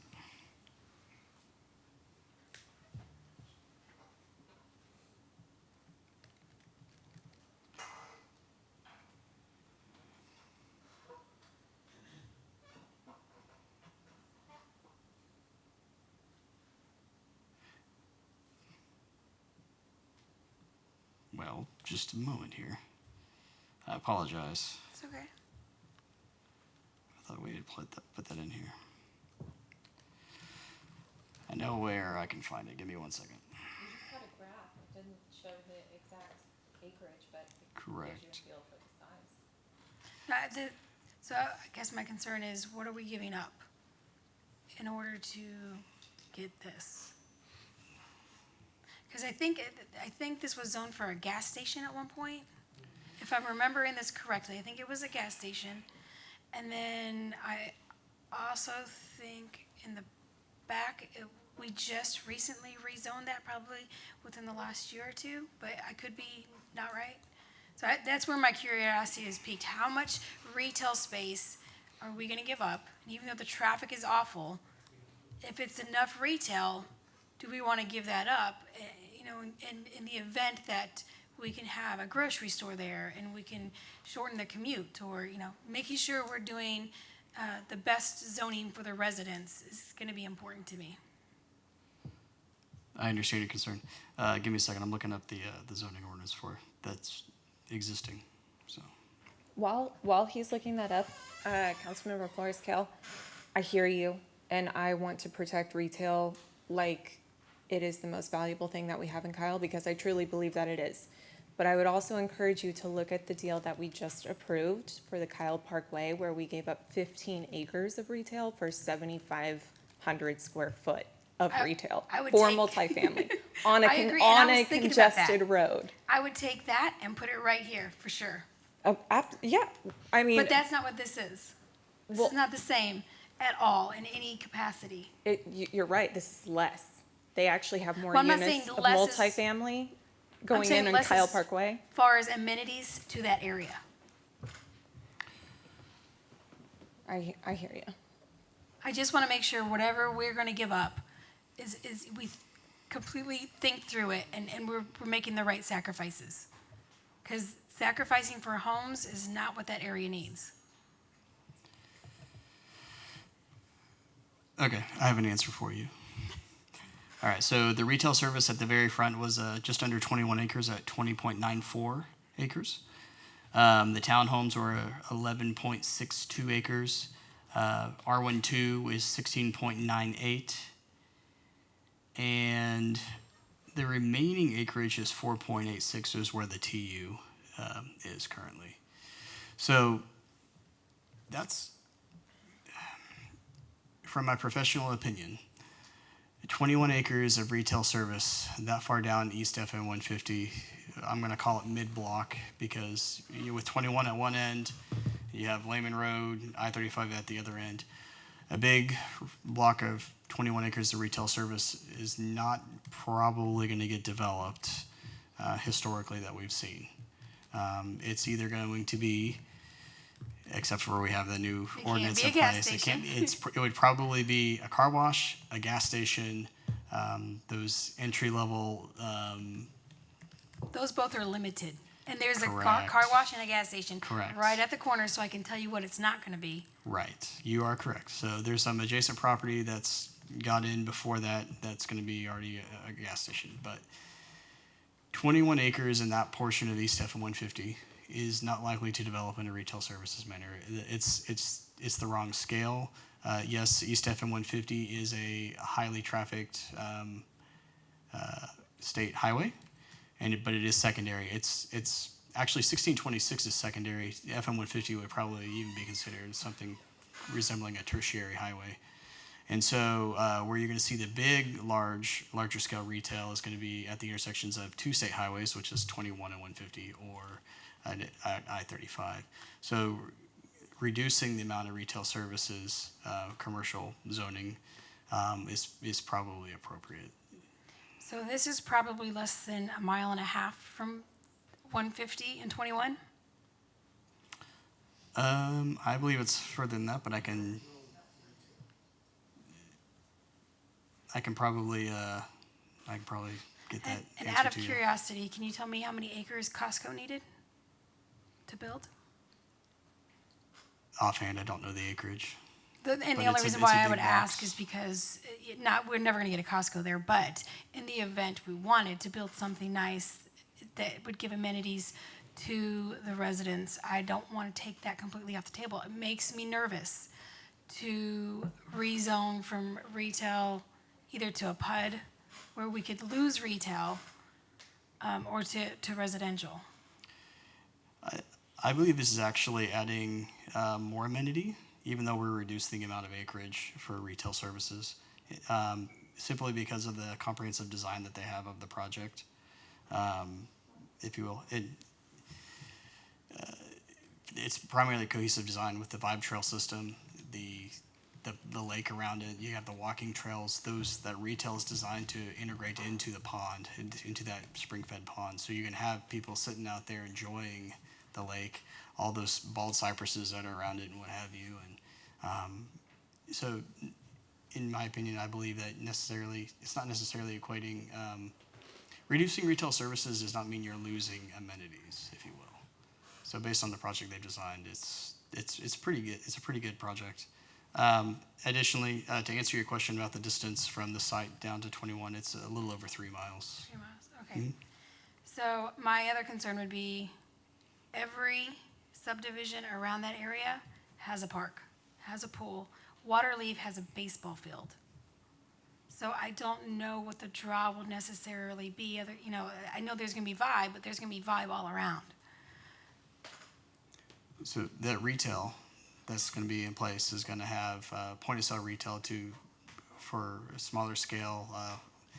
Maybe there's an ice cream shop in there, or there's a small diner that you can enjoy the amenities of sitting out there, or some sort of small, I won't say curio shop, but something similar to that, to where you can just enjoy the day and walk around. And there's a couple spots for food trucks just on the other side of the lake and what have you. So, and I also believe in discussions with the Parks Department, they are considering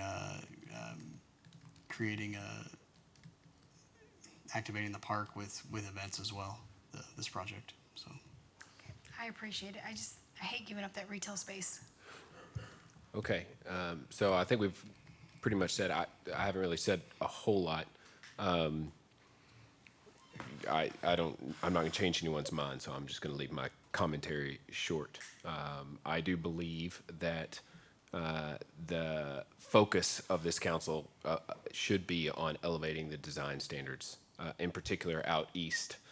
I have fought against straight zoning and the development that comes from straight zoning for a long time out there in particular, because I've seen developers take advantage of the cheap land that's available to them out east to build rows of houses such as Waterleaf, Post Oak, and all those other subdivisions down 150 that I consider to be inferior compared to the standard that we have for our community. So for me, this particular proposal is a design that allows for the automobile not to be the most important thing, and that is a big portion of why I would support this. It is pedestrian oriented. It is quality of standard of material. So many of those homes in those straight zoning subdivisions out east are just rows upon rows of snout houses, where all you see looking up and down the street are vehicles. You want to talk about vehicles parking in the front and clogging up streets and clogging up sidewalks. How many of those east subdivisions do you go out and you go look, especially on a weekend when everyone's parked, and you cannot even use their sidewalks because they're blocked by vehicles?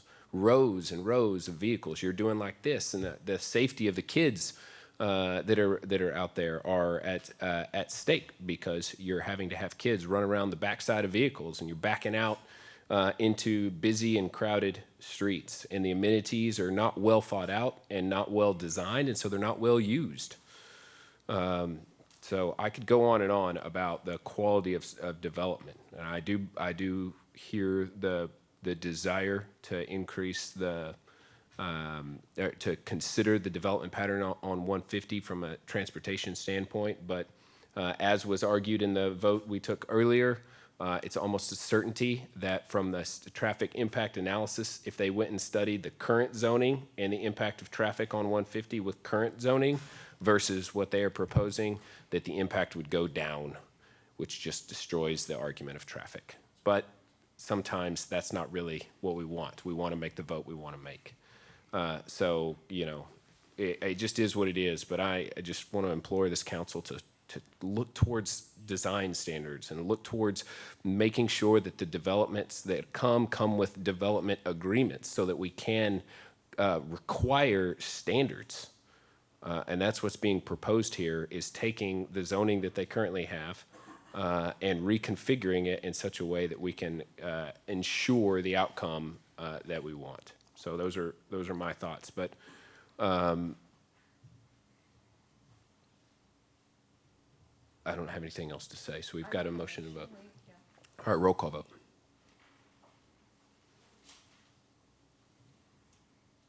Rizo. Aye. Bradshaw. Aye. Tobias. Nay. Parsley. Nay. Flores-Cale. Nay. Mitchell. Yes. Motion fails 3-3. All right. Next up, agenda item number 36, consider impossible action to approve. Am I on 36? A resolution of the City of Council authorizing and creating the Limestone Creek Public Improvement District. This item is being requested to be postponed. This item does have a public hearing. If there are no objections, I'm going to open the public hearing now. Seeing none, I'm going to leave it open and make a motion to postpone this item till the next regularly scheduled council meeting. Motion by the mayor, seconded by Councilmember Bradshaw. Let's do discussion on that motion. All those in favor say aye. Aye. All opposed. Motion carries 6-0. Next up is agenda item 38, discussion and clarification of implementing a personnel employment improvement policy on grounds to improve retainment within all city employees. Councilmember Tobias. Thank you. This was an item that was on the last agenda. I was one of the dissenting votes on this, but I wanted to bring it back for discussion and clarification. It's basically implementing the personal employment policy. So I've had some conversations from the original council member who brought this forward, which was Yvonne Flores-Cale. And right up here is some of the things that I did research on as far as to try to get an understanding of what was being proposed. So as you can see, it says here is this is a continued discussion is to develop a formal city employee improvement or policy, development policy that should be to all permanent, full-time, and part-time employees in the city, if not already. So the city employees and managers and human resource should collaborate together to build a continuous professional development culture. It is also the employee's responsibility to also seek new learning opportunities to advance or improve their profession. The manager or supervisor's responsibility, in my opinion, is to coach their teams to identify employees' development needs, and it's HR's responsibility, in my opinion, is to facilitate to any staff development activities and process to align the overall goals to the department. So with that, I'd also like to share this with Councilmember Flores-Cale. She would like to continue and to add on to what the discussions were to get some clarification. Thank you. All right, if we could skip to the next screen. And if it's something I've learned during this process is that I'm going to try my hardest to explain things in a different manner, because I think during the last meeting there was just a lot of confusion, and so me and Councilmember Tobias kind of had to talk, and so I said, let's just put it in a PowerPoint presentation so they can understand exactly what it is I'm asking. So our question was, like, what do we mean by development, like personal development by the employee? These ideas would be formal training sessions, individually or with the city, employee coaching and mentoring, even during any probationary period, participating in conferences and events, provide on-the-job training, job shadowing if needed, and possible job rotation. If we can go to the next screen. Okay, my goal for this, to implement a PIP policy, would be to reduce employee turnover. As a city, we always want to demonstrate respect for the city employees, listen to them deeply, use their ideas, never ridicule or shame them. Through communication, share that we value them. We can also offer performance feedback and praise good efforts and results to reduce city employee turnover. Recognition of employee contribution is the most powerful form of employee reinforcement and retention. People want to know that their work matters and makes a difference. We can also provide the opportunity for career and personal growth through training and education, challenging assignments, and more responsibility. It's important to communicate department goals, roles, and responsibilities so employees know what is expected, and as always, leave any political or personal feelings out of the equation at all times. Okay, if we can go to the next page. So, what are benefits of utilizing probationary periods? Having a probationary period can set a behavioral expectation for employees, which can get them started on the right foot. Probationary periods can be a way around other restrictive policies. For example, if the city has a collective bargaining agreement with a group, such as civil services. Since the city is an at-will termination, during a probationary period, it is suggested their supervisor read a formal statement to the employee advising and reminding them of this possible action. When utilizing a probationary period for an existing employee rather than a new hire, an employee should be given a reasonable date for improvement. This can impress the seriousness of the situation. And for clarification, if you want to go ahead to the last one, there we go. I am not suggesting PIP's personal improvement plans become a requirement. However, in the event the city chooses to utilize a personal improvement plan with an employee, I believe fairness and equality should be shown to all who are placed on one. In order to offer a healthy work environment, I believe it is important to the city to provide consistency to its employees. I believe a policy regarding the city's current use of PIPs is a way to do that. And now I want to open it up to anybody who has a question. Any questions or comments? Mayor Pro Tem. Yeah, see, I like this a lot better. When we had the earlier conversations, it sounded like everything was coming back to council, and it felt like council was gonna have a lot of oversight on this. This is something I can get behind because it's not something that council's gonna be watching. This is something that staff is gonna implement, and staff will go through the steps to, with working with an employee. But yeah, when we were having these conversations a couple of weeks ago, I kept hearing for things to come back to council, for council to review files, to look at personnel policies, and something I couldn't, support. So, but something like this, I think I could probably support a lot better. It's clear, it gives a direction, and it keeps council out of it. So that's something I could probably get behind. Councilor Tobias. Thank you. Thank you all for allowing us to bring this back. And again, we also have to look at today's job market as well. There are a lot of companies that are losing a lot of employees to, as they say, this is the, resignation generation. And so we don't want us to be like that. We want to be able to empower the employees and find some kind of empowerment development policy that can be able to help these or boost not only morale for the employees, but to get them on the right path for their career and meet their career goals. And there will be some times where you have some employees that not be meeting the expectations or the performance levels where they should be. And I think when it comes to the point to where you get to the probationary period, that we do our best to try to establish some form, not so much of rehabilitation, but a form of giving them more opportunity for improvement, because we've already invested that much time and energy and money in training and so forth. It's to be able to try to keep as much retention on that end. It's the same thing with the meaning of the development policy. Again, offering yearly formal training sessions that's related to the job or the position, either whether it's individual or with the city departments. Do some cross-training. Allow some of these employees to have a better understanding of what goes on in the Parks Department.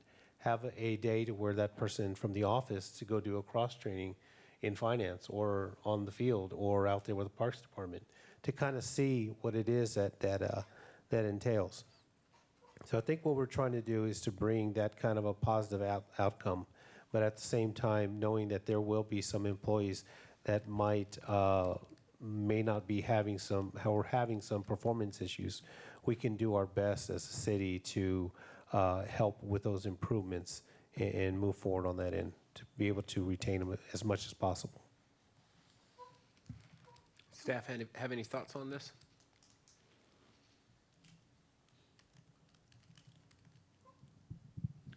For the record, Jerry Hendrix, acting city manager. I think we're already doing a lot of this. If the council would like for us to bring back a presentation on what we are doing in regards to this, we'll be happy to do that at the next council meeting. If the council wants us to direct us to bring back an additional policy in this regard, we can do that as well. Yeah, it was always been my goal to have a policy put in place to encourage consistency across the board. In these instances, it's not going to be people who are within their 90-day period. It is going to be somebody probably who's been with the city for, at least, a year to 2 years, if not more. And if we're serious about retaining these employees, then the least we can do as a city is, when we see an issue, is to address those issues and then bring them, let the staff have an opportunity to fix that. And with that said, I would like to make a motion to have staff bring back a policy regarding the personal improvement process. Second. All right, motion by Councilmember Flores-Cale, seconded by Councilmember Parsley, that we direct staff to bring back a public improvement policy process. Sandra, go ahead. Duran, Human Resource Director, for the record. I did want to show you that the packet that I gave you right now, if you will unclip it, it'll show that you have part of the personnel policy, section 2.06. It has the at-will employer section. And then on the next page, 216, violations of policy. And then the next packet is adverse actions. So it shows you that the reasons why the city can suspend, demote, or remove an employee. And it's for general. It tells you, whether there's prior history you should take under consideration, whether the conduct and evidence of the individual warrants such disciplinary action, etc. But it's also for specific factors like improper conduct, dishonesty, disturbance, etc. So that will give you what the policy is. And then on page 52, it tells us, again, there's additional considerations for us to be able to apply to all these cases. So, for example, the position for which the person is in, including the severeness of the conduct, the circumstances surrounding the conduct, the recency of the conduct, contributing social and environmental conditions, the absence or presence of the rehabilitation or efforts towards rehabilitation. So again, these are all things that we take already under consideration when we're going to apply adverse action, or if we're going to do a PIP and work with an employee. If you go to page 53, it shows the disciplinary probation. Any employee may be placed on disciplinary probation. The supervisor may, with the approval of the city manager, place an employee under the supervisory management on disciplinary probation, which is where the PIP, the Performance Improvement Plan, comes to play. And then on page 54, again, we have a notice that if the PIP didn't work out, after that, then you can do a demotion, you can do other things set forward in there. So it's very spelled out on what the options are. And then on the next packet, you'll see what the performance improvement plan is and the steps that we take. So how to determine if a PIP is appropriate. So it walks you through it. It should be used when there's a commitment to help the employee improve, not as a way for a frustrated manager to start a termination process. So it goes through that, so you can read that. Step 2, develop and draft a plan. So how are you going to make this PIP be a success for the manager and for the employee? So you have to set SMART goals that the employee has to achieve, which in 30, 60, 90 days, everything is very measurable. Step 3 is review the plan. Step 4, implement the plan. Step 5, monitor plan progression. Plan and conclusion. And then there's 2 examples. We have PIPs that can be as a letter. So if you see this one right here that I took off the name of the employee, that's in the letter format of a PIP. And then the next one is the template that the supervisor can fill out, and it's really easy for them to fill out what the correction notice is and what the PIP is on the second page, and what the standards are, when they're going to meet, the employee signs, the supervisor signs, and all this is witnessed and approved by the HR department. So that will give you a summary of what we're doing right now. And I think it's great that we're looking into putting this into policy. And if there's any questions that you have, I'm here to answer them. Yes, I have a question. Okay, so everything highlighted in what you gave us looks to be for termination or some kind of negative action. Can you point me to retention? What is the city's idea of retaining, or even a process or thought, whatever it is you showed me for termination and negative feedback? Can you show me the same thing for retention? I can tell it to you. I don't have it here, but we do a lot for retention. We do a lot of recognition for retention. We do. I mean, once somebody's been, say you see an employee that, you know, they've been with the city for 10 years, okay? Mm-hmm. They're gonna make mistakes.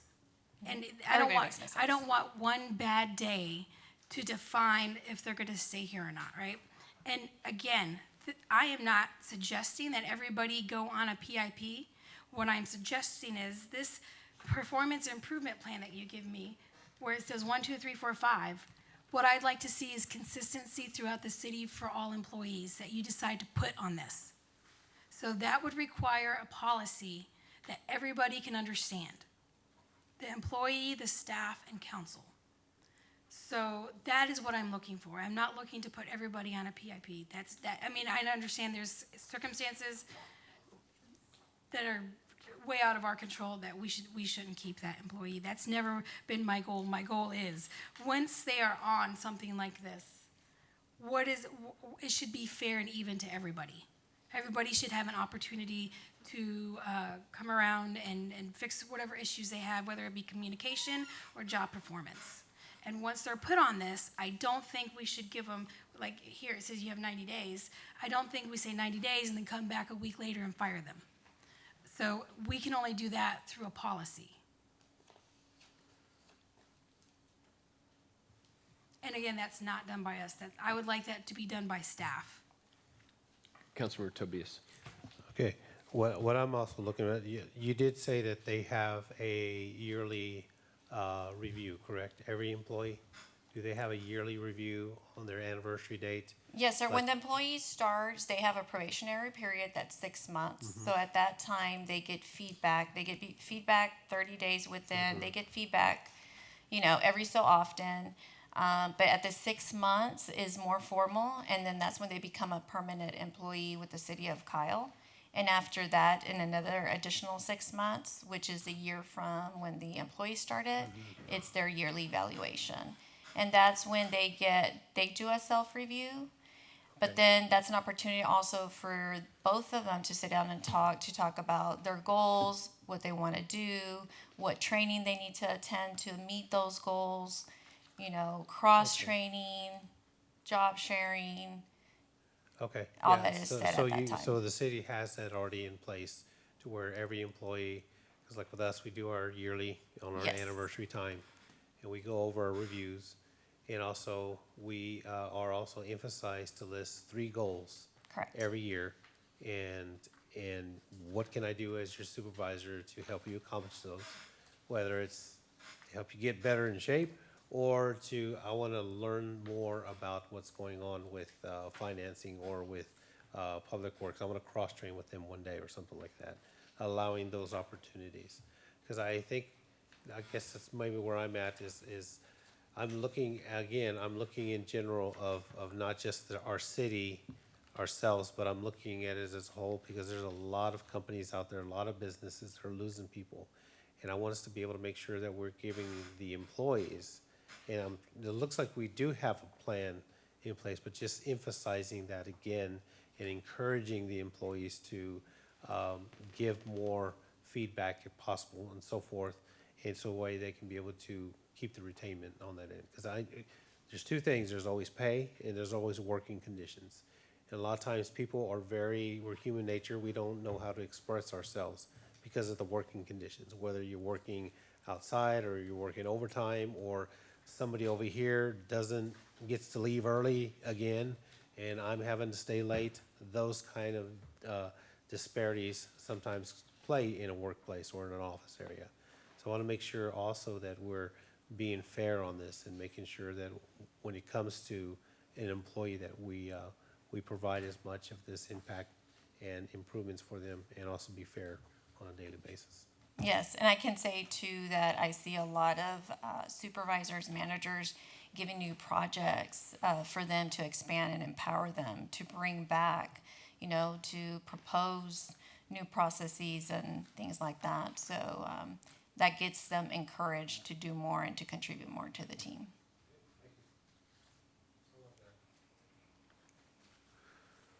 Okay, I think staff's going to need more direction than to bring back a PIP policy, because they have one. And so the only actionable thing I've been told so far that we're wanting to see is a requirement that a staff member can't be fired while on a PIP. So what I said I would like to see, going back to the actual performance correction notice, is there is a performance improvement plan right here. And I guess I'm kind of curious also to where this came from. There's no page numbers on it, and it doesn't have a footer. So where is this from? The performance improvement plan is just telling you what that is and how we handle it. It's not in the personnel policy. Okay, so maybe we could start there even to include it, so people, when they sign, because they have to sign for their policies, or like a handbook. Mm-hmm. So that might be a good idea to include something like this into the handbook. So we know that they understand, or at least they say they read it. Right here under the performance improvement plan, there's like different things that they want to have done, right? So I would like to see that be consistent in a policy, because I know this looks to be a policy, but the first one is to even determine if there's a PIP. That's not a policy. So the step 2 is to draft a plan. And in that area, all that should be the same for all performance improvement plans. Now, these look like options. And number 3 says review the plan. So every situation is different, so depending on what you're working with that employee, it's going to be different. It can't be the same for everybody. So there could be like general guidelines, for example, hey, we're gonna follow up with the employee after 5 days, or we're gonna follow up with the employee after 10 days. I think the idea that Councilmember Tobias had of kind of letting the employee know that we are still at will. This doesn't necessarily have to end with you staying here. I think that's a good idea, because my belief is if I was put on a PIP and I was giving a certain amount of days to improve, that I would be given those days, and if I was not living up to those expectations, that would be somehow communicated with me that, hey, we gave you 5 days, you're still doing this. We gave you 10 days, you're still doing this. So at the end of the PIP, if I still am not. So if you're in a PIP due to performance issues and all that's laid out in here and the commitment to meet with you 30, 60, 90 days, all that, but at the same time that you're in a PIP and you're in a probationary period, you steal something or, something egregious like that, you are going to get dismissed. I would never in a million years think that if I stole that I was going to be protected by a PIP. Okay, so that's why I added the adverse actions, because there is a whole list of things that you can do that you can get dismissed even though you're in a PIP. Look, I completely agree with that. That's my concern is not. Well, okay, but if you agree with that, then what are we trying to, the staff needs clarity to know what to bring back. Because up until you said you agreed with that, that's exactly what I heard. The big push behind this is. So again, this performance improvement plan, that is what I would like to see consistent for everybody. Okay, and it could be very basic, right? Once you're put on a plan, unless you have a fireable offense, then we're going to work with you for 20 days or whatever. You'll be reminded after 10 days, or there'll be a follow-up after this days. It's put into the policy. And I think what you have already is a great beginning. But when I asked the city for this policy, I was not given this until right now. So placing this into a handbook where people can sign and say, yes, I have it, is a great start. But additionally, I would also like to see consistency for the plans for everybody. And again, it doesn't have to be specific, right? You can even leave a blank down here for what you want for that specific person. But initially, it should be, we're going to put you on a plan for 30 days. After 5 days, we're going to follow up. After 10 days, we're going to give you a reminder that we are still at will. Something very generic so the employee knows what to expect. So there's something that I'm hearing that I'm going to talk about in a second, but the first thing I want to address is the PIP itself is a retention tool. It gives us the opportunity as supervisors to meet with our employees and talk about specific things where they're not living up to our expectations of them. They get to tell us if we're not living up to their expectations. Together we map out a path towards success to where they can continue working with the city and being productive. What I'm hearing you say is that you'd like to see the performance improvement plan incorporated into our existing personnel policy, and that we can do, and we can, like Sandra said, all of them are different. So, but we can talk about what a performance improvement policy is, that it's not necessarily a path to being terminated, that it's a path to retaining your employment. But all of the ones that I've been involved with, wherever I've worked, include language that failure to meet the terms of this policy will lead to additional repercussions up to and including termination. But termination is not our goal when we write a PIP, it's retainment. That's exactly what I want to hear, and I do appreciate that. So when it says in the policy, we're going to give somebody, 30 days to improve unless there is a fireable offense, then I would expect the city to give that employee 30 days. And I would like to see that in a policy, because that brings fairness and equality to all of the employees. Councilmember Parsley. Thank you. So I wish that this would have been public on the City of Kyle page. I couldn't find it. I didn't know there was a policy already in place for a PIP. There's not a policy in place. Okay. It's a practice.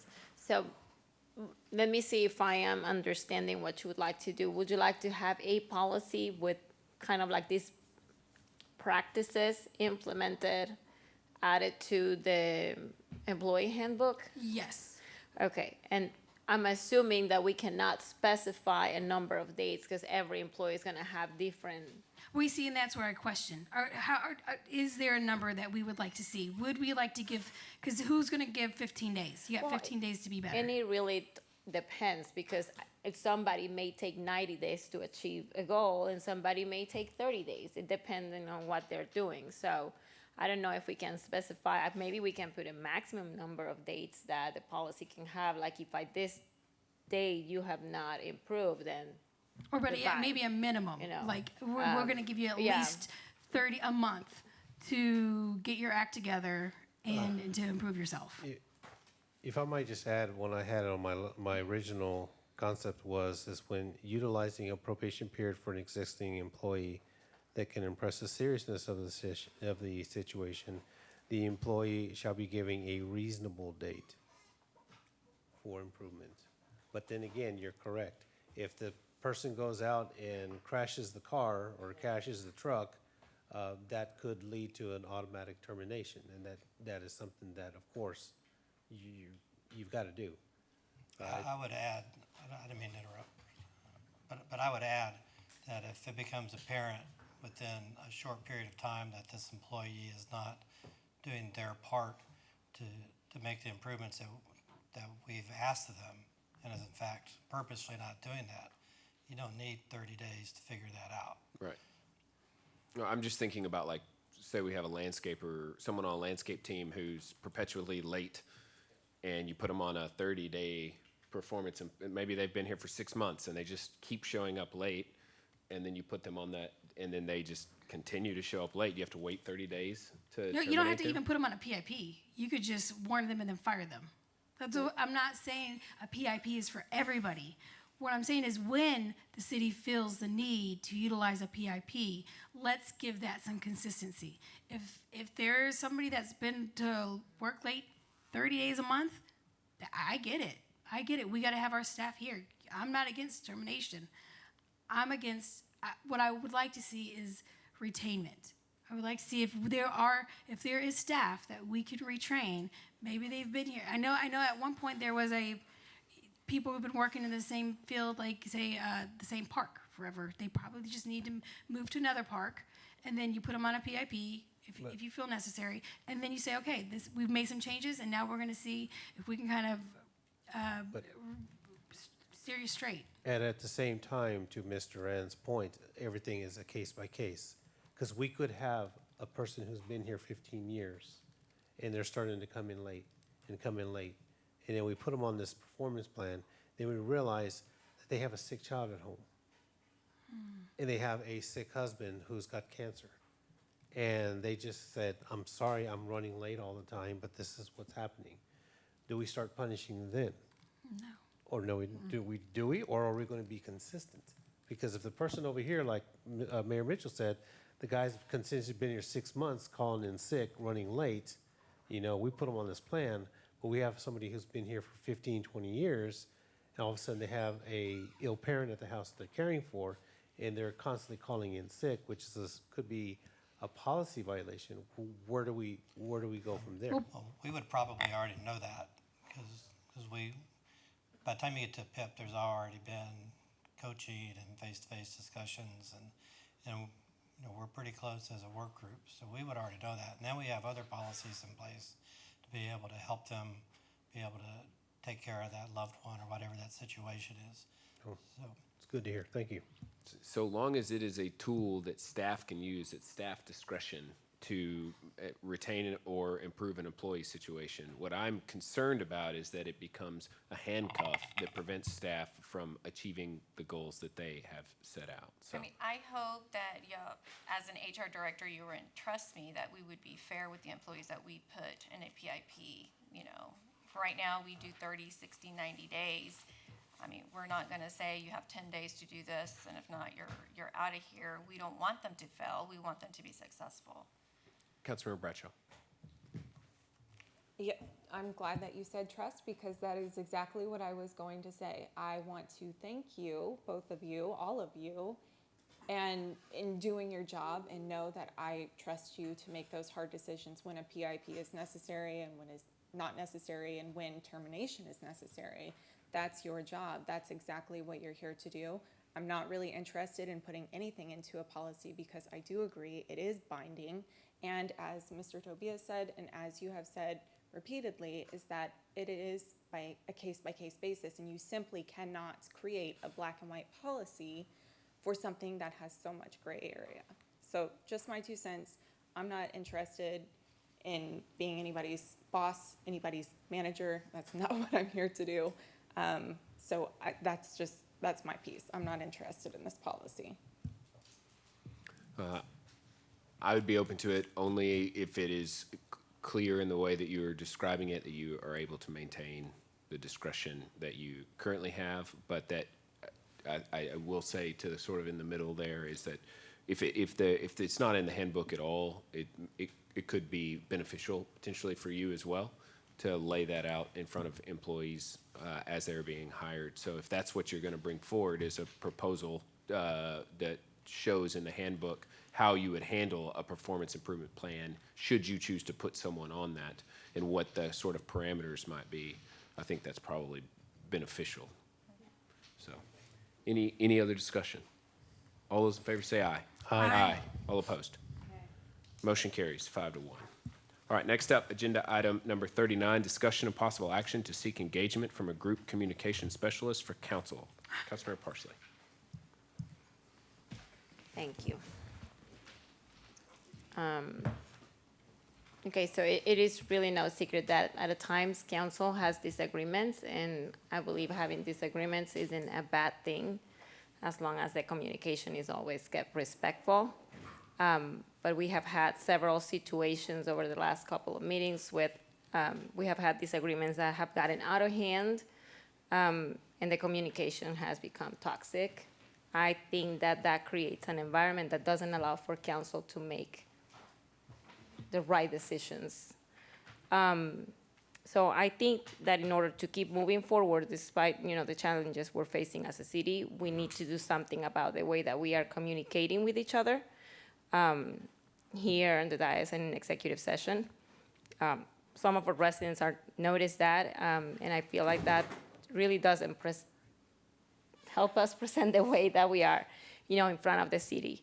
So my ask today is for your opinion, number one, and second, to consider and to hopefully direct staff to engage with a group communication company, some sort of mediator, teacher, therapist, I don't know how you want to call it. Please help council with tips, best practices to communicate when we are having heated discussions. And I'm a part of it. Like 20 minutes ago, I felt like I might have raised my voice a little, and I didn't want to do that. So in order to keep the communication effective between all of us and make sure that we are not taking votes or decisions out of spite, I guess somebody to help us understand when we're listening to understand, not to just come back with a response.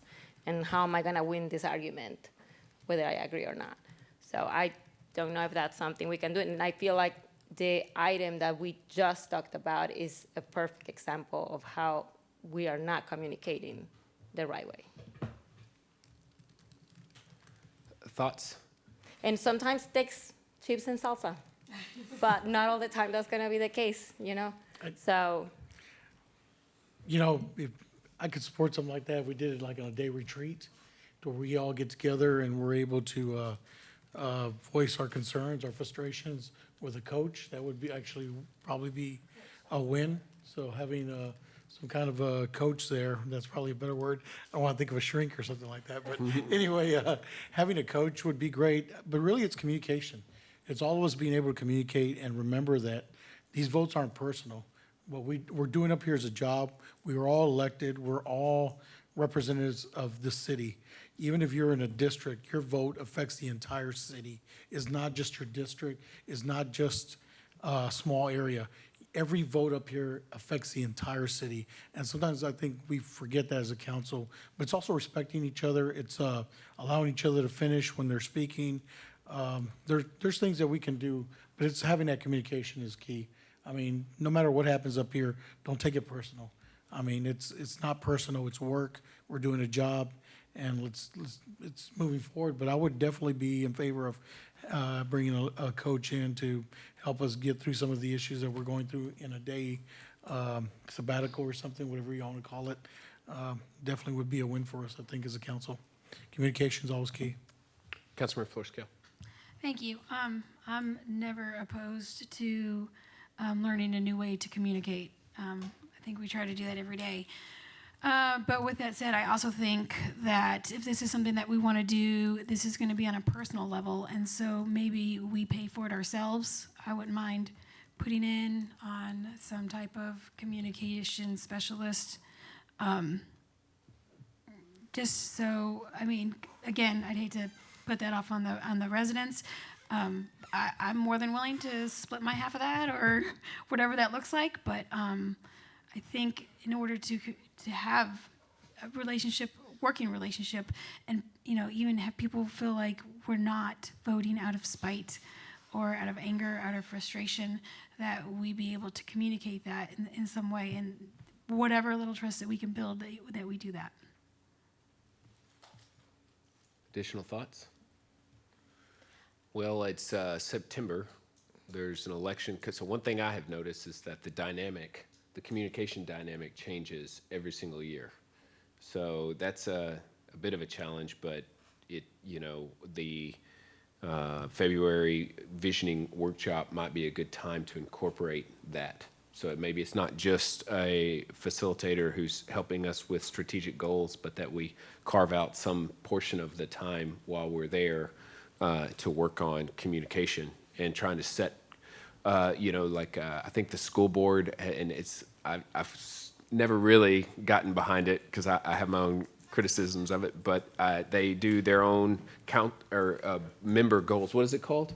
It's like rules of engagement. Rules of engagement, yeah. And they just stay there all day and work it out. And they come up with it internally about how they're just going to handle their communication. Yep. And I think they do their best to. And honestly, I watch their meetings, and they're pretty well kept under wraps. And I will also say, frankly, that while I know that we get kind of heated, I don't think that we're actually doing terrible. And right now, currently, in this current iteration, I would actually give us passing marks, but it can slip back easily, and it's on each of us. But so one thought is Texas Municipal League gives out a lot of resources on that. The upcoming conference in October that'll be in San Antonio that you can drive to. There will be different breakout sessions there that you can go to from a personal standpoint, as far as personal development for council communication. I think there was a good article and resources that were sent like a month or two ago from city manager about council communication as well. But so that would be my interest, would be to say if we want to have somebody come in, not just a facilitator who's focused on the facilitating in the traditional sense, but also communication exercises, or even coming up with an agreed, like what the school district does. I'd be open to that, but it takes time to flesh that out. So you got to do it at like a visioning workshop. No, and I understand that, and I think that will be the perfect time because we will have, the newest member will be sitting here with us, so that will be a great great way to welcome and set those boundaries. What I would like to see is not for us to ever get to the point that it becomes toxic and then disrupts the communication between us. And then it takes, I don't know how many meetings until we get back to, okay, we are talking to each other again. So that's what I would like to avoid. Can we just have a red car and a blue car? Like, hey, you're just about to go to the limit that we're not supposed to get there.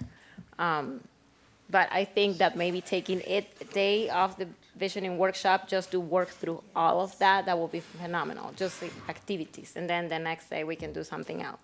So I actually think that our visioning workshop should have an extra day. Because right now, the way it's working is we're getting up there, and it's just every minute of the day is devoted to trying to get through the big ideas, the big things we're working on, and we don't have time to do group building exercises, communication exercises, and I think those could be valuable, setting the tone for a year. So we could set an item, maybe and come back. We also need to plan that thing ahead of time so that we're not doing it sort of last minute, so that we've really thought through the details of what that's going to look like. Yes, true. So, if I'm not mistaken, we started planning that before the holiday, the first holiday. It was in October, because November would be here soon, and everything was finalized by then. Yeah, as far as where we're going, what are we doing, but I know in the past there was the ideas of group bonding and stuff, but I think if we were to do that, like what Councilmember Parsley's doing, yes, have it first thing in the morning and just focus on that. Having a specific time to where we can just focus on goal setting and communication for the following year. We're going to do the trust fall thing? Yeah, absolutely. I even think that just you would drop me. having that as the opening of the visioning workshop, that way when we go into the actual items, then we can practice everything that we just went through. All right. Well, I think that's the heading on that item from a staff standpoint. Do you have some thoughts as far as when we might be bringing back a plan for the visioning workshop? As far as setting the dates, some frameworks? We don't currently have any thoughts on that. I thought we might wait till after the election to see what new council members we might have, but we can start doing that anytime the council directs. It's just that could be December, and then we're talking about maybe even into January before that gets solidified. Can we just bring it back at the next meeting? Sure. And discuss location and Okay. dates? There you go. All right. Next up, executive session. I don't remember which all ones we have. I think we got through most of them. I'll read it. And downtown.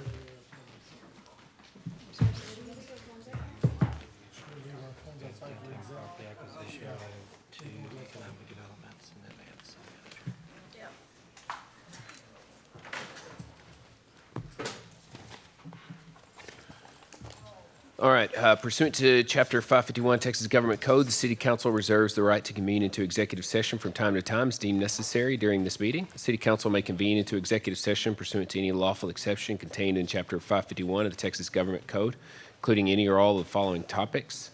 1, pending or contemplated litigation, or to seek the advice of the city attorney pursuant to Section 551.071, internal complaint against the city manager and the employment of the city manager. 2, possible purchase, exchange, lease, or value of real estate pursuant to Section 551.072 to deliberate the purchase of real property for public purpose, downtown property acquisition. 3, personnel matters pursuant to Section 551.074, the employment of the city manager. 4, convene into executive session pursuant to Section 551.087, Texas Government Code, to deliberate regarding the offer of economic incentives to one or more business prospects that the city seeks to have locate, stay, or expand in or near the city. Project MBA, Project Crystal Clear.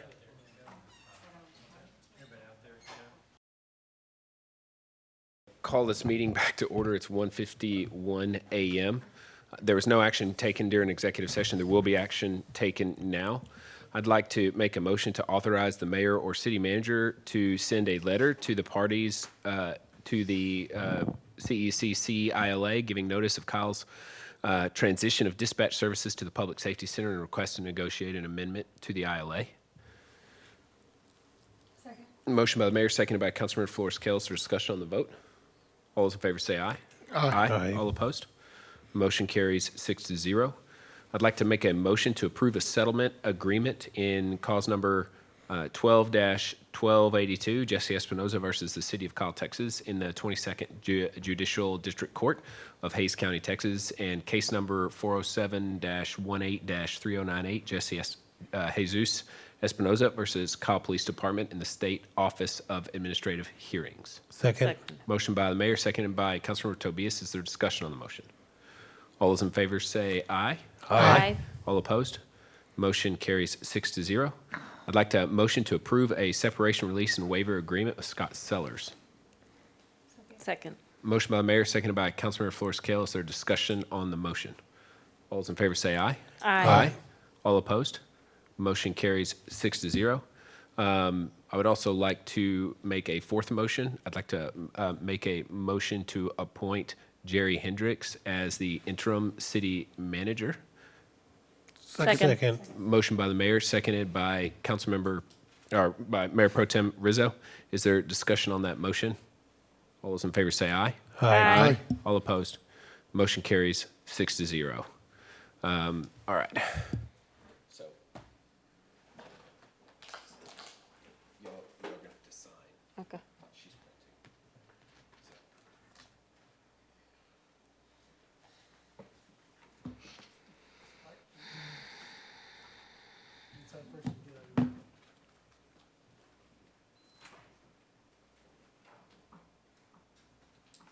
Uh-oh.